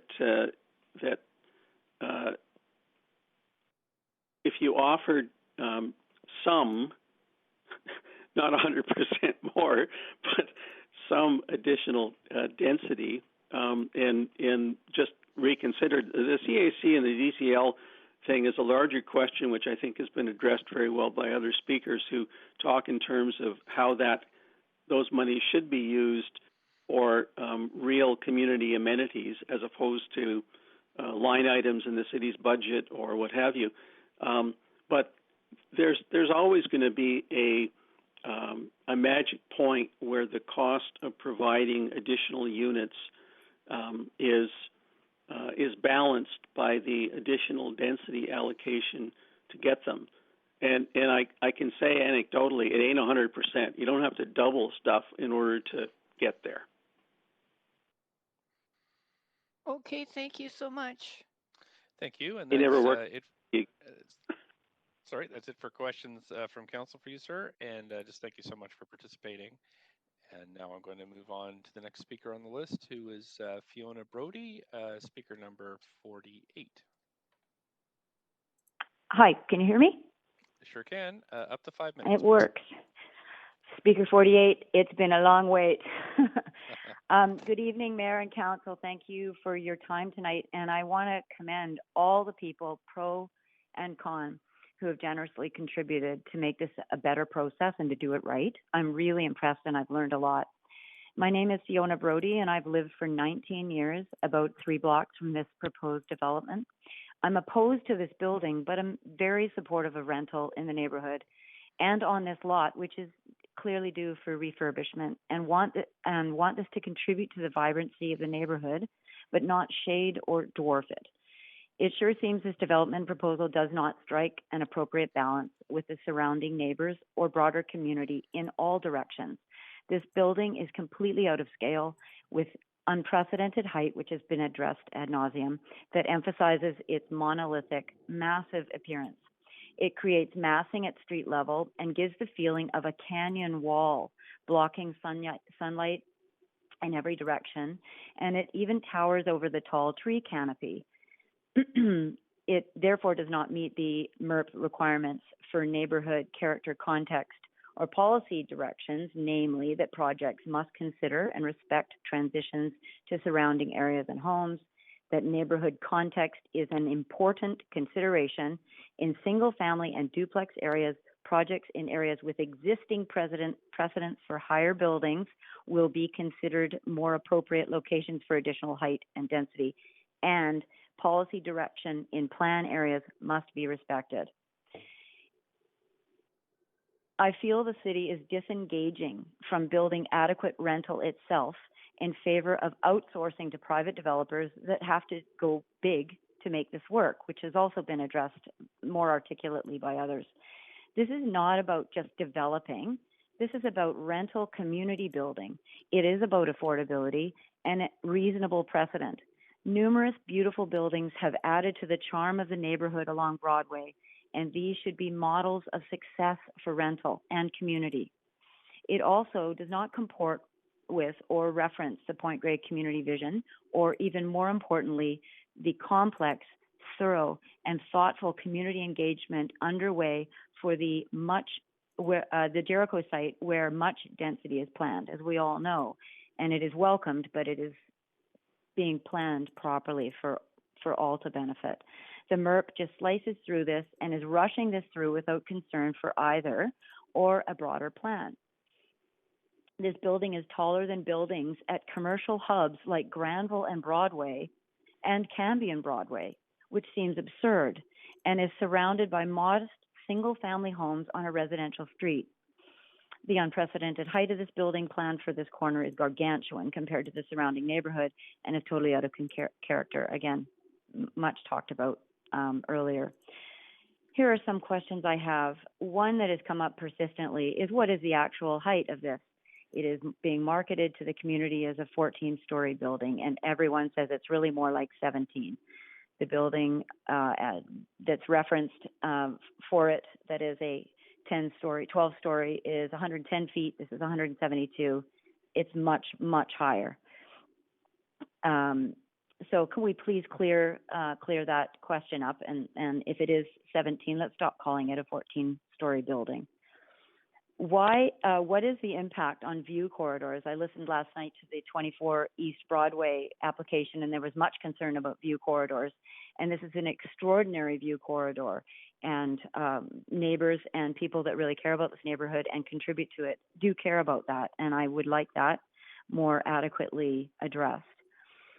Another question is, why are we not supporting the development of the appropriately sized 6-story idea that would deliver more affordable units in context with the neighborhood while adding new long-term and varied residents contributing to the local economy? We want more affordable rental. How does this encourage that objective? Outside the 31 moderate income housing units, the remaining units do not appear very affordable. Can this please be specified? The top units with mega views will likely command very high rents. And I understand the renters talking about expanding the affordable rental capacity in the city, which I 100% agree with. But I really don't think that this meets that fundamental objective. I wonder about the actual rental unit sizes and the livability of them. The application says the small studio rentals are 320 square feet. Is this long-term livable size for families? And how affordable?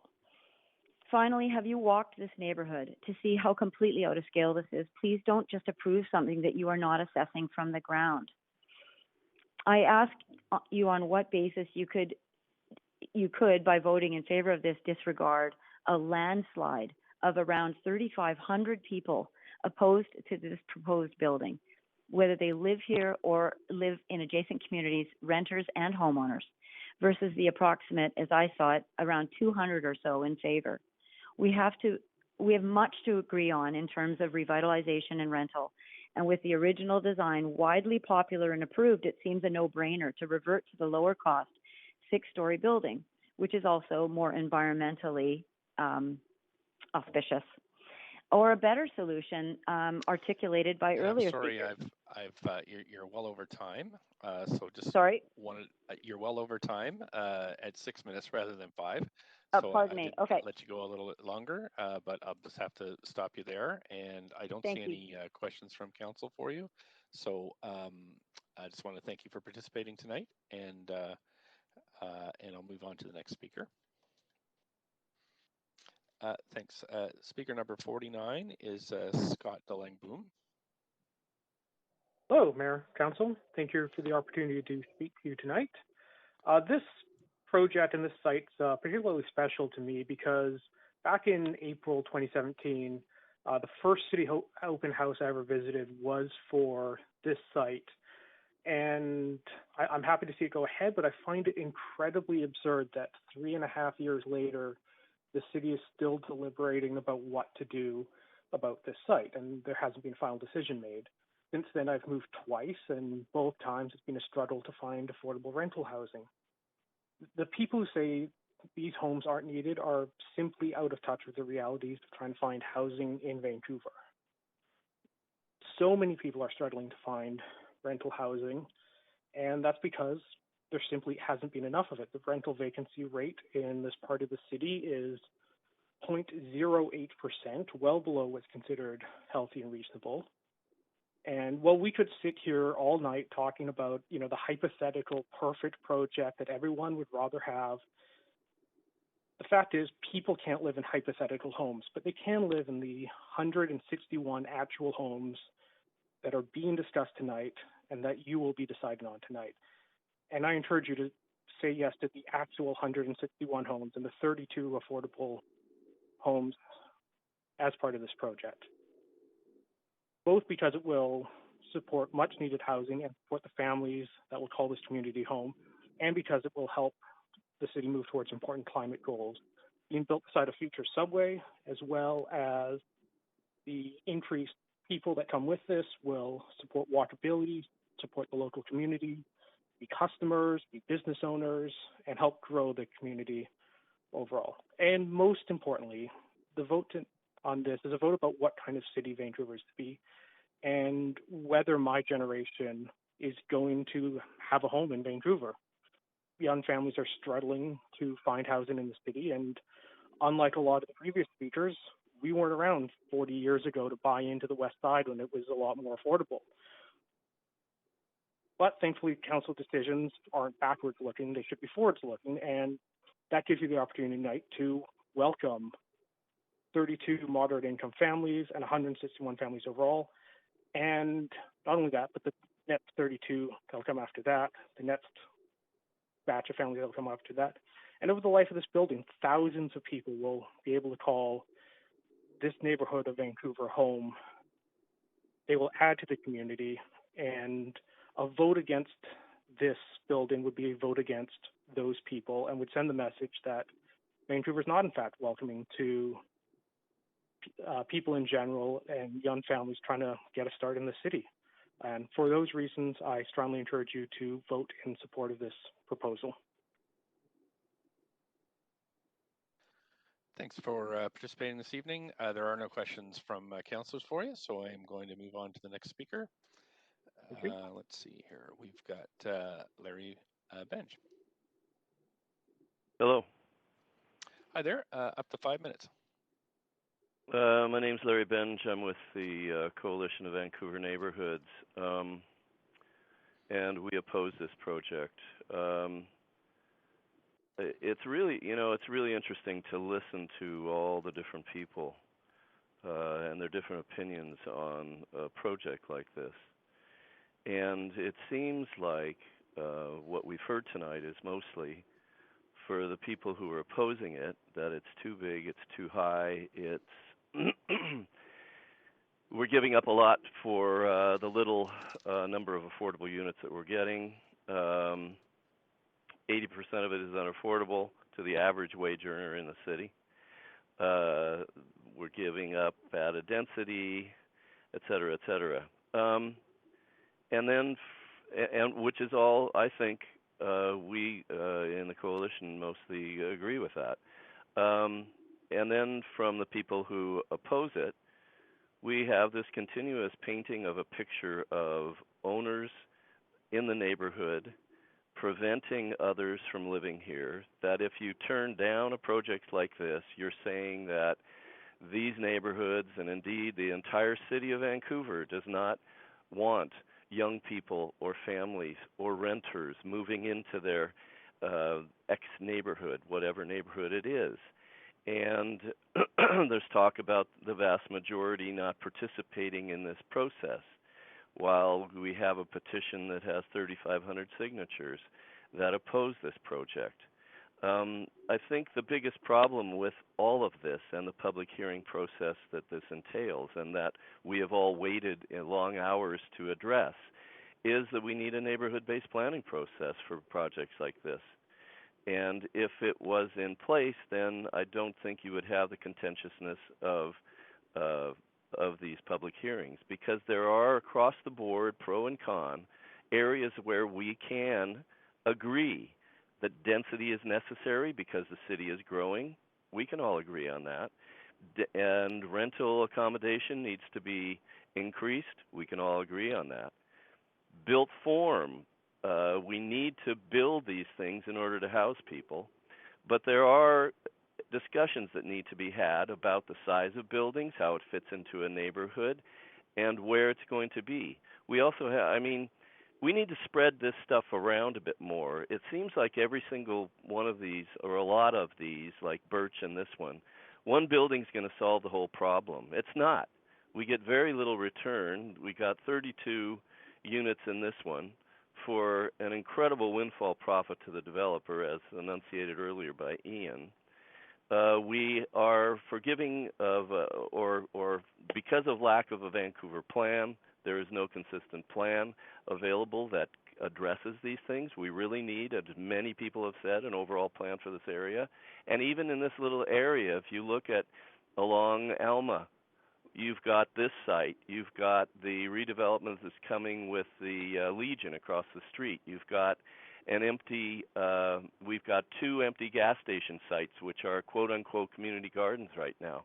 There are a lot of areas just within this little 2-block region that are going to be redeveloped, and high possibility that they'll be developed into rental housing because of the adjacency of UBC. Also, UBC itself. Why isn't UBC developing rental housing? We've got Jericho Lands that are coming on. We've got all these other places. The other part of this that we don't have is, where's the data? How are we supposed to know how many rental units we actually need in the city and what type and size and all of this stuff? The data hasn't been produced. It was asked for by Councillor Hardwick back in May, and we're still waiting for it. But and we've got 601. Councillor asked about how do we provide social housing. Well, the city doesn't sell properties like 601 Beach and take a 17-story social housing possibility out of the equation and turn it into a 55-story gateway to downtown full of market condos. That's how you make affordable housing. And you don't give up the profits that you would have made from rezoning the property before you sell it, as opposed to letting somebody else take advantage of that. There are a lot of opportunities in this city to create social housing and below market housing and rental accommodation. We need to spread it out. There's lots of opportunities, and I wish we would do that. Thank you. Thanks so much. We're at the 5-minute mark. You do have, it looks like, a question from Councillor Weeb. Councillor Weeb, please go ahead. Yeah, first question is, obviously we heard from the BIA and a couple other groups saying how this project will help the viability of the commercial street. Recognizing that you're coming in here speaking on behalf of the Neighborhood Association, what do you say about that component of this project, of bringing in 161 new families, as well as taxpayers and other people to the neighborhood? I think there are several opportunities within this neighborhood, in addition to this site, that will bring more people, citizens into the CUP, because I totally agree with Michelle that we do need more density in this neighborhood in order to activate the businesses in this neighborhood, because they're hurting. But there's a lot of opportunities along Broadway and along the arterials and things like that. And we're not saying that this site here should be left as it is. We are arguing that this site can be done in a better way, and the total number of units can be spread out over other areas. You don't have to concentrate it in one. This building is wrong building, wrong site. There are other opportunities, and also I'm looking right now at a drawing that Scott Hine did and others in the Urban Design Studio in the city back in 2006 as part of the West Point Gray Visioning, and it is looking at an entire kind of concept for the redesign of this entire area.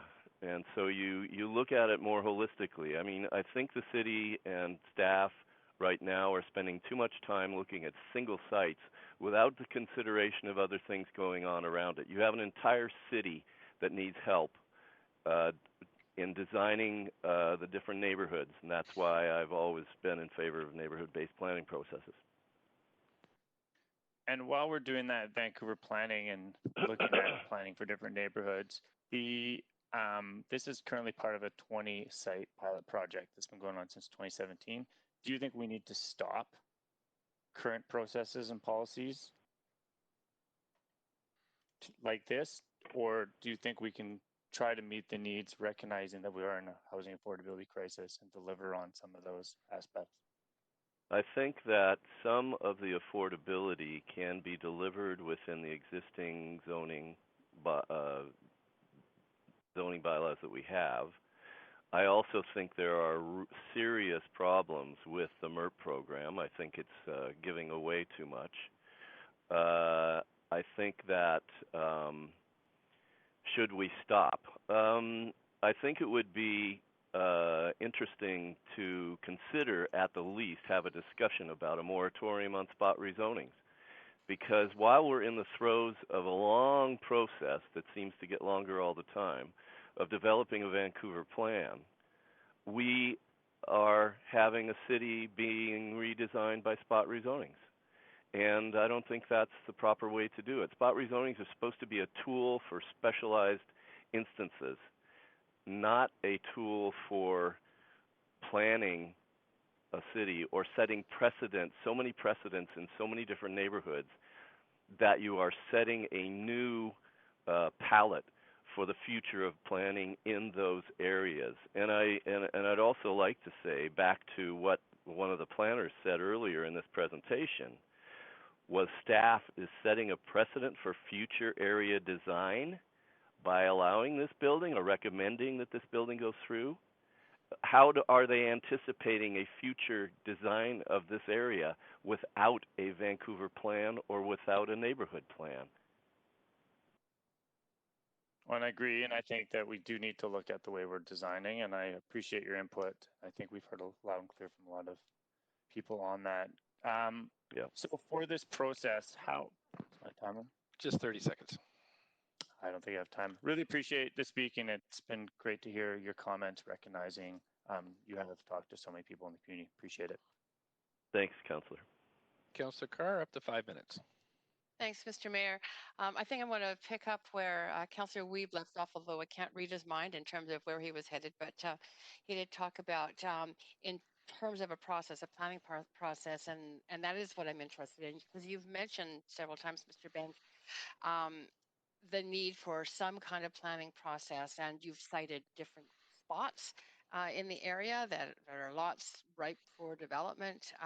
So how would you design it? Tell me what you would do if you could design something around planning in the context of the Vancouver plan that gets us to a point where people, not only just in the neighborhood, but also citywide, go, yeah, this is what we want for our city. This is what we want for this particular part of our city. So what would you do? I hate to interrupt here, but again, with the public hearing, we're not supposed to focus on the larger policies, but on this specific project. So if you could kind of contain this to comments on a specific project, that would be great. Can I address this in the context? Can I address your question in the context of this current project? Yes.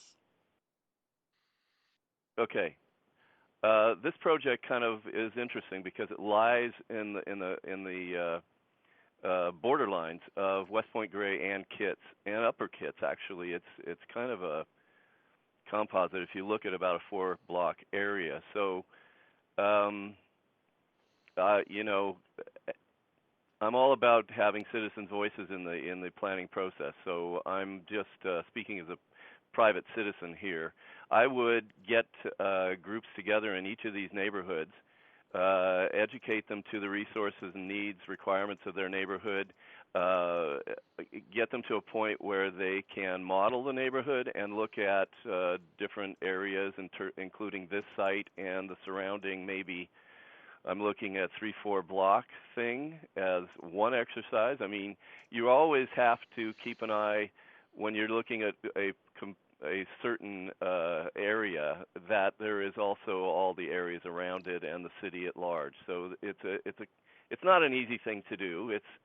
But there are opportunities for bringing citizens' voices into it, and those citizens include renters, owners, BIAs, developers, builders, all of these people. I mean, anybody that lives in this area has a right to voice their concerns about and give their opinions and, work it out. Yeah, that's simply put. Just another question on that. You mentioned that there had been a charrette done for this area. I think Scott Hine was who you mentioned. Is that available to be able to be forwarded to council, for example? I think so. I could check with him. I mean, it says right up the top, West Point Grey Visioning Workshop from May 27th, 2006. Now, some people will say, oh yeah, 2006, 14 bloody years ago. Yes, it's 14 years ago, and there's some development that's taken place in the meantime, and a lot that hasn't, but it still gives you an idea of what could happen in that area, and certainly it could be massaged to respond to current needs and requirements. That's the beauty of working out things on paper. Okay, I'd appreciate that if you could look into that. I think all of council would be interested, I'm sure. Thank you.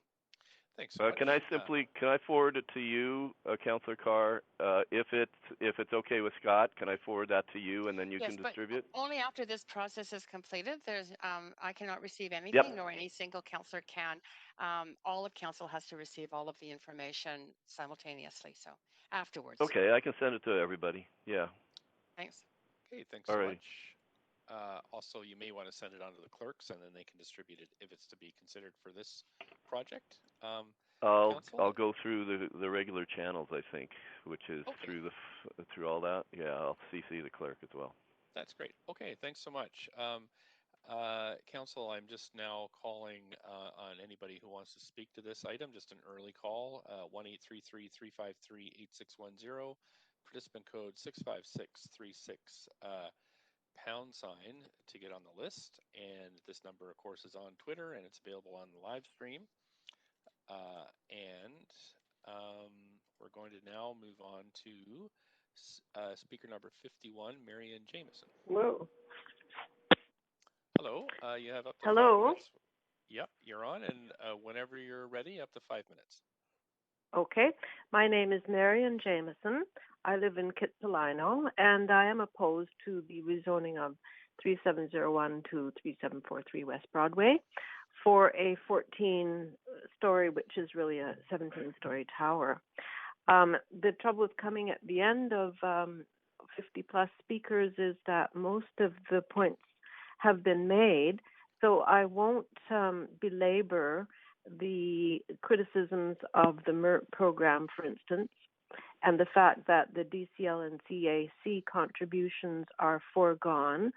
I was very impressed with, I think it was speaker number 22, who suggested that the loss of revenue to the city would be quite a bit higher than the $3 million that people have been talking about. And that this revenue would be foregone for community amenities such as schools, parks, libraries, childcare in the immediate neighborhood that such an increase in density would require. But there were other ideas that have come up about how this revenue, this lost revenue, could be used to build truly affordable housing, perhaps on city-owned land. That was one idea. I was down at the downtown East Side Women's Shelter today, and I have been struck by how there appears to be a significant increase in homelessness recently.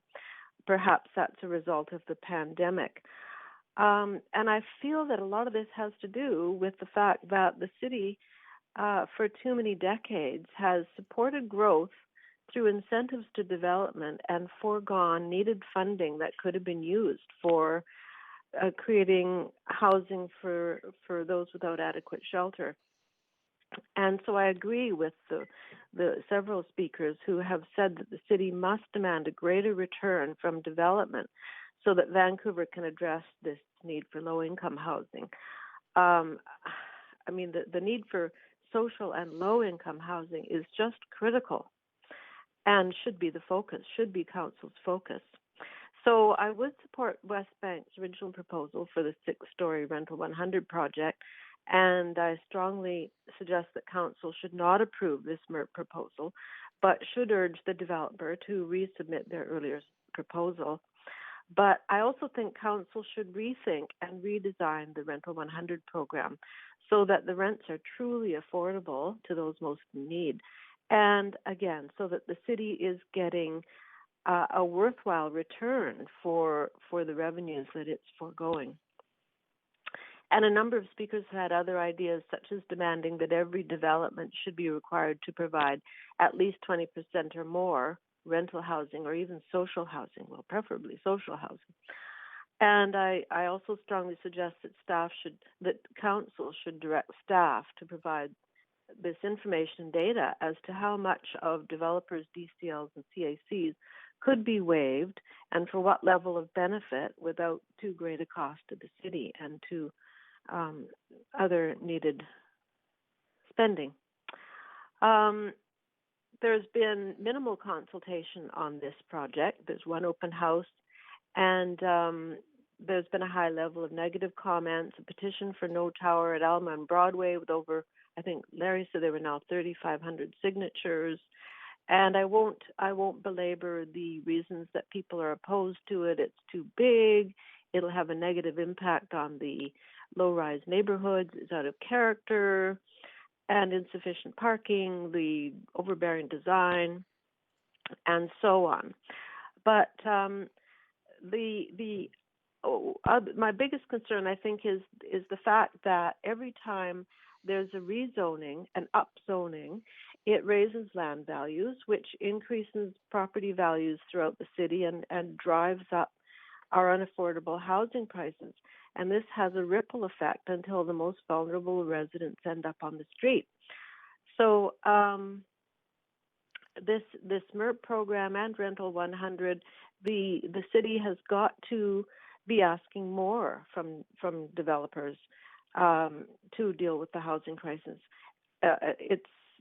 They benefited for 40 years from out of control luxury, mostly one-bedroom condos, and it's just time to turn this around. So overall, I'm opposed to citywide programs that support spot rezoning and ignore neighborhood context. Okay. Thanks so much for your participation this evening, and there are no questions from council, so I am going to move on to the next speaker. Speaker 52 is, thanks very much for participating, is Stuart Smith. Hi there, can everyone hear me? Yes, we can. Please go ahead. Awesome. Good evening, Mayor and Council, and thank you for the opportunity to speak. I'd also say thank you for fixing the video feed. It's lovely to see your faces now and again. My name is Stuart Smith. I'm on the board of Abundant Housing Vancouver, and I'm here to speak in support. This building will provide homes for 161 households. Households that once moved in will no longer compete for basement suites and other older housing right across the city. For tenants like me, new zero displacement rental, even market rental, is important because every additional rental home is one less tenant that I have to compete for to keep my current apartment. Every other high-income tenant out there is someone my landlord can look at and wonder, is there a way to get rid of Stuart and get that tenant in? So I would like to see as many of those tenants possible living in buildings like these so that I have less to worry about and other tenants like me have less to worry about.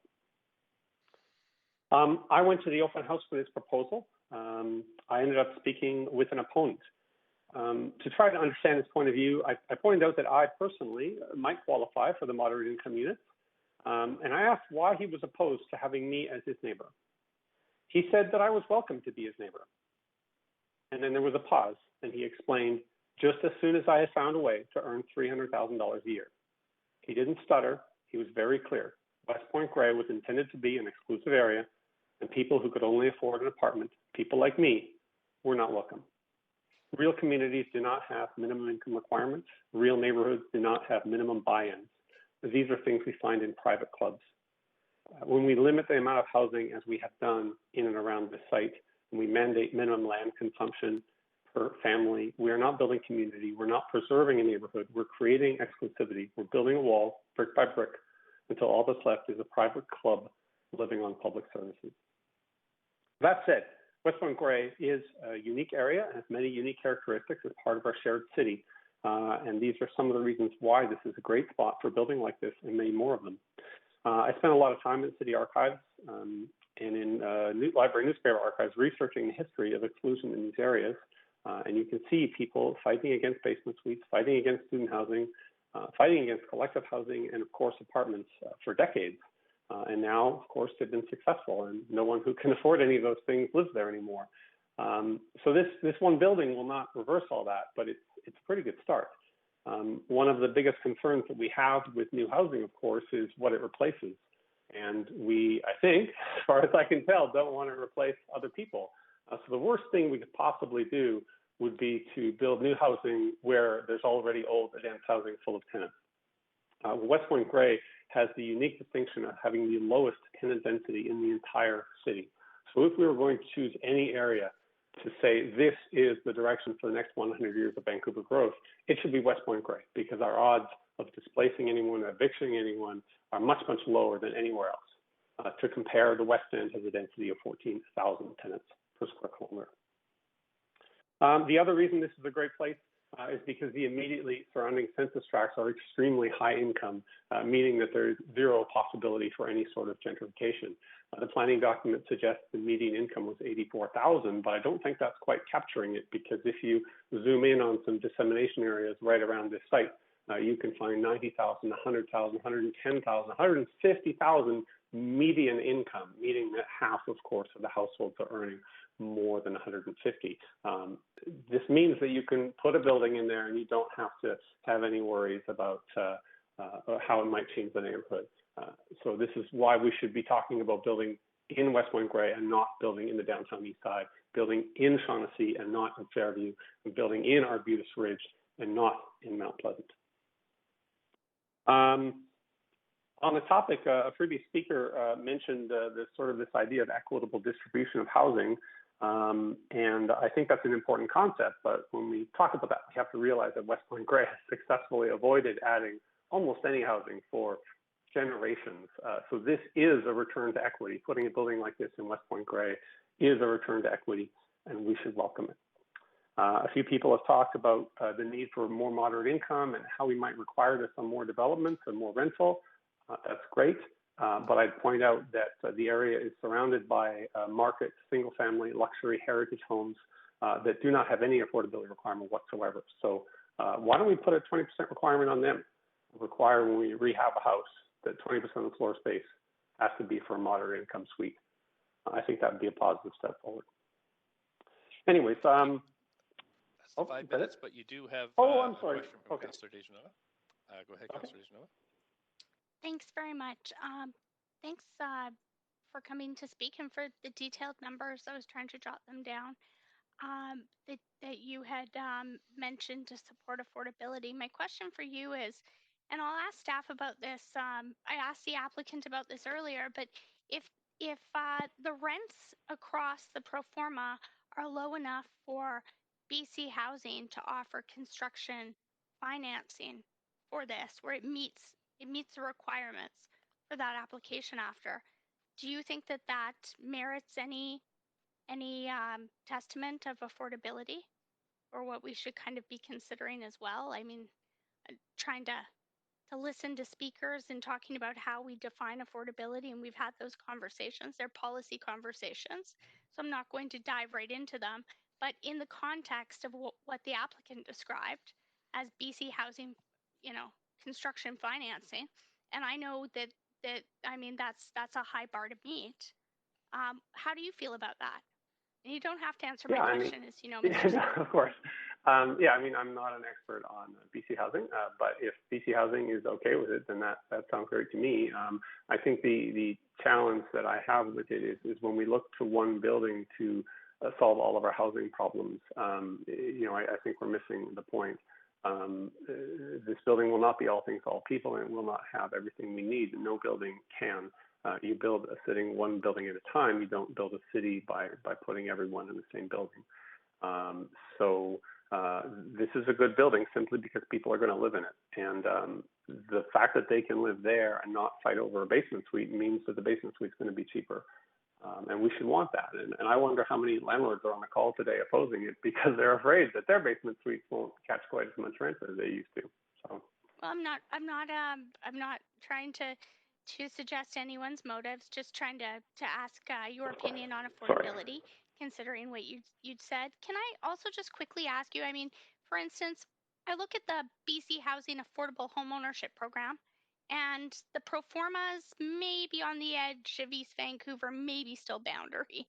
Right there might meet the requirements to allow for some of those units to be built, considering City of Vancouver policy, whereas sort of other neighborhoods support MERP and rental. Do you think that if we're kind of working within certain programs, that some neighborhoods might have more of one program and others might have more of another program, just because of the way that's laid out, but it's spread across neighborhoods equally? Do you think that that's fair in terms of MERP and how it's being applied to this project? Yeah, I mean, my personal opinion is I don't think there's any problem with any housing anywhere. So I'm reluctant to suggest that that it's okay that these things control where they might end up. But I also realize we're all backed into a bit of a corner here, so we're going to take whatever we can get. And if these programs are available and yet they mean that housing might not go exactly where we want it to, we'll have to balance that.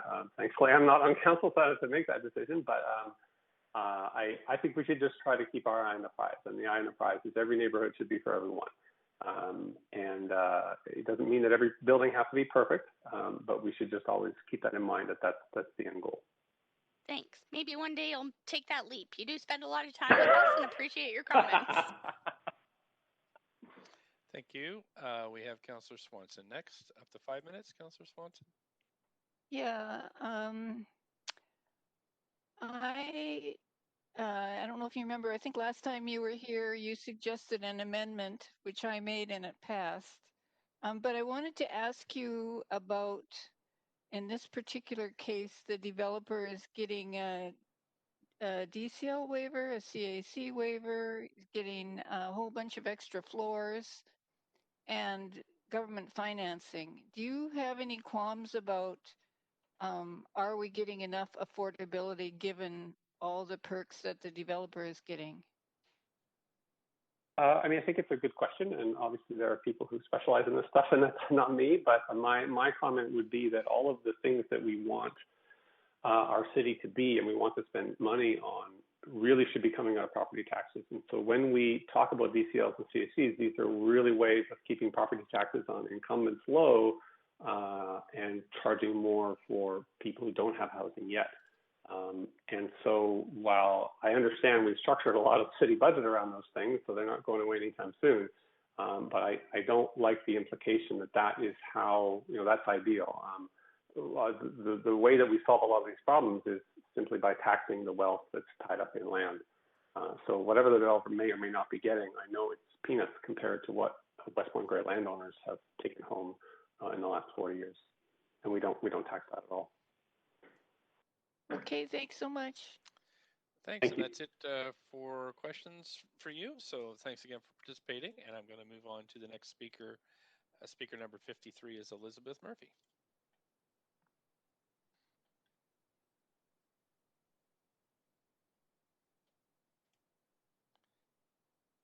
Clerks, we're looking for Elizabeth Murphy. Mayor Stewart, she is not on the line. Okay, thank you. Speaker number 54 is Owen Brady. Good evening, Mayor and Council. Hi there. Can you hear me? Got up to 5 minutes. Yep, we can hear you up to 5 minutes whenever you're ready. Thank you. I strongly support this proposal. There's an apartment building at Alma and 7th, 2 short blocks directly north of this proposal, that was built 50 years ago. It's 13 stories tall. I guess it's not a big deal to anyone today, or we probably would have heard more about it tonight. Since that building was completed, Vancouver's population has grown by more than 50%.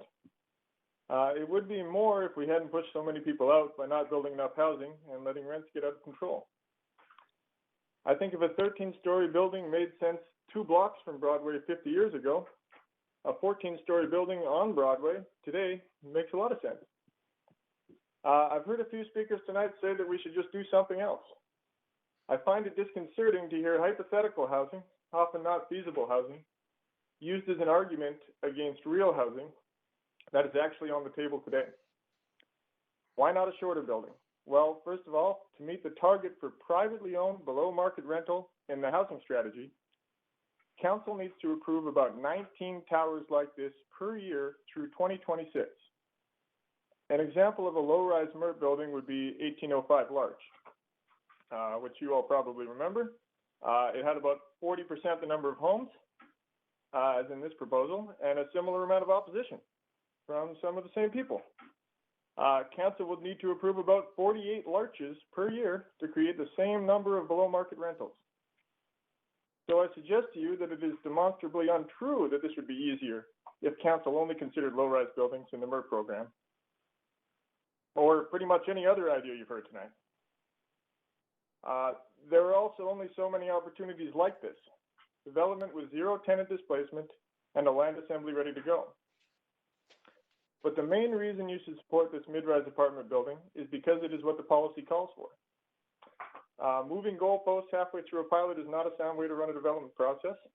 I'm totally fine with finding more ways to meet our housing goals and with talking to the community.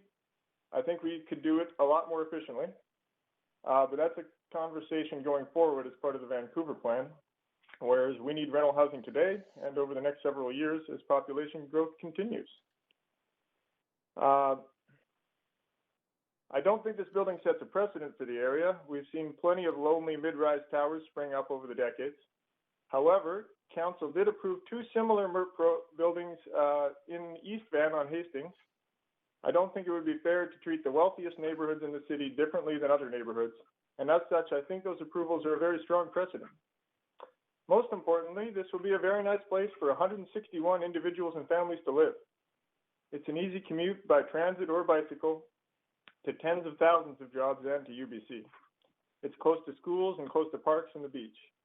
Tenants who mostly don't even own cars don't deserve to be subjected to 4 directions of the busiest traffic the West Side has to offer. Being across the street from the real arterial Broadway is a feature, not a bug. This building will also provide badly needed housing for moderate income earners for at least 60 years. I think we often don't appreciate how long and uncertain a period of time that is. And perhaps that's where some of the apparent disconnect on the values comes from. The city's real estate department has demonstrated over and over again that they understand land valuation very well, and they have determined whether CACs are required for this proposal. So really, I think supporting this proposal is an easy thing to do. There are a few places that need more missing middle incomes more than Point Grey. I would encourage Council to set your sights on where the next 19 projects like this should go next year, and then the year after that. That's the real challenge before us. We can't wait until 2024 for recommendations to start creating plans for vibrant, complete communities. We need to start building today. People need more housing today. Thank you for your consideration. Thanks so much for participating tonight. There are no questions for you from Council, so I'm going to move on to the next speaker. On my list is Laith Sarham. Clerks, do we have Laith Sarhan on the phone? The speaker is not on the line. Okay, thanks. Speaker number 56 is Daniel Alexiuk. Hello, I'm here. Great. Thanks for calling in. You have up to 5 minutes whenever you're ready. Thank you, Mayor and Council, for hearing from me tonight. My name is Daniel Alexiuk. I'm also with Abundant Housing Vancouver. And I've been listening to most of this hearing since 3 p.m. and I found it such a bizarre process. I'm supporting the project, I should say, but it's been really surreal listening to homeowner after homeowner oppose these rental apartments supposedly because they aren't affordable enough. I mean, are we supposed to pretend that we don't know what those homes are worth? Are you supposed to pretend that you don't know what those homes are worth? Or are we supposed to pretend that we don't know that those homes have doubled, tripled, quadrupled their financial value in a short period of time? And we're here today with over 500 pieces of correspondence, hours of your time, hundreds of hours of staff time, and dozens of speakers to discuss 161 secured rental buildings. What I want to know is, where's the public hearing for the $5 million homes? It can't be overstated that the vast majority of this exclusive West Side neighborhood is for multi-million-dollar mansions. I know this. Every speaker knows this, every staff member knows this, and every councillor knows this. I want to go to a public hearing about those. So here's some public hearing questions for you. Should this single detached home that was bought for $500,000 in 1992 be sold now for $5.2 million? Yes or no? Public comment is now open. Or how about this one? Here's another one. Is this $8 million Point Grey mansion providing sufficient affordable housing? Should it provide 20% or 30%? So we're here to understand the point you're making, but I would steer you back to the merits of this project. I appreciate that, Mayor. I mean, I'm speaking about the neighborhood context, which a lot of other speakers have brought up, and I think is important, and I hope something that Council's thinking about today. And we're closely scrutinizing 161 rental units. And I think we should and you should get every dollar for every benefit that you can for every dollar in subsidy given. So there's a DLC waiver in this case that's been raised a number of times. I think to put that into context, we need to consider the neighboring homes that have been getting capital gains tax exemptions worth some of them worth millions of dollars in exemption alone just nearby. No, this is a rental project, so it's not eligible for that federal incentive. I know the city government doesn't control that, but that is happening right next door on far more expensive property. And the value for that subsidy should also be scrutinized, just as the DLC waiver is. And so the context, I'm trying to point out, there's a status quo bias here, where these detached $1 million homes that have their whole own set of frankly larger benefits just go on getting more expensive with no public hearings, virtually no scrutiny. Well, here we are spending all of this time on 161 rental units, and people are claiming that they're worried about affordability. I mean, there's no barriers to higher detached home prices. There's no barrier to receiving capital gains exemption, and yet there's this barrier to getting 161 rental units built. So this is a status quo bias. It's a kind of a predatory delay. And if you really care about affordability, and I think some of you do, I don't think you should save those concerns and express them only in a public hearing like this. But when a home gets sold for $1 million or $2 million more than it used to be worth, that's at least as much of an affordability concern as anything that's happening here. So yes, I think that we should build this 161 unit building, but we should also build processes that scrutinize affordability on all of our land, including the 80% of it or so that's used for single family homes. So thank you for your indulgence and for listening to me today. Thanks so much. You do have a question from Councillor Dejanova. Councillor Dejanova, up to 5 minutes. Please go ahead. Thanks, Mr. Mayor. It's showing me still on mute, but I unmuted. Can you hear me? I can hear you. Okay, great. Thanks. And first of all, thanks so much for sharing your perspective and for thoughtfully listening to the other speakers, whether or not you agree with them. It definitely have a number of opinions at public hearing that come across. Now, you had talked about affordability and trying different things, considering, what did work, what didn't work, moving forward in policy. But do you think we're ever going to figure out what works if we don't pilot something and we make it a policy before we try it? I mean, this is still in a pilot, and we've seen a few of these projects now. How do you feel about this being a part of the pilot project, or the MERP pilot project to be specific? Because I'm not talking just about policy. I'm talking about it in the way 3701 to 3743 West Broadway is included in this MERP pilot project. I mean, I think, responding to your question, I think we have to try a lot of new things, and we can't. We need to take our values, whether it's affordability or inclusiveness or accessibility, and we need to apply it to our existing housing programs, like single family, which is the largest housing program that we have and is failing completely. And we need to try new things, because when the main program is failing so completely, then that's a choice. No new things is also a choice, and it's a choice for no affordability. Okay, thank you. And I'll ask you the same question I asked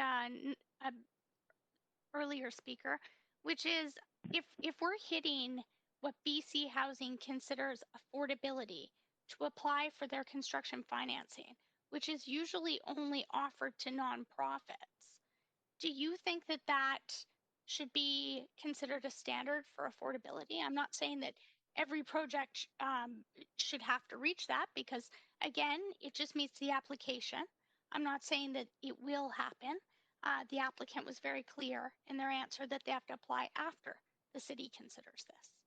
So do you think that says anything about the affordability of BC Housing, is saying that it's eligible for this program? I don't know enough about BC Housing's requirements to say what that might say. Sorry. Okay. Thank you so much. Thank you. That's it for questions, and we're going to move on to the next speaker. Thanks so much for participating tonight. We have speaker number 57, Michael Graham. Hello, can you hear me? Yes, we can. Please go ahead, up to 5 minutes. Okay, thank you. Dear Mr. Mayor and Councillor, thanks for the opportunity to speak strongly against this proposed development. I'm not sure if you've had time to and the energy to read all the submissions in support and opposing this development, but I've read as many as possible, especially those in support. It's important to understand people's motivations. One thing that comes across clearly is that the majority of support comes from people simply supporting the concept of affordable rental housing. I believe much of this lobbying activity is in fact promoted by Abundant Housing Vancouver, which is a highly organised and motivated lobby group that makes excellent use of social media to whip up a renter crowd at short notice when they need the numbers. Look, we're not supposed to speak to the motivations or impugn the reputations of other speakers. So if you could just stick to the details of the project, that would be great. No, I was just referring to the last two speakers that we've been hearing.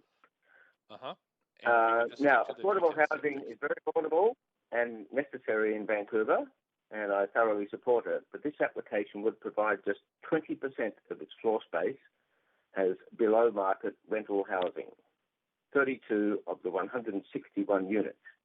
But in doing so, this inherently means that the remaining 80% of units, 129 units, will necessarily become even more expensive than normal in order to subsidise the affordable units. In addition, the extreme height of the proposed building will give the upper apartments fabulous views, and so the developers will be asking even higher prices for those.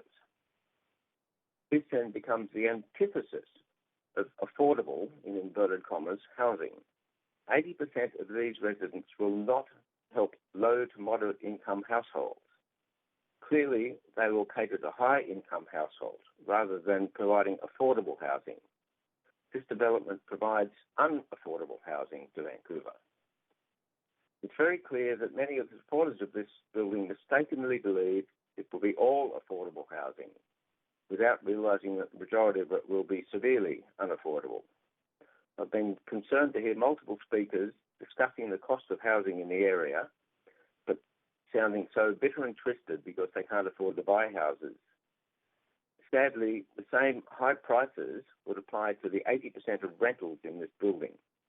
And I think this is a very, very important point which councils need to bear in mind. Most of the supporters are doing so because they are either mistaken or misled in the understanding of what's being proposed. The previous development on this site, limited to 6 stories of dedicated rental, is much more sensible and a sensitive approach. A better option for the city would be to encourage more low-profile 4 to 6 story housing in the region, in keeping with the surrounding area. There are multiple impending developments in the region.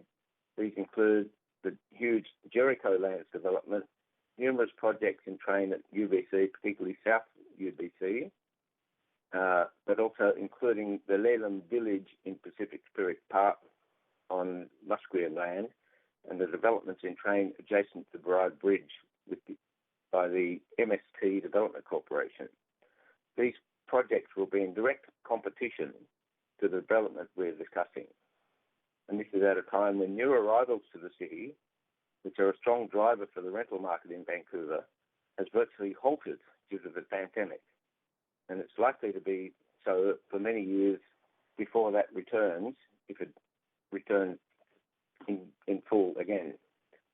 The number of vacant lots in the immediate vicinity of the site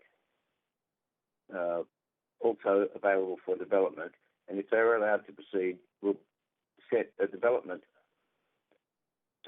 precedent. This project will set a precedent for those lots. If this were to happen, the area will quickly become a glass and concrete jungle, which is not an attractive place to live. The lack of parking included on this site is also very inadequate.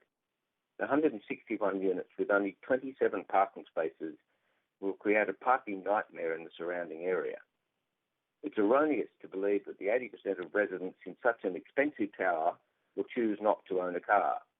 Even in the unlikely event that 40% of residents choose not to have a car, that still means 70 or 80 residents parking in the streets in the surrounding areas every night. There's been a lot of discussion about the 52.6 metre height of this Thanks, building. sir. You are at your 5 minutes. However, you do have a question from Councillor Wiebe. Councillor Wiebe, please go ahead up the 5 minutes.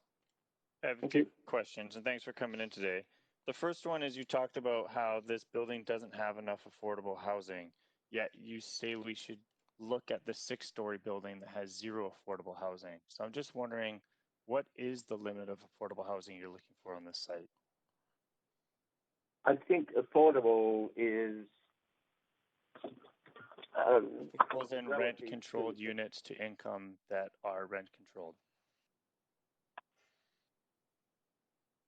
I mean, the whole building will be rental housing, but what we're proposing is 20% which are nominally affordable, but 80% which will be completely unaffordable to low to middle income earners.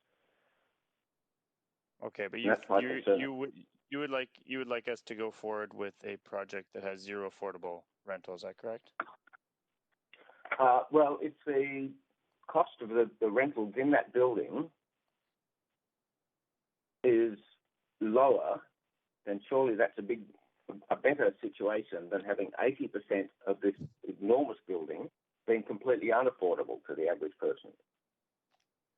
Okay, and the second point you made is that there's going to be affordable housing available on the Sanuk and Lelem site, which is great that some of the Indigenous developers are putting rental housing, much needed rental housing in the city of Vancouver. Do you not think we should have more rental in this area? Because obviously that's the question that we're having today.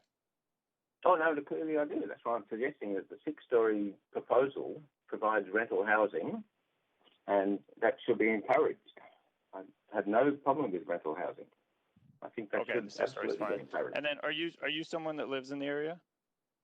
Yes, I am. Yes, I live in Kitsilano. I've lived here for the last... Just one of the questions we've had from people looking at this building is the fact that the schools have a lot of availability, and a lot of the other projects that we've looked to land have been in areas with 0 school availability. So in this area, there seems to be strong availability in parks, and it's pretty safe. Would you concur that this area meets those needs? To be honest, I can't speak to school. I don't have school-aged children. Certainly, there are a number of parks in the area. I'm sure I really appreciate you coming, and yeah, it's helpful to get insight from people that are in the area. I grew up in Kitts, but it's been years, and I went to JQ, but it's great to hear from people from the area. So thank you so much for coming to speak today. Okay, well, I just want to make sure that everybody understands this is not going to be, it'll be 80% unaffordable housing. Great. Okay. Thank you so much. Thank that's you. it for questions. And we'll move on. Council, we have, just so you know, the speakers list has been updated, and I believe we have 65 speakers now. So we're on to number 58, Carolyn Swolis. Hello? Hi there. You have up. Hi, can you hear me? Minutes. I can hear you fine. Okay. And please go ahead up to 5 minutes. Hi. Well, thank you, Mayor and councillors. Oh my gosh, I'm exhausted waiting. I live in the area, very close to the site proposed, and I wish to state that I am opposed. I'm not opposed to any development on the site, but I am opposed to this building as it is. And first, I would like to say, having listened to all the arguments for and against, it seems that many people in support of this project are framing the discussion as people like themselves who are pro-progress and affordable housing versus like NIMBYists, don't even know if that's a word, closed-minded, status quo, etc., full of anti-development rhetoric. And I find it almost insulting. It's kind of turning everything into an us versus them, which we see a lot of on the news. And I think it provides for catchy sound bites, but it's not the reality. The person that mentioned that somebody said he could only move to the area if he had $300,000. I know a lot of people in this area that do not make a $300,000. I do not make $300,000. Our houses are worth more now, which was not something that for something that we did. It was just that's the way it went. It resulting in I know a lot of people deferring their taxes, and while they may be house wealthy, as long as they're living in the houses, and that doesn't translate into sort of living a very lavish lifestyle, whatever. I have 2 kids in university. My son has told me in the past that he's worried about the future because affording rents and moving out of the city. So I am sensitive to the issue of housing. At the same time, I do not believe that one building will solve all the housing problems. It's not a magic bullet. Spoken with many neighbors about this. A lot of neighbors are quite upset. Not one neighbor have I heard say they are opposed to affordable housing or even housing on that spot, affordable housing. Not one single person. I find that everyone I've spoken to is open-minded to higher density and open to amending bylaws and would be perfectly amenable to something reasonable in that space, such as the previous building plan, which would entail reasonable amendment of the bylaws. But this one is not just seeking to amend it, to tweak it a little bit. It's basically seeking to blow it up, which makes me wonder if the city's so ready to blow up the zoning bylaws. I question why we even have them in the first place. Once, exceptions become the rule, then what's the point of having that rule?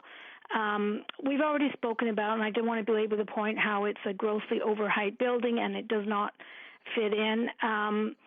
It's the building, I would like to reiterate, is on the northwest corner.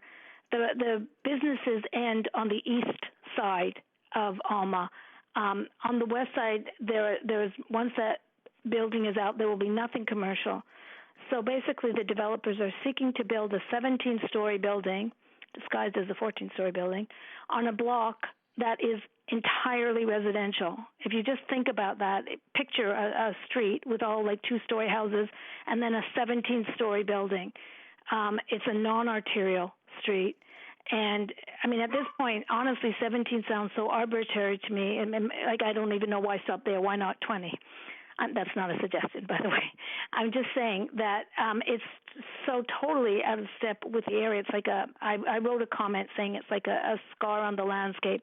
I've looked at the pictures in the plan, and they show kind of a view east to the commercial street and not to the west, which just shows the neighborhood houses.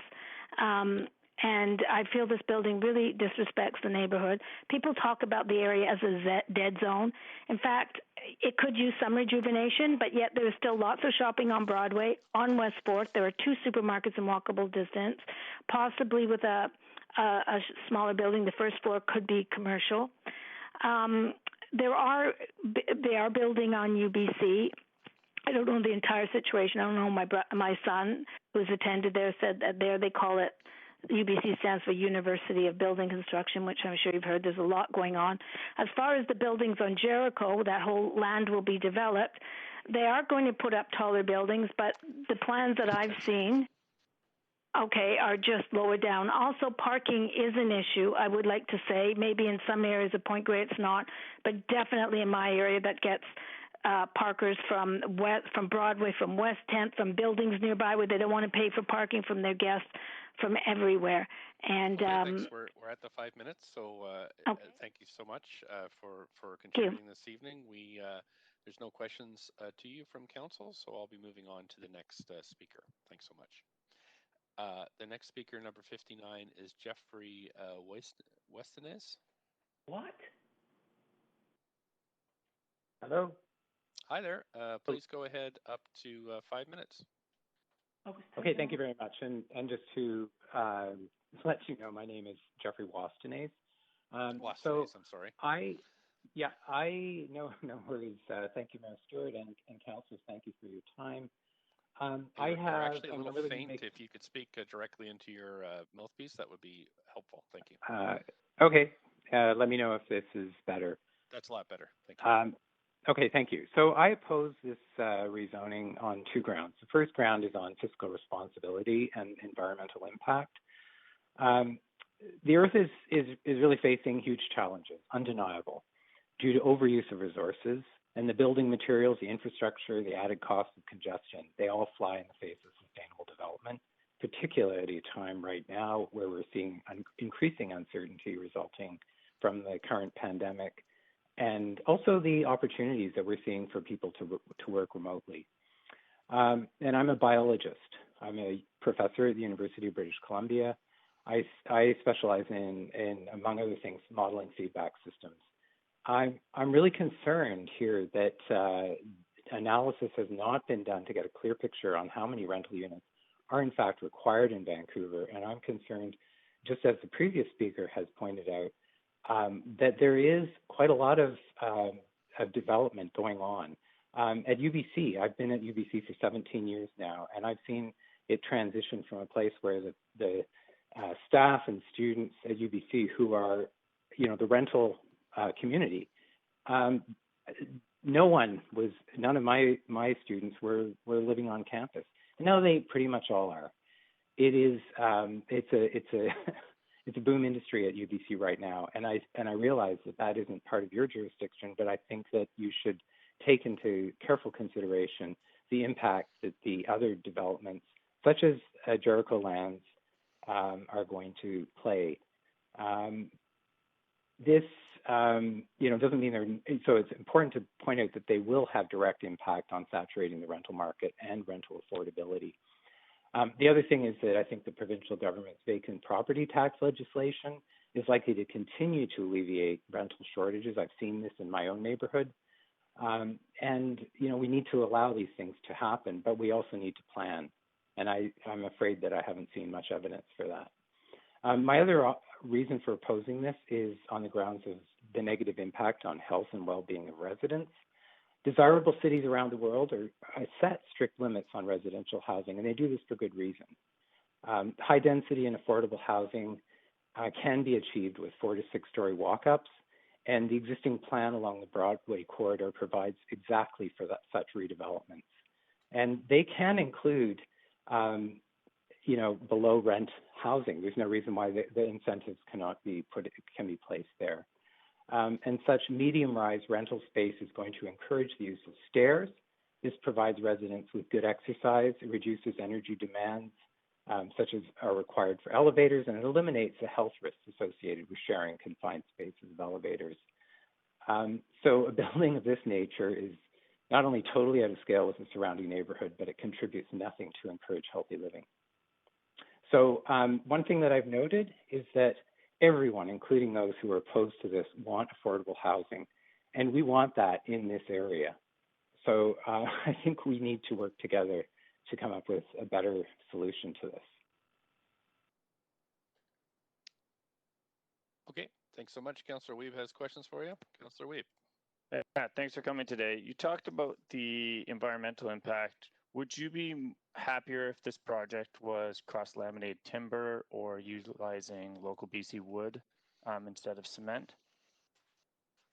That's one thing that would be beneficial, and that would also be a lot of low-rise or medium-rise developments now utilize that, particularly some of the rental units out at UBC.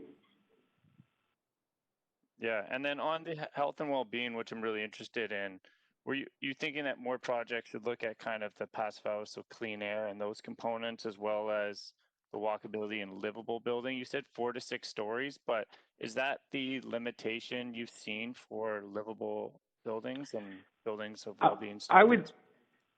Well, I'm saying that because 4 to 6 is sort of the norm for the Broadway plan as proposed, and I think that is a desirable height. It allows for, probably there are people who live in those buildings will use elevators, but people who live 4 stories up would certainly benefit from the disincentive of using an elevator. I know people who are living downtown in high rise, and they sort of say, well, I stay in in my apartment, I don't go out walking very much because I know it's going to take such a time to get on the elevator. I don't want to do that when there are other people around. So, there's many reasons for having a more walkable environment, and that includes walking upstairs, good exercise. Thank you so much. Really appreciate your input today. Yeah, you're very welcome. Thank you. Let's see now. Sorry, just getting my queue up here. That's it for questions. Thanks so much. And we're going to go on to the next speaker, who is speaker number 60, Rebecca Artley. Sorry if I mispronounced your name. Oh, no, don't worry. My name is Rebecca Hartley. Good evening, Mr. Mayor and members of council. I assume you can hear me? Yes, we can. Go ahead. Okay, awesome, great. So it's been nearly a decade since I moved to Vancouver to attend UBC, and it's the connection that I built with this area that leads me to support these homes. Over those 4 years, I traveled past this site twice a day, almost every day, on the 99B line. I frequently stopped and shopped nearby stores, picked up pet food, groceries, and even a birthday cake from True Confections for the man I later married. I'm not too proud to admit there were even times when I dragged myself into the 7-Eleven to get a Slurpee after a soul-crushing exam. I sure would have enjoyed the opportunity to get off here, go home, and cry into my pillow instead. That said, I was relatively lucky as I lived in Fairview, but many of my classmates were forced to study on the bus or SkyTrain, and so they were dead tired by the time they got to their basement homes in Burnaby and even Surrey. Today, I'm still lucky enough to live in Vancouver, but many of my former classmates and current colleagues have been forced out of our city. That's not just because it's expensive to buy a home, but because they can't even find one to rent. I'm not an elitist, so my friends come from all sorts of backgrounds, but almost all of them would be able to afford to live in these moderate income homes, and several would even be able to rent those at market rates. Of course, I'm proud of our city's leadership when it comes to livability. I don't want to sacrifice our city by putting up Soviet-style concrete bunkers, which is why I appreciate this design, as it does something unique while still being respectful to the surrounding area. I understand that this area hasn't seen buildings like this in a long time, but that's the benefit of the Moderate Income Rental Program, as it allows for a test to see if this will hurt the community or enhance it. I understand that distinction isn't something that's easy to grasp, which is likely why an online petition against this project attracted so many signatures from all sorts of places across the globe. It's a problem all facets of our society are now facing. How do we ensure knowledge overcomes a brief message designed to inspire fear and opposition? So I trust in the experts, in the urban design panel who supported this application, noting its height and density were appropriate for the future of this area. More importantly, I trust in you. It was this council that reaffirmed the program that allows for these homes, this building, this change. Unless, of course, you meant that was only acceptable when it comes to other areas of our city. Thank you for your time. Thank you for speaking with us this evening. I see Councillor Hardwick on the list. Go ahead, Councillor Hardwick. Yes, hello. I'm curious what prompted you to speak tonight. What prompted you to speak tonight? Well, so this project, it was something I'd seen the earlier rendition of, and I was excited about it because, like I said, spent a lot of time in the area. Would have loved to live there. Would have loved to have friends there that I could have just, stayed at their place maybe instead of having to go home, or stay there for lunch instead of going somewhere else. But yeah, I was just excited to see the growth there. There's other buildings nearby that are similar in height and form, and I thought this was a great addition to the neighborhood, a great way to brighten up some of the retail there, and just give people. Have you ever spoken before on one of these projects? When you say these projects, a MERP project? You mean? I've definitely called into council before, and when you guys had in-person meetings, I had attended before for in-person meetings too. Okay, thank you very much. Appreciate your call. Awesome, thanks. Hope you guys have a good night. Thanks so much. And that's it for questions for you. Appreciate it. Just getting a note here from the clerk. So, Council, we are on speaker number 61, and now we have 68. So we have 1, 2, 3, 4, 5, 6, 7, 8. Looks like eight speakers left to go. The clerk's telling me, oh, sorry, 11 more speakers. So it's going to be tough to finish this off. I'll just let you chew that over as I go to the next speaker, who is Henry Hahn. Hello, can you hear me? Yes, I can. Please go ahead. Up to 5 minutes. Thank you. So thanks to yourself, Mayor and Council. So I'm a resident in the neighborhood. In fact, I do own a single-family home a couple hundred meters away from the proposed project. And it goes without saying, if the project goes ahead, my den is on the second floor. I'll have a wonderful view of the rental project as opposed to a direct view of the beautiful trees lining Jericho lands. That said, I'm fully in support of this project. And I would say, you know, there's been a lot of opposition from the residents that live here. As a homeowner and as a resident, I've been a resident. I've been in this house as of 2013. That I don't own this community. This is a community for all Vancouverites. In fact, all Metro Vancouverites and British Columbians. And I would argue that if you canvass the majority of Vancouverites, and not just those residing here, the small minority of owners who want to protect the past and the heritage, that is not a forward-looking policy mandate. I would suspect that the policy goal here is to provide the maximum number of rental units for the majority of residents in Vancouver across all income demographics. And so when I look at aesthetics and the discussion around density, you know, these can easily become barriers to creating the supply that we need. And I don't really feel that they should be driving policy because it's not going to provide the maximum number of affordable rental products in the marketplace. Why are we capping or putting an artificial ceiling on what is a very limited land base here? 6 stories is planning for today. And as we've noted, for 6 stories, we're not going to see the types of units that would fit under the program from Merck. And even at 6 stories, it still would not be sufficient to meet the demand for the neighborhood. We should be planning for the next generation, my daughter, who's 10 years old. Will she care about fit and form, aesthetics, or density? Or will she care more about having an affordable place to live in one of the best neighborhoods in the world, access to some of the best parks, beaches, and schools? Let's not design policy that places the interests of the minority over the benefits of the majority. I'm quite sure that my daughter will not live in a single-family home by the time she's the age of majority, nor should she live in a single-family home, because that's not in the best interest of our community going forward. People talk about the pandemic. The federal government is increasing its immigration levels over the next 3 years. Immigration will continue to rise in Canada as we have declining birth rates.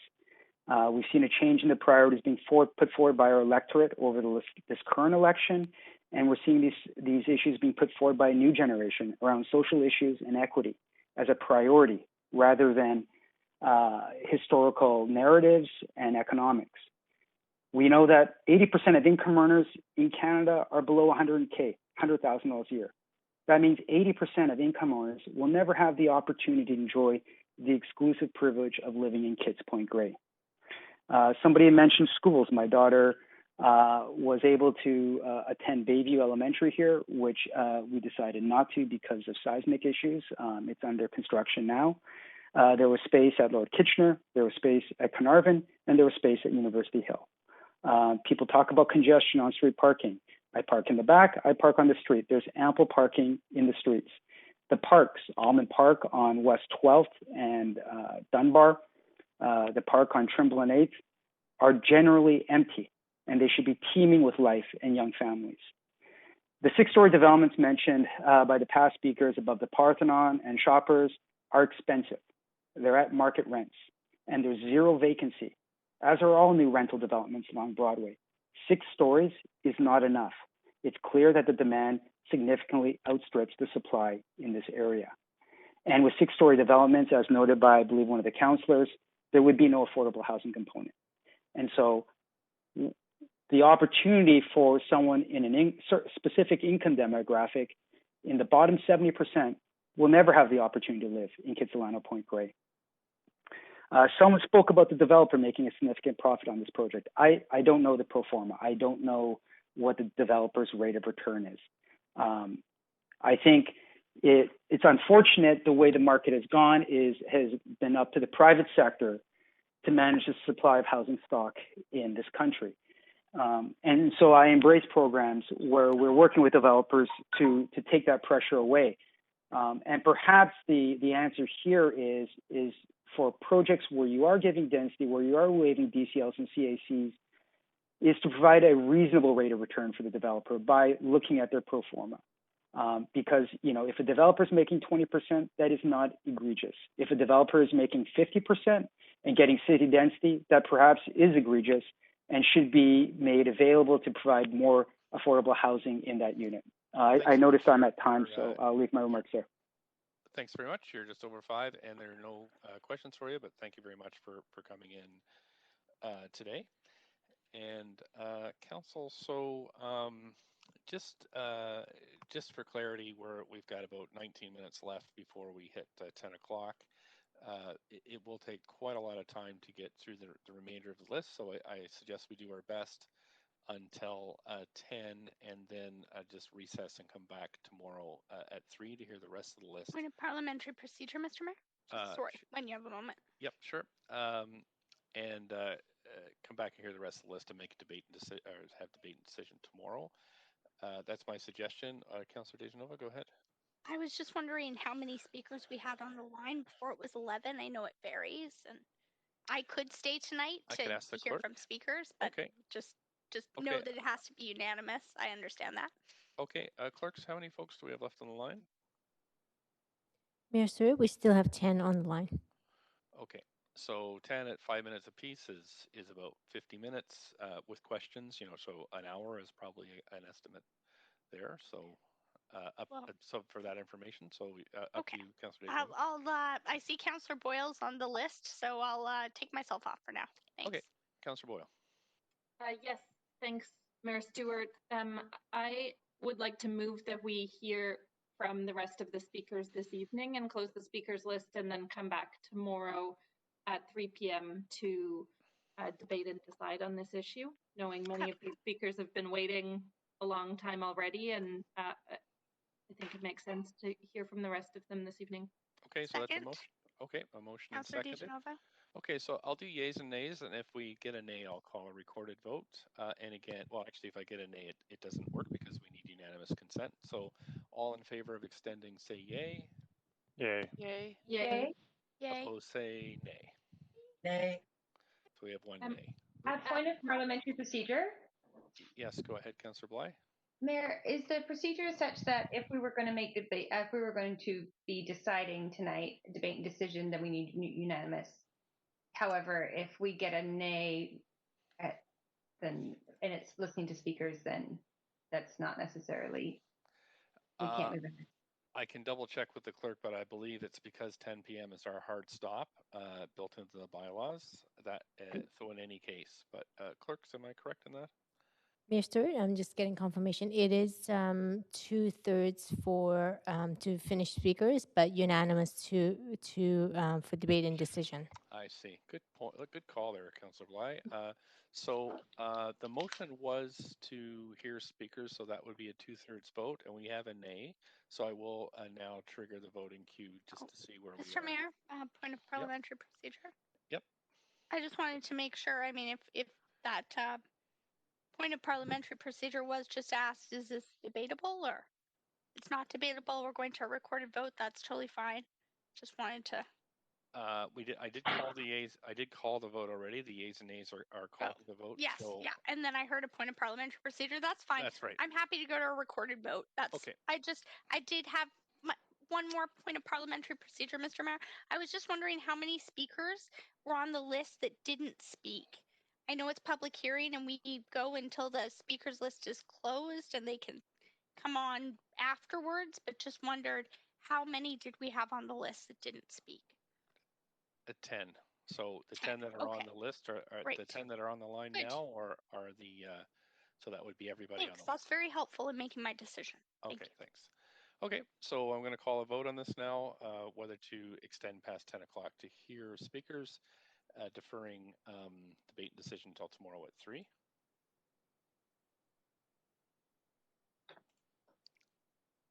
So we need Councillor Bly, Councillor Fry, and Councillor Dejanova.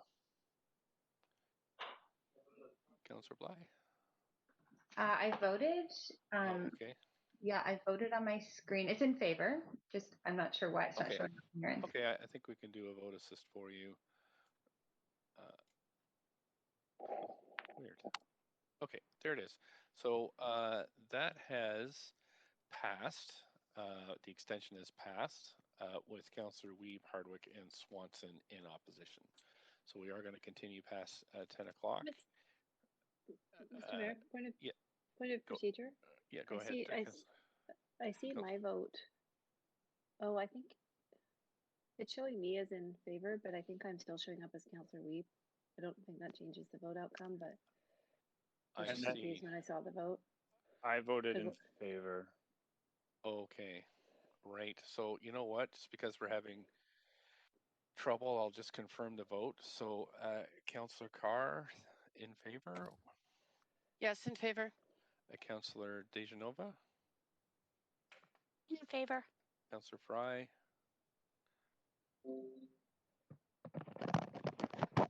Sorry, Mayor, in favor. My mic was up.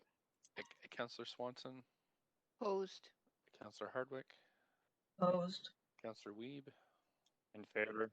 Councillor Boyle? In favor. Councillor Dominato? In favor. Councillor Bly?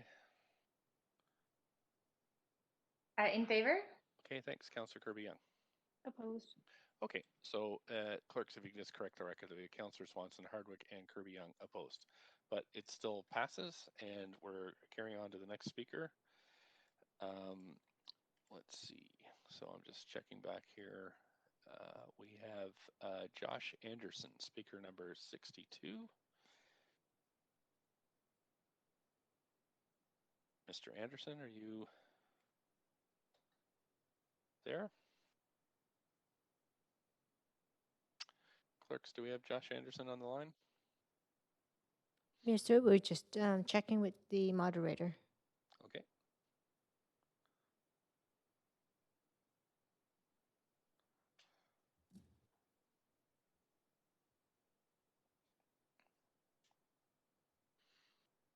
Josh, are you on the line? Josh?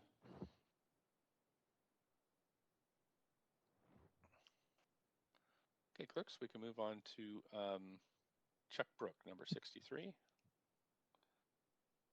Hello. Hi there. Good evening, Mayor Stewart and members of council. Can you hear me? Yes, we can. Please go ahead, up to 5 minutes. Thank you. I'm going to take less than that. Okay. My name is Chuck Brook. I'm a Vancouver-based planning and development consultant, and I live downtown. I'm representing the owners of the 4 houses on Broadway immediately west of the West Bank site. And the owners have been on those properties since 1934. They have no plans for redevelopment, but they recognize that the area, in one way or another, is bound to change in the future. They have a specific concern related to the interface between the proposed building and their properties. The West Bank representatives have been very good about meeting with the owners and discussing how the proposed development could avoid negatively impacting the neighboring property. Last week, the owners asked me to assess the rezoning proposal, and I recommended that they seek an improvement to the proposed design for the west edge, regardless of the ultimate overall massing of the building itself. I believe that the clerk has emailed councillors a couple of sketches that I prepared. And so if you have them, that would be helpful, but if you don't, I'll paint you a picture verbally.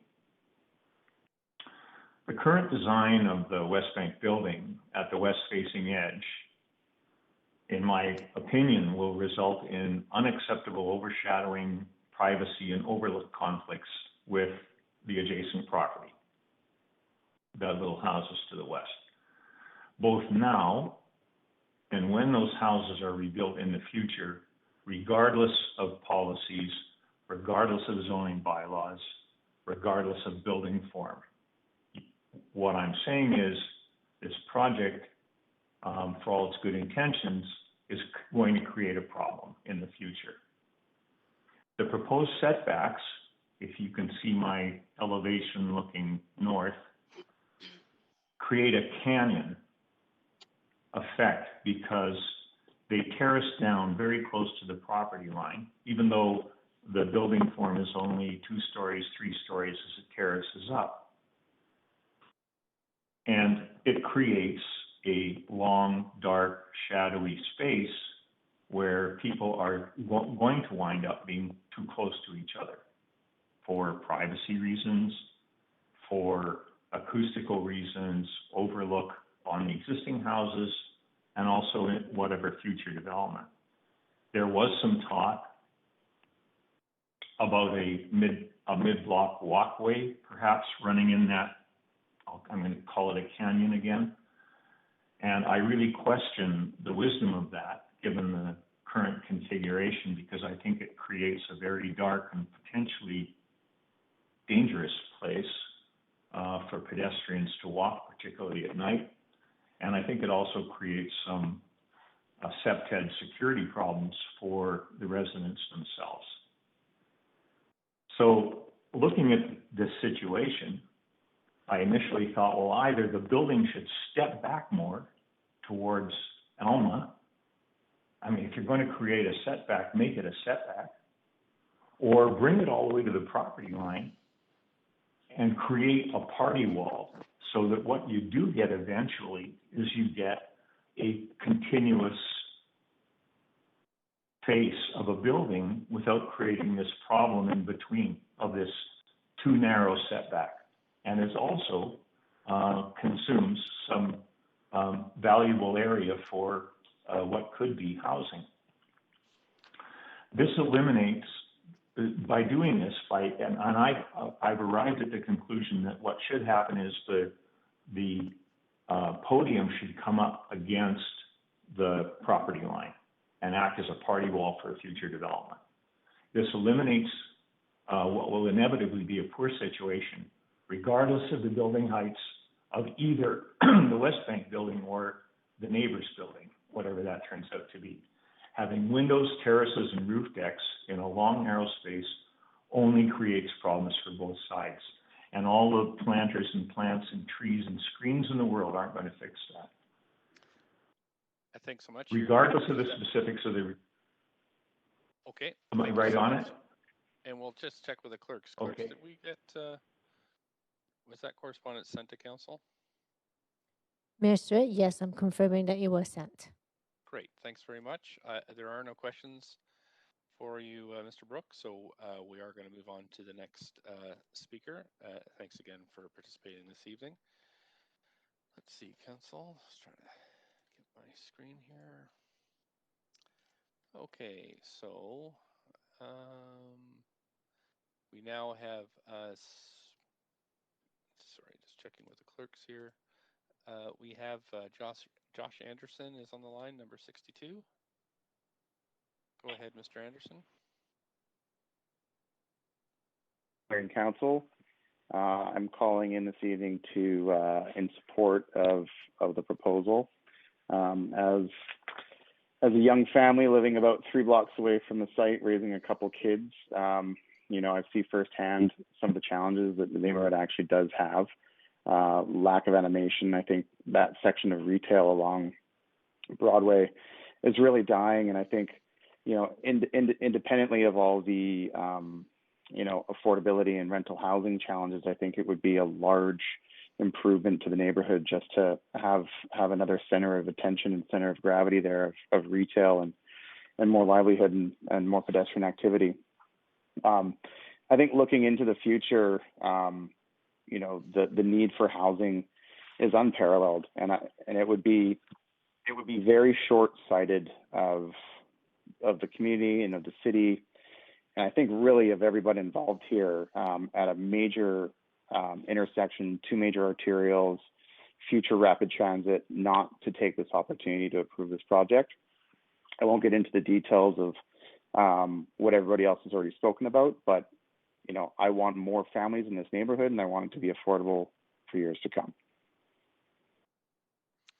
Thanks very much. I don't see any questions for you, so I'm going to move on to the next speaker. And just 1 second, Council. Thanks so much. We're on to Rachel DeGraw, speaker number 64. Hi there, can you hear me? Yes, we can. Please go ahead, up to 5 minutes. Okay, great. Thank you, Mayor and Council, for allowing me to speak this evening. I'll be fairly quick. I think most of my points have already been covered by other speakers. I do support this project. I drive through, walk through, transit through Vancouver, and what I notice is just that there are so many single-family homes and so few who can afford them. We're in a desperate need for rental. I'm a renter. I have been a renter in Vancouver for close to 15 years.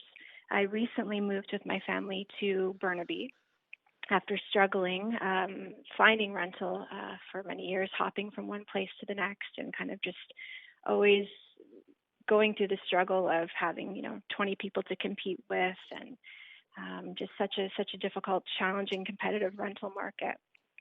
I first noticed this building because of its aesthetics. I thought that the designs I was seeing online were beautiful. I think that it looked like a lot of thought went into actually creating a design that I think fits really well with the kids community. I was really impressed when I saw the renderings. And then to learn that not only is the building completely rental, but that 20% of it is going to go towards more affordable units for those who need them. I think that it's just ticking all these boxes of what we are saying we need in the city of Vancouver right now, and I think that's fantastic. I would love to see more units, but I also don't know enough about the economics. And I know that from what I've read, these developers go through a very long application, planning process before they even put a shovel in the ground. And I can only imagine the money that goes into that. So 20% going towards lower income rental, I think sounds great. I think it's a start. Like many people have said, no building's a silver bullet, but 1, 2, 3, 4, 5, 6 buildings that are approved, then we've got a good handful of rental units for people that need them. And I think that's what we need to be focusing on. I think this is great in this time to support local businesses in the kids community that need residents, need families, need singles and couples to provide them with business in a time when our economy is going through a struggle. And I also, I question, I understand, there's some shadowing, some loss of views, some change to the neighborhood, the inconvenience of construction, those things are a pain in the butt. But at the end of the day, this is going to build a strong community, a diverse community with new types of people. And I think that in a community that has, mostly single family homes, that people should be excited. A community is made of people of all income levels, of all renting, owning in different units and different sizes. And I just think that there should be excitement around new buildings. And I'm a bit confused as to why there's always such opposition from homeowners for new buildings. I think the building of diverse community only enhances a community and only enhances even the value of your property. So I think I'll just finish off just by saying that I really support it, and I think that housing people and building, new beautiful communities and buildings where needed trumps the, points of the oppositions around shadowing and loss of light and things like that. I think that this building is going to be a great contribution if it's approved, and I highly I support it very much. Thank you so much for your time. Thank you for calling in this evening. There are no questions for you, so we're going to move to the next speaker, who's 65, Elizabeth Murphy. Hello. Hi there. Please go ahead up to 5 minutes. Oh, hello, Mayor Stewart. Actually, I'm speaking for the West Point Grey Residents Association, so I would be getting 10, would I not? No, you'd have to have the 3 people with you that are identified, and then you get up to 8. Oh, I thought, okay. I thought that was arranged. Anyways, and I also just wanted to confirm that my slides are set up. They do have to be in an hour before. Yeah, no, the clerk confirmed that they were there and they had them all ready. So I just wanted to make sure that they are. The clerk has queued. said here they are. They're up now. So please go ahead They're and up just say now? next when you'd like the slide changed. Okay, so now we're on the first slide, I believe, which is the photographic map, photo map. So good evening, Mayor and Council. So I am speaking today for the West Point Grey Residents Association in opposition to this particular proposal. The application doesn't meet the MERP guidelines, the neighborhood context, the West Point Grey community vision, or the intent of the Kitsilano West Point Grey interim rezoning policy. The MERP guidelines, which I'll address first, for additional height and density states that up to 14 stories is allowed at intersection of 2 arterials, and many people have raised this, but I think this map very well illustrates how Broadway dead ends there, and from there it's very much a residential street. It is not an arterial. So it really doesn't meet that guideline. And can you please go to the next slide? Sure. Number 2. Yep. And so this shows a streetscape of the buildings along both streets, along Alma and also along Broadway. And the MERP guidelines also requires that a project must consider and respect transition to surrounding areas and homes, and neighborhood context is important. But this project is badly out of scale in relation to all surrounding area, and which is mainly 4 stories and under. Serious shadow and overlook impacts. Proposal is almost 4 times the height of recently constructed buildings in C2 zones, and only one non-conforming 1970s building of 110 feet and about 2 FSR that doesn't meet current zoning, that is several blocks away and is way smaller than that now proposed. The CD1 sets no limit on the number of stories, only the 172 feet, which could become more stories during DP. It already has 15 stories, including the amenity story, and this has happened before, like in the RISE development under the STIR program previously. So too much is being given away for 4 times the allowable height under C2 zoning, with a density bonus of 64,300 square feet, parking relaxations, and DCLs and CACs waived. So there's a lot given away, and we're not really getting a lot for it. Under the West Point Grey Community Vision, this is not being considered, even though it is supposed to be under the MERP program. This was completed in 2010 for 30 years, and it is to be followed up with further planning that is yet to happen. The vision does support rentals and social housing. It is just a matter of scale, form, and location. There is hope that that would be part of the Vancouver plan. And of course, there's also the large planning process that's happening in West Point Grey for the Jericho lands. So the Residents Association did a survey of the entire neighborhood on the Jericho lands, and a considerable amount of new housing types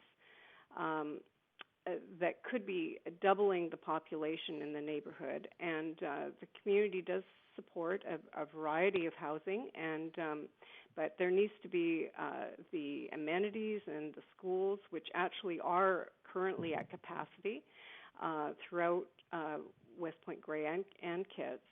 And that has to be expanded for the Jericho lands, as well as other planning processes that are going to be going on throughout the area.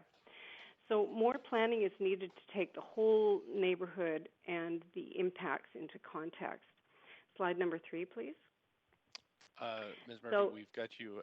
We're just closing in on 6 minutes now. I did give you a little extra time because it took a little bit of time to get the slides up. So that's it for your time this evening on the 5 minutes. Well, can you please put up my last slide? No, we're done here. We're trying to be fair to everybody. You do have a question from Councillor Hardwick, though. Councillor Hardwick. Go ahead, up to 5 minutes. Your mute's on. Thanks. Is it off now? I got it. Yep. Sorry, it was double muted there. I apologize. No problem. That's okay. Thank you, Ms. Murphy. I'm looking at the current slide and the Jericho Lands Planning Program excluded area that is in red. What was the point you were trying to make about this? Oh, good. So that one's up. Yes, so this is the interim rezoning policy for Kitsilano and West Point Grey, and it was approved in April of 2019. And the intent of this zoning interim rezoning proposal was to it says, generally, rezonings will not be supported by staff and recommended to council in the Broadway area west of Vine until the citywide plan and or future area planning is completed in order to not preempt or divert the planning process with rezonings which set new directions or preclude options that could emerge during the process. Now, I recognize that the eventual amended motion that Councillor Fry had brought forward, that was amended by staff, did exclude the rental incentive projects to come forward. However, it still should be in context of the intent of the rezoning policy, which is to not set precedents that are going to divert the planning process going forward. And this project clearly does. So it really does not meet that policy. And also, it clearly shows how the Jericho lands planning, which is excluded from the interim rezoning policy, is going ahead now and is going to have massive development there. And so we need to be really looking at that, because also it's not clear if the Broadway subway does go ahead, which is still uncertain. It's not clear where that station's going to be, and currently one of the considerations is to put it on the Jericho land. So we don't even know if there's going to be a subway station at this location at Elma Street, and so to be using that as justification for this very large building is really not appropriate for the to be going ahead of all the upcoming planning. Well, thank you very much. There seems to be a hierarchy of plans, and this interim plan that you've pointed out is part of the matrix. That's all I've got for you right now, but thank you very much for Actually, can you ask me just one more question about the 6 stories? Well, can you comment about the 6 stories, Ms. Murphy? Yes, I just wanted to say that the Residents Association does support the previous proposal that came forward. In fact, our petition, which has now over 3,700 signatures, supports the previous proposal. So we do support rental housing in this location, and also it's just the scale of the current proposal that is problematic, and the 6-story would still allow for regeneration of the area, would bring in economic stimulus, would provide rental housing, and would not preempt planning for the whole neighborhood and set a precedent that really would undermine all of the affordable housing that's around there. There is a lot of affordable rental all throughout Kitts and West Point Grey that surrounds this.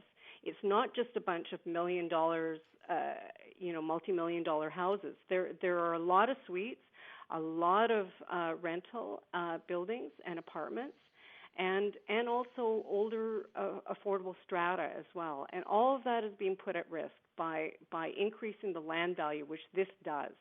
This massively increases the land value, and it will affect also the property taxes for all the businesses which are struggling, and affect the property taxes for all of the residential as well. So thanks so much. We're at the 5 minutes for Councillor. Thank you. Thank you for staying so late. Thank you very much.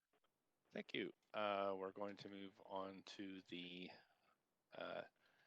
next speaker, who is we have Heather Harley, speaker number 66. Good evening, Mayor and Council. Can you hear me? Can do. Yep. Please go ahead. Up to 5 minutes. Excellent. Thank you. Thank you all for staying late this evening. I know it's past 10 p.m. and I appreciate it. So I'll try and keep it relatively brief. I've called in to express my support for this rezoning application. My husband and I, we've lived in Kitsilano for almost 20 years. For 15 of those years, we've lived on the border of Kitts and Point Grey, just a few blocks from this particular property. We started our family in this neighborhood, and through our 2 boys, who are now 13 and 10, our roots in this community have grown quite deep. We feel fortunate to be a part of the Bayview School community, and because we're lucky enough to own our own home, we've never once had to worry about whether or not our kids could go back to Bayview again next year. But many families that we've met over the years, they haven't had that same security. We've seen families who've been uprooted, forced to change schools because the owners of their rented homes, whether they're basement suites or strata rentals, have decided to sell or take back use of those spaces. And renters, particularly families, just shouldn't have to deal with that uncertainty. I understand from what I've read and heard about this proposal that over a third of the homes within this development are family units. Better yet, because it's secured rental, those people who do choose to rent in this building, if it's approved, they'll have the security of knowing that they can put down roots within our community. They can live in those homes as long as they choose to, and that is exactly what our community needs. I'd also like to applaud this development for making 20% of those homes affordable to moderate income households. I've heard some speakers say that that's just not enough, but for goodness sakes, we have to start somewhere. And this is a benefit that I really feel fully warrants the proposed height and the density. To help put those proposed moderate rental rates into context, earlier today, I did a search on Zumper myself to determine what the average asking rent of a 2-bedroom apartment in Kitsilano is. And over the past month, according to Zumper at least, the average price of a 2-bedroom Kitsilano rental was $2,650 a month. With this proposed development, their 2 bedrooms, their moderately priced 2 bedrooms, will be available for $1,600. That's a significant difference. That will help to ensure that our community continues to welcome a diversity of households, and it's a benefit that I fear would be lost if the developer was forced to reduce the height or the density. I wholeheartedly agree with one of the previous speakers who said 6 stories just isn't enough. Finally, I'd like to speak to the importance of this kind of density in order to support and sustain the retail in our neighborhood. West Broadway, it's long been a thriving, walkable neighborhood shopping zone.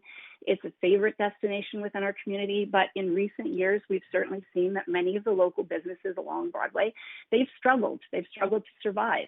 They can't survive based solely on the support of the surrounding single-family neighborhood. And so I really feel like adding 161 new households to the intersection of Broadway and Alma will really help to support those businesses, and it'll bring vibrancy back to this community. In summary, I sincerely hope that when the time comes to cast your vote, that council will focus on the numerous benefits this development will bring to our community, and that you will support this rezoning application. Thank you for your time. Thank you so much. There are no questions from council for you, so we're going to move on to the next speaker, who is Heather Harley.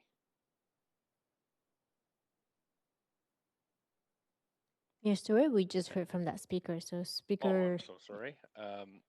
Angelo Sakumis.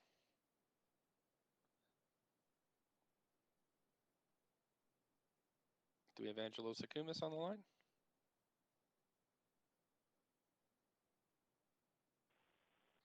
Can you hear me? We can. Please go ahead. Up to 5 minutes. Hi, Mayor and Council. Thank you very much. It's been a long couple of days, so thank you very much for having the patience to go through this. I'm a developer and currently have a market condominium project under construction on Broadway. My company also maintains an interest in a restaurant concept currently operating out of multiple locations in Lower Mainland. And I see the challenges that come with both developing and also running a retail business in Vancouver. I completely support this application from the perspective of both enterprises. This project, in my opinion, meets the objectives of the previously approved moderate income rental housing policy that was meticulously crafted by the city planning staff. The additional density proposed is providing the type of housing Vancouver residents are looking for. This project, in my opinion, fits under the City of Vancouver's 2017 housing strategy and adheres to the MERP policy. This program can provide the various housing options so desperately needed without utilizing municipal assets to provide it. Working collaboratively with the development community is the fastest way for the city to provide housing optionality for its current and future residents. In my opinion, providing additional housing options will help to revitalize Broadway, and it will certainly create a vibrant urban streetscape which will be conducive for more businesses to locate into. People, housing, and successful retail businesses all go hand in hand. We know that. If we want a vibrant, walkable urban city, none can exist without the other. Density provides future prosperity of urban core for our urban core. Every time one of these buildings goes up, it is for a lifetime. Today, we have an opportunity to get this project right for our lifetime. We failed to vision the future with some past projects. That housing only focused in the past on the present demands for that time. I'm hopeful that we've learned from the past and do prepare for the future. These buildings proposed today will not be torn down when infrastructure follows behind them. Significant capital will go into building the Broadway line, and that line will likely expand to UBC in the future. We must think for the future. I urge you to approve this project and to continue the process of revitalizing Broadway for the enjoyment of all Vancouverites. I thank you all for your time, and I wish you success in these unprecedented times and approving this project. Thank you. Thank you so much. You do have a question from Councillor Dejanova. Up to 5 minutes, Councillor Dejanova. Thanks very much for staying so late to speak to us. My question is about, you had talked about the affordability, the MERP project or the MERP program as a pilot in the context of what it would bring to this project, to this neighborhood, and to this community. A question that I've asked others, and it's nice to kind of test sort of how people feel about this, but when we consider the fact that, yes, there is 20% of the units that will meet exceptional affordability, but the other 80% of the units also would have to meet the bar that was set by BC Housing to be able to obtain the construction financing that they offer, that the applicant is confident, as they said many times, that they would be able to get and that they are eligible to apply for if City Council makes this decision. Do you think that that's a testament to the affordability overall of the entire project, aside from the 20% of the units here? Well, I can't speak to the specifics of the pro forma because obviously I don't see it. I don't see this developer specific pro forma. However, I will say that it's difficult enough to get a project built when you've got the challenges of the cost of entry to build these projects, starting from the land all the way up to the construction costs. So to be able to provide the 20%, which is going to be under the MERP, and provide additional bonuses based on having financing, there's definitely complexities in doing that. So additional density would be required in order to be able to achieve that. Otherwise, the challenges are just going to be too drastic to provide all those benefits that they're putting it to the table. So do you think it should be a consideration, and I'll be asking our staff this, but that we not only are hitting our own bar for affordability under MERP, but also BC Housing's, eligibility requirements for the construction financing? Sorry, can you say that again, Councillor Deschanel? Do you think that that should be considered in sort of the overall affordability, that not only is this meeting the policy, as is stated in the report by our staff for MERP, but that it's also meeting BC Housing's affordability requirements in that eligibility for construction financing? I think it should, in my opinion, because obviously they're going above and beyond and providing some additional benefits other than just the city policy. Thanks so much for answering that question. It's nice to hear the different perspectives and answers around that, especially considering affordability and how we view it at the city. Thanks so much. That's it for questions from council, sir. So thanks for coming in this evening. I'm going to move on to the next speaker. We have Lim Zung, speaker number 67. Yeah. Hello, hi. Thank you for taking my call. Please go ahead up to 5 minutes. Yes, my name is Lynn. I'm calling to support a project. I'm the owner of the Two Confections, which is the previous tenant on this property. We've been there for over 20 years, and I had relocated to Confection two blocks down away from Alma and West Broadway due to a development. This is a very memorable place for lots of people.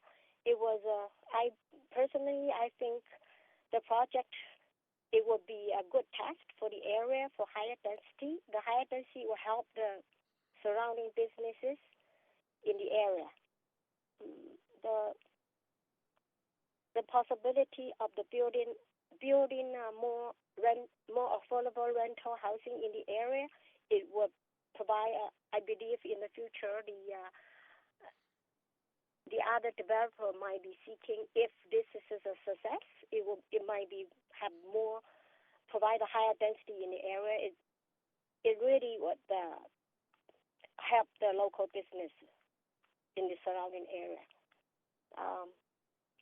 And it will be great to maximizing the use of the land for more people to enjoy this area, and it will be an improvement for the neighborhood, for more people to enjoy kids' community. Thank you. Thank you so much for calling in this evening.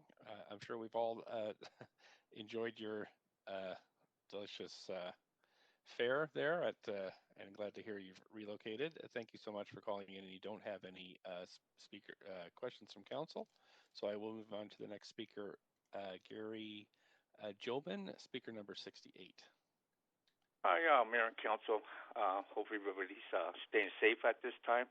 I'm in support of this project for two reasons. One is the 20% is going to allow for low-income earners to have a chance to live in a great community. The other reason is I coordinate a program called Blade Runners, which helps at-risk youth between 19 and 30 gain entry-level construction jobs with the mandate of building a career in the construction trades. This project will allow opportunities for kids from our program. We've teamed up with this developer on a number of projects: Woodwards, Telus Garden, Kensington Gardens, Vancouver House, the Lorne. Even when they had a project in Toronto, the Shangri-La Toronto, we've given presentations across the country about Blade Runners due to the success of our program. And the big part of that is partnership. So we're able to team them up with a program called the Hammerhead program in Toronto, which is similar to Blade Runners, helping at-risk youth in Toronto. So they were able to get kids on that project. I'll give you a perfect example. You know, we're dealing with kids 19 to 30. 90% of our kids are homeless when first entering the program. I mean, if we do an interview of 12 kids and one kid has their own self-contained housing, that's a bonus for us. But we have our own housing now at 250 Powell Street where, you know, a lot of kids, if they're holding their jobs and going to work every day, they're, you know, we give them the opportunity to move in there. Just one of the success stories, and I have many I want to talk about, is a young girl that started at Vancouver House as an iron worker. She liked it, but it was tough work, and it's just something that, you know, she said, Gary, I really like the trades, but I want to, you know, I really enjoy the window work. So we teamed her up with a glazer, and so that was 3 years ago. Well, last month, she became the first woman and the first Indigenous employee they ever had to become a supervisor. And that's what these projects allow. I mean, this partnership started with West Bank on the Woodwards redevelopment, and it's, you know, it's just been a, you know, a home run for us ever since. It's just a tremendous partnership. And that's why we're in our 26th year at Blade Runner. So, you know, the 20% that's been allocated for low-income learners, and the economic opportunity that's going to give kids from our community here in the downtown east side and our Indigenous community to, you know, kids go onto these sites entry level, and by the time these projects are completed, they leave as skilled labor. So we're breaking poverty as a cycle, income assistance, and giving our kids an opportunity to, you know, go on to become, you know, productive members of society. And we have, like I said, many, many success stories and due to partnerships like this. So thank you very much, and I appreciate your time. Thank you so much for calling in. Congratulations on your program. I don't see any questions from council for you, so I am going to move to the next speaker. We have Helena Tragic, speaker number 69. Good evening. Can Hello you there. hear me? Hello. Yes, we can. If you can speak directly into your microphone or your handset, that would be helpful. Thanks. Please go ahead. Is that clear? That's better. Yeah, thanks. Perfect. Okay. Good evening, Mayor and Council. My name is Helena, and I am calling in today to express my opposition to the project as currently proposed. And my main concern with the project is the unit sizes. For context, I'm 27 years old. I am a renter in the Kitsilano neighborhood. I live in a 100% rental building on York Avenue. Should affordability in Vancouver remain unchanged, it's quite likely that I will be a renter in the city for a long time, if not forever. And that is why I'm calling in today. As I mentioned, my main concern is the unit sizes proposed. The one-bedroom units, they predominantly range from 450 to 500 square feet. That's really small, especially for couples.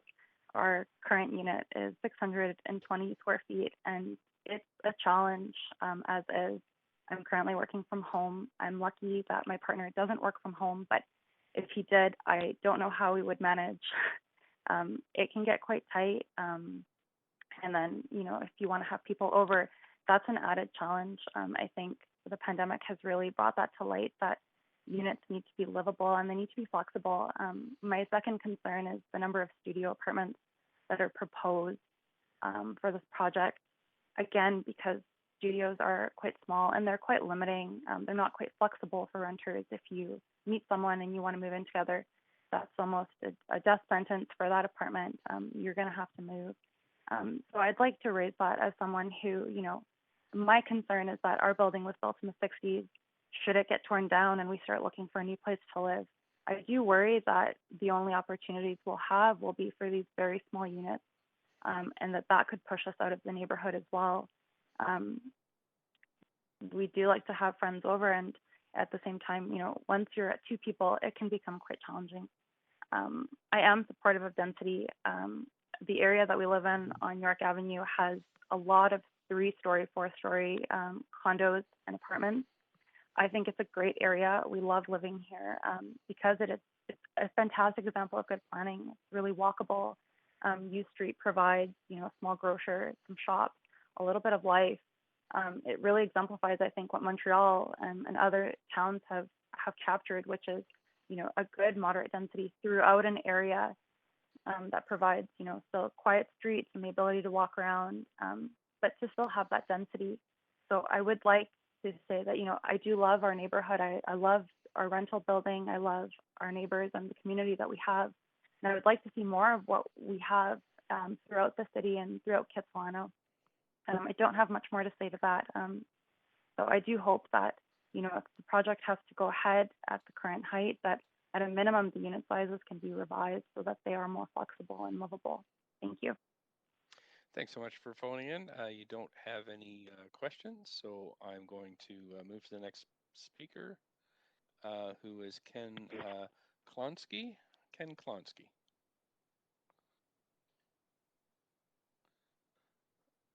Okay, the clerk's saying that they're not on the line, so Mr. Klonsky isn't on the line, so I'm going to move to Eric Wilson, speaker number 71. Hello, can you hear me? Hi there. Yes, I can. Hi. Please go ahead, up to 5 minutes. Great. Thanks for giving me the opportunity tonight to express my support for the rental housing proposal at Broadway and Alma. Like many who have spoken over the past 2 days, I am concerned about the state of the housing market in Vancouver and Kitsilano in particular, and I think it's important to voice my support for something that I feel is part of the solution. I consider myself fortunate to have grown up in Kitsilano and had the chance to experience the many incredible aspects of this community: the schools, parks and beaches, its access to the downtown core, and most importantly, its diverse population make Kitsilano an amazing place to live. I'm also lucky enough to still live in Kitsilano with my young family. Sadly, as is the case for so many current and past residents, Kitsilano has quickly become a neighborhood that is inaccessible due to housing affordability. Those very people who work here cannot afford to live here. It has become clear to me that the city needs to do more to keep its neighborhoods accessible to people from all walks of life. As a first responder with a growing family, I'm extremely happy to see these moderate income rental projects being proposed in the neighborhood. This kind of housing will help provide secure, purpose-built homes for young families like mine and my fellow emergency service workers. I also recognize that new market rental housing today will contribute to more affordable housing stock in the future.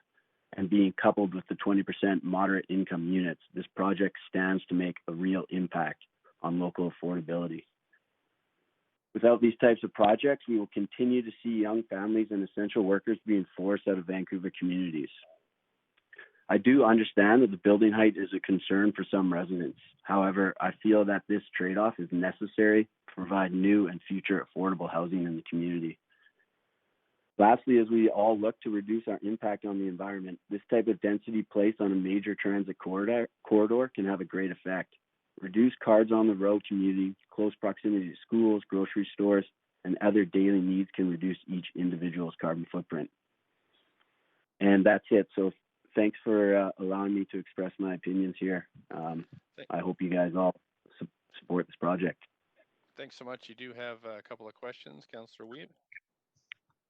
It's actually Councillor Kirby-Young. Councillor Weeb, is it still scrambled up there? Councillor Weeb, do you also have a question? I don't have a question, but okay. Mine works now for myself, but I think Kirby-Young is me as well. Okay. I have. It might be because IT is remoted into my desktop right now, Mr. Mayor. Okay. Okay. Go ahead with your question, Councillor Kirby-Young. Okay. Thank you very much for being here. You mentioned that you're a first responder. Do you mind if I ask which first response or what service? I'm a firefighter. Okay. And did you say that you currently lived in Vancouver, or you don't? I didn't catch that. Yeah, I still live in Kitsilano. Yeah. Okay. Do you find that a lot of your fellow firefighters do not live in the city? I wonder if you have a comment on that, about the impact on our first response services if more and more firefighters are having to live out of the city.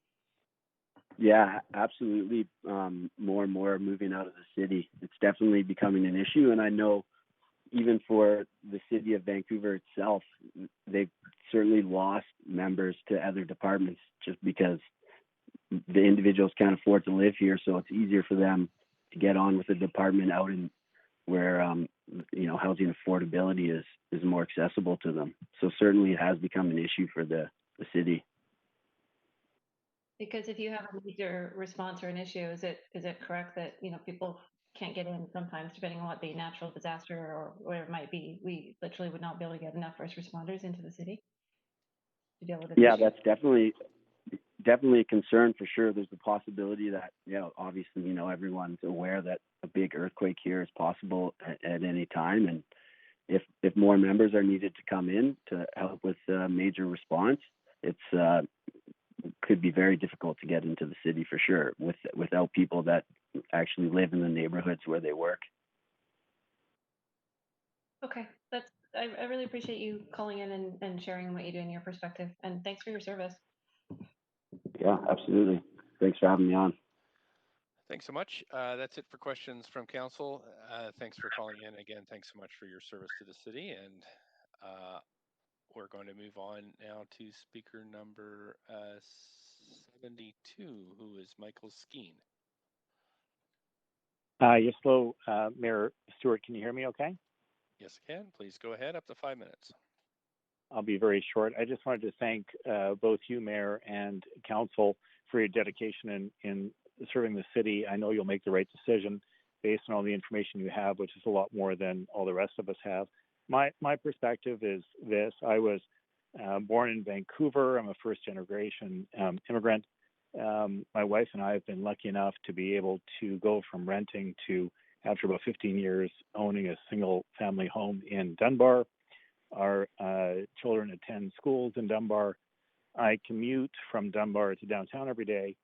I would say that housing affordability, particularly at this point for my employees, is one of the largest concerns that I have, both in terms of people that I employ downtown, but also the people that are in our everyday lives and, that support our schools and support our local businesses, all the rest of it from Dunbar all the way to downtown. And, my sense is that this tower is a magnificent design. I think that the idea of having affordable, attractive, exciting architecture is it's bold and innovative. And I just think the future is density. I think the future is something like this type of tower. I respect the views of others. I think that 3 or 4 or 5 stories is the way that things have always been, but I just don't think it's the future.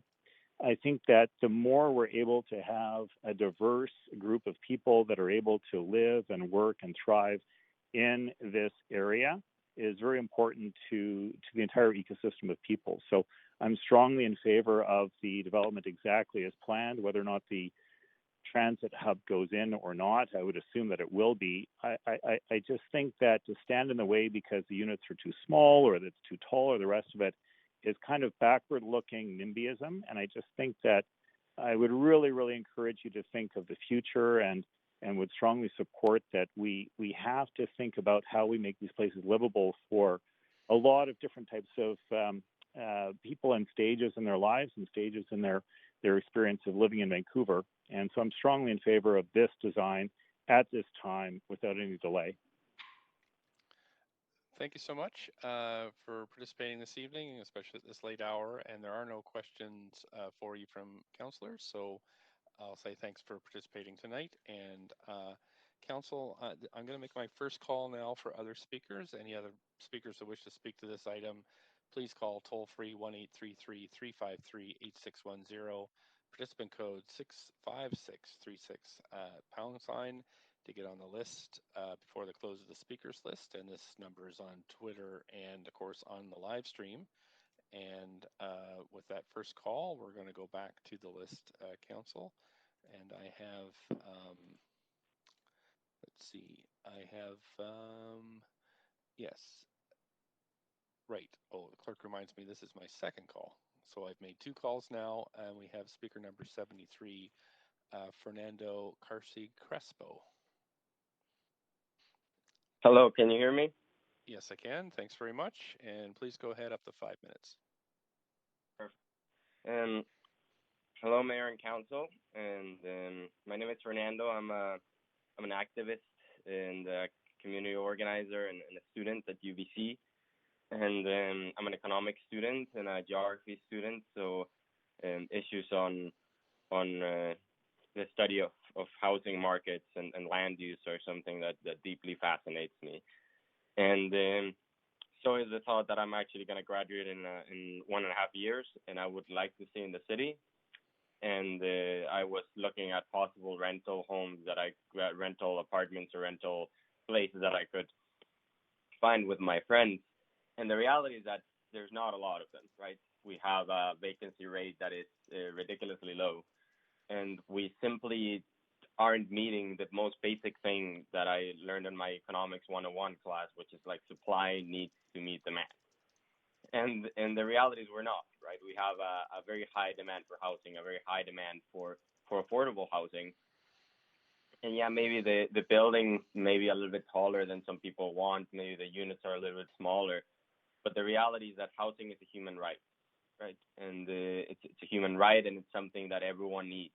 And the reality is that we have an exacerbating housing crisis, but we also have an exacerbating homelessness problem, and we have an exacerbating opioid crisis. And they're intertwined. And they're intertwined because if people are not able to live in communities that they enjoy, if people are not able to afford in the city that they love, and people are unable to find jobs that are meaningful in businesses and small businesses around our community, because those small businesses cannot sustain themselves because of the dwindling problems of COVID, and because in neighborhoods that there's only single family homes or there's majority single family homes, there's simply not enough foot traffic right now, and our businesses are struggling. And I would like to live in a city that I felt that I could grow up and have a career in, and it's not the city that everyone tells me that it's the city that you come in to study, or to, once you've already made your money in Calgary or in Toronto or elsewhere in Canada, you come here and you retire and you buy a luxury condo. Or people moving to Squamish. I have friends who are moving to Squamish, and I'm actually a little bit scared that if I manage to stay in the city, that my friends will not be here, that everyone will be leaving because it's unaffordable.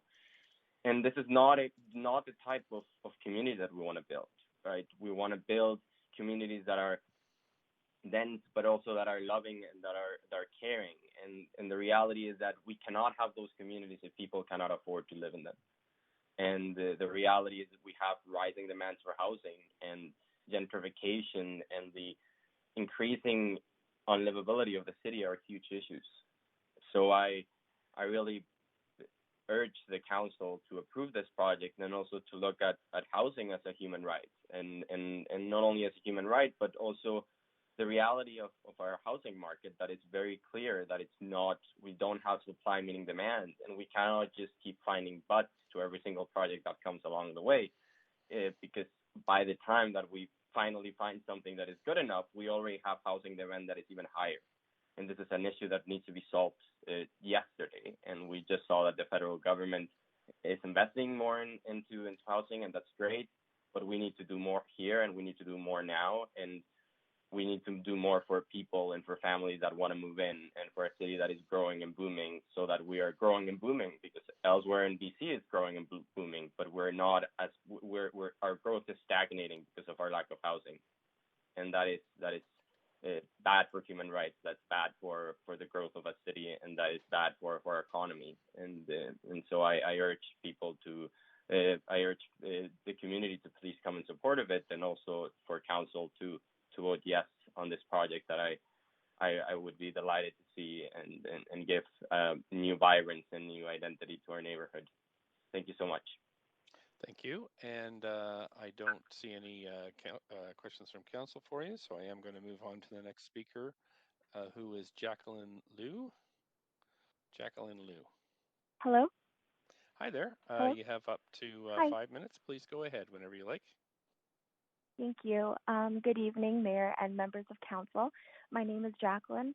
I'm a 21-year-old student studying architecture and real estate finance, And as a longtime resident of the West Point Grey neighborhood, I'm speaking in support of this application. My family and I have lived in this area since the early 2000s when we first immigrated to Canada.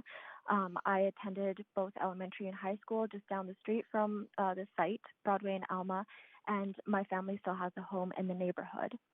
And now that I'm in my 20s and graduating from university, I'm becoming increasingly aware of the limited housing choices and the shortage of quality, affordable options on the west side, and in particular the Kitsilano, Point Grey neighborhoods. I love this part of the city, and I really want to stay close to my family and friends. However, without more quality rental housing developments like this one, I understand this may be really difficult. That being said, the city's moderate income rental housing pilot program is a really great plan to help people like me, young, creative, working professionals, stay and live in the place I've called home for 18 years.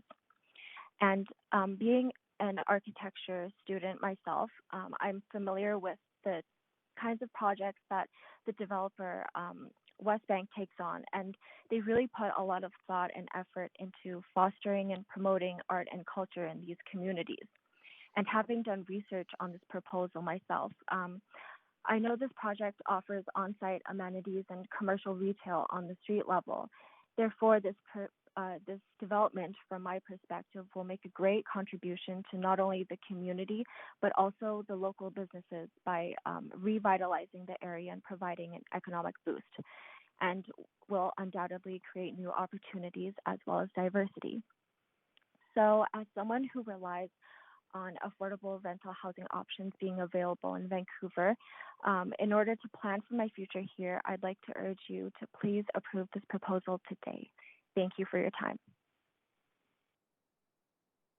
Thank you for calling in and presenting your thoughts. There are no questions for you, so I am going to move on to the next speaker, who is Oliver South. We have Oliver South. Hello? Can you Hi hear me? there. Thanks for calling in. You have up to 5 minutes. Thanks. Hello, Mayor and Council. My name is Oliver, and I'm in support of this project. I know it's late, so I'm going to keep it short. I just wanted to share my experience as a UBC student. I can say that looking for housing is extremely challenging. There's very limited options in this neighborhood for students who don't want to live on campus, and that's not to mention all the people who work nearby. I have friends who are graduating now, and they're having to move to Burnaby or Surrey just to make rent. They love the area, but with Jericho Beach, for example, but there just aren't enough options available for them to move to. So this building will welcome new people into the neighborhood and really a city as a whole that has a critically low vacancy rate, rebuild vibrancy in the neighborhood, and house at least 32 families who are likely paying 50% of their income or more on housing. Thank you for your time. Sorry, I have my mute on. Thanks so much for calling in this evening and sharing your points of view. There are no questions for you. So Council, I am going to now make my third and final call for any speakers who wish to speak on this item. 1-833-353-8610 is the number, participant code 35636 hashtag. They get on the list, and that's available on the live stream. I have as our last speaker, I think, is Ken Klonsky.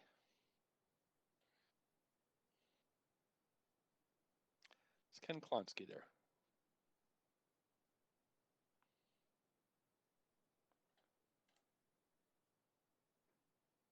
Moderator, is the speaker there?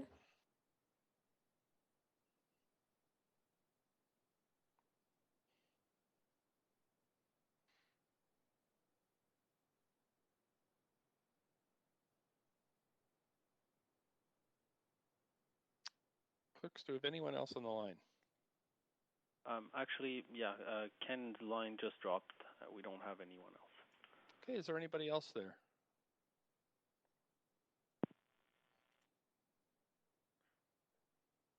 clerks or moderator, is there anyone else on the line or in the chambers? There is no one else on the line. Okay, thanks, clerks. No one in the chambers? Mayor Stewart, there's nobody in the chamber. Okay, great. Seeing there are no additional speakers, the speakers list is now closed. And yes, and as fewer, one second here, as fewer no public comments were received on this matter after 5 p.m. today, any that were circulated to council. I suggest we now close the receipt of public comments and move on to hearing. No, we don't move on. We're just going to recess, and then we're going to come back tomorrow at 3 p.m. to hear closing comments, ask further questions of staff, and to make a decision. So, motion to recess. Point of parliamentary procedure. Okay, go ahead, Councillor Carr. Thank you. I'm just wondering if it is either in order or would be useful to staff if we have further questions to pose to staff tomorrow to send them to them today, perhaps the city manager. That would be totally in order for you to do that, and then perhaps at the beginning of the session we could have those responses either supplied to council or verbally provided. Thank you very much. Right, and just to remind council not to engage in any discussion around this. I don't know if that's something you're going to do this time of night anyway, but we do have to, only all the information has to be public. So, so just ask you to do that between now and tomorrow. Is there anything else, clerks, that I've forgotten? Just a point of procedure, Mr. Mayor. Oh, sorry, Councillor Dejanova. That would mean that any correspondence that is received, I believe it's 10 minutes after the speakers list is closed, or is it 10 minutes before? So any emails or anything we get can't be considered after that's this right. time. Yep, we're done now that we've heard all Just the wanted verbal. to make sure. Yeah, Right. that's the only consideration. Thank you. Okay, thanks. Clerks, I don't see anything else, so we just need a motion to recess then. So moved, Councillor DiGenova. Thanks, seconder. Fry. Thanks, all in favor, yay. Yay. Yay. Opposed, nay. Oh, there's no nays. Great, thanks council for sticking through that, and see you tomorrow at 3 p.m. Thank you very much.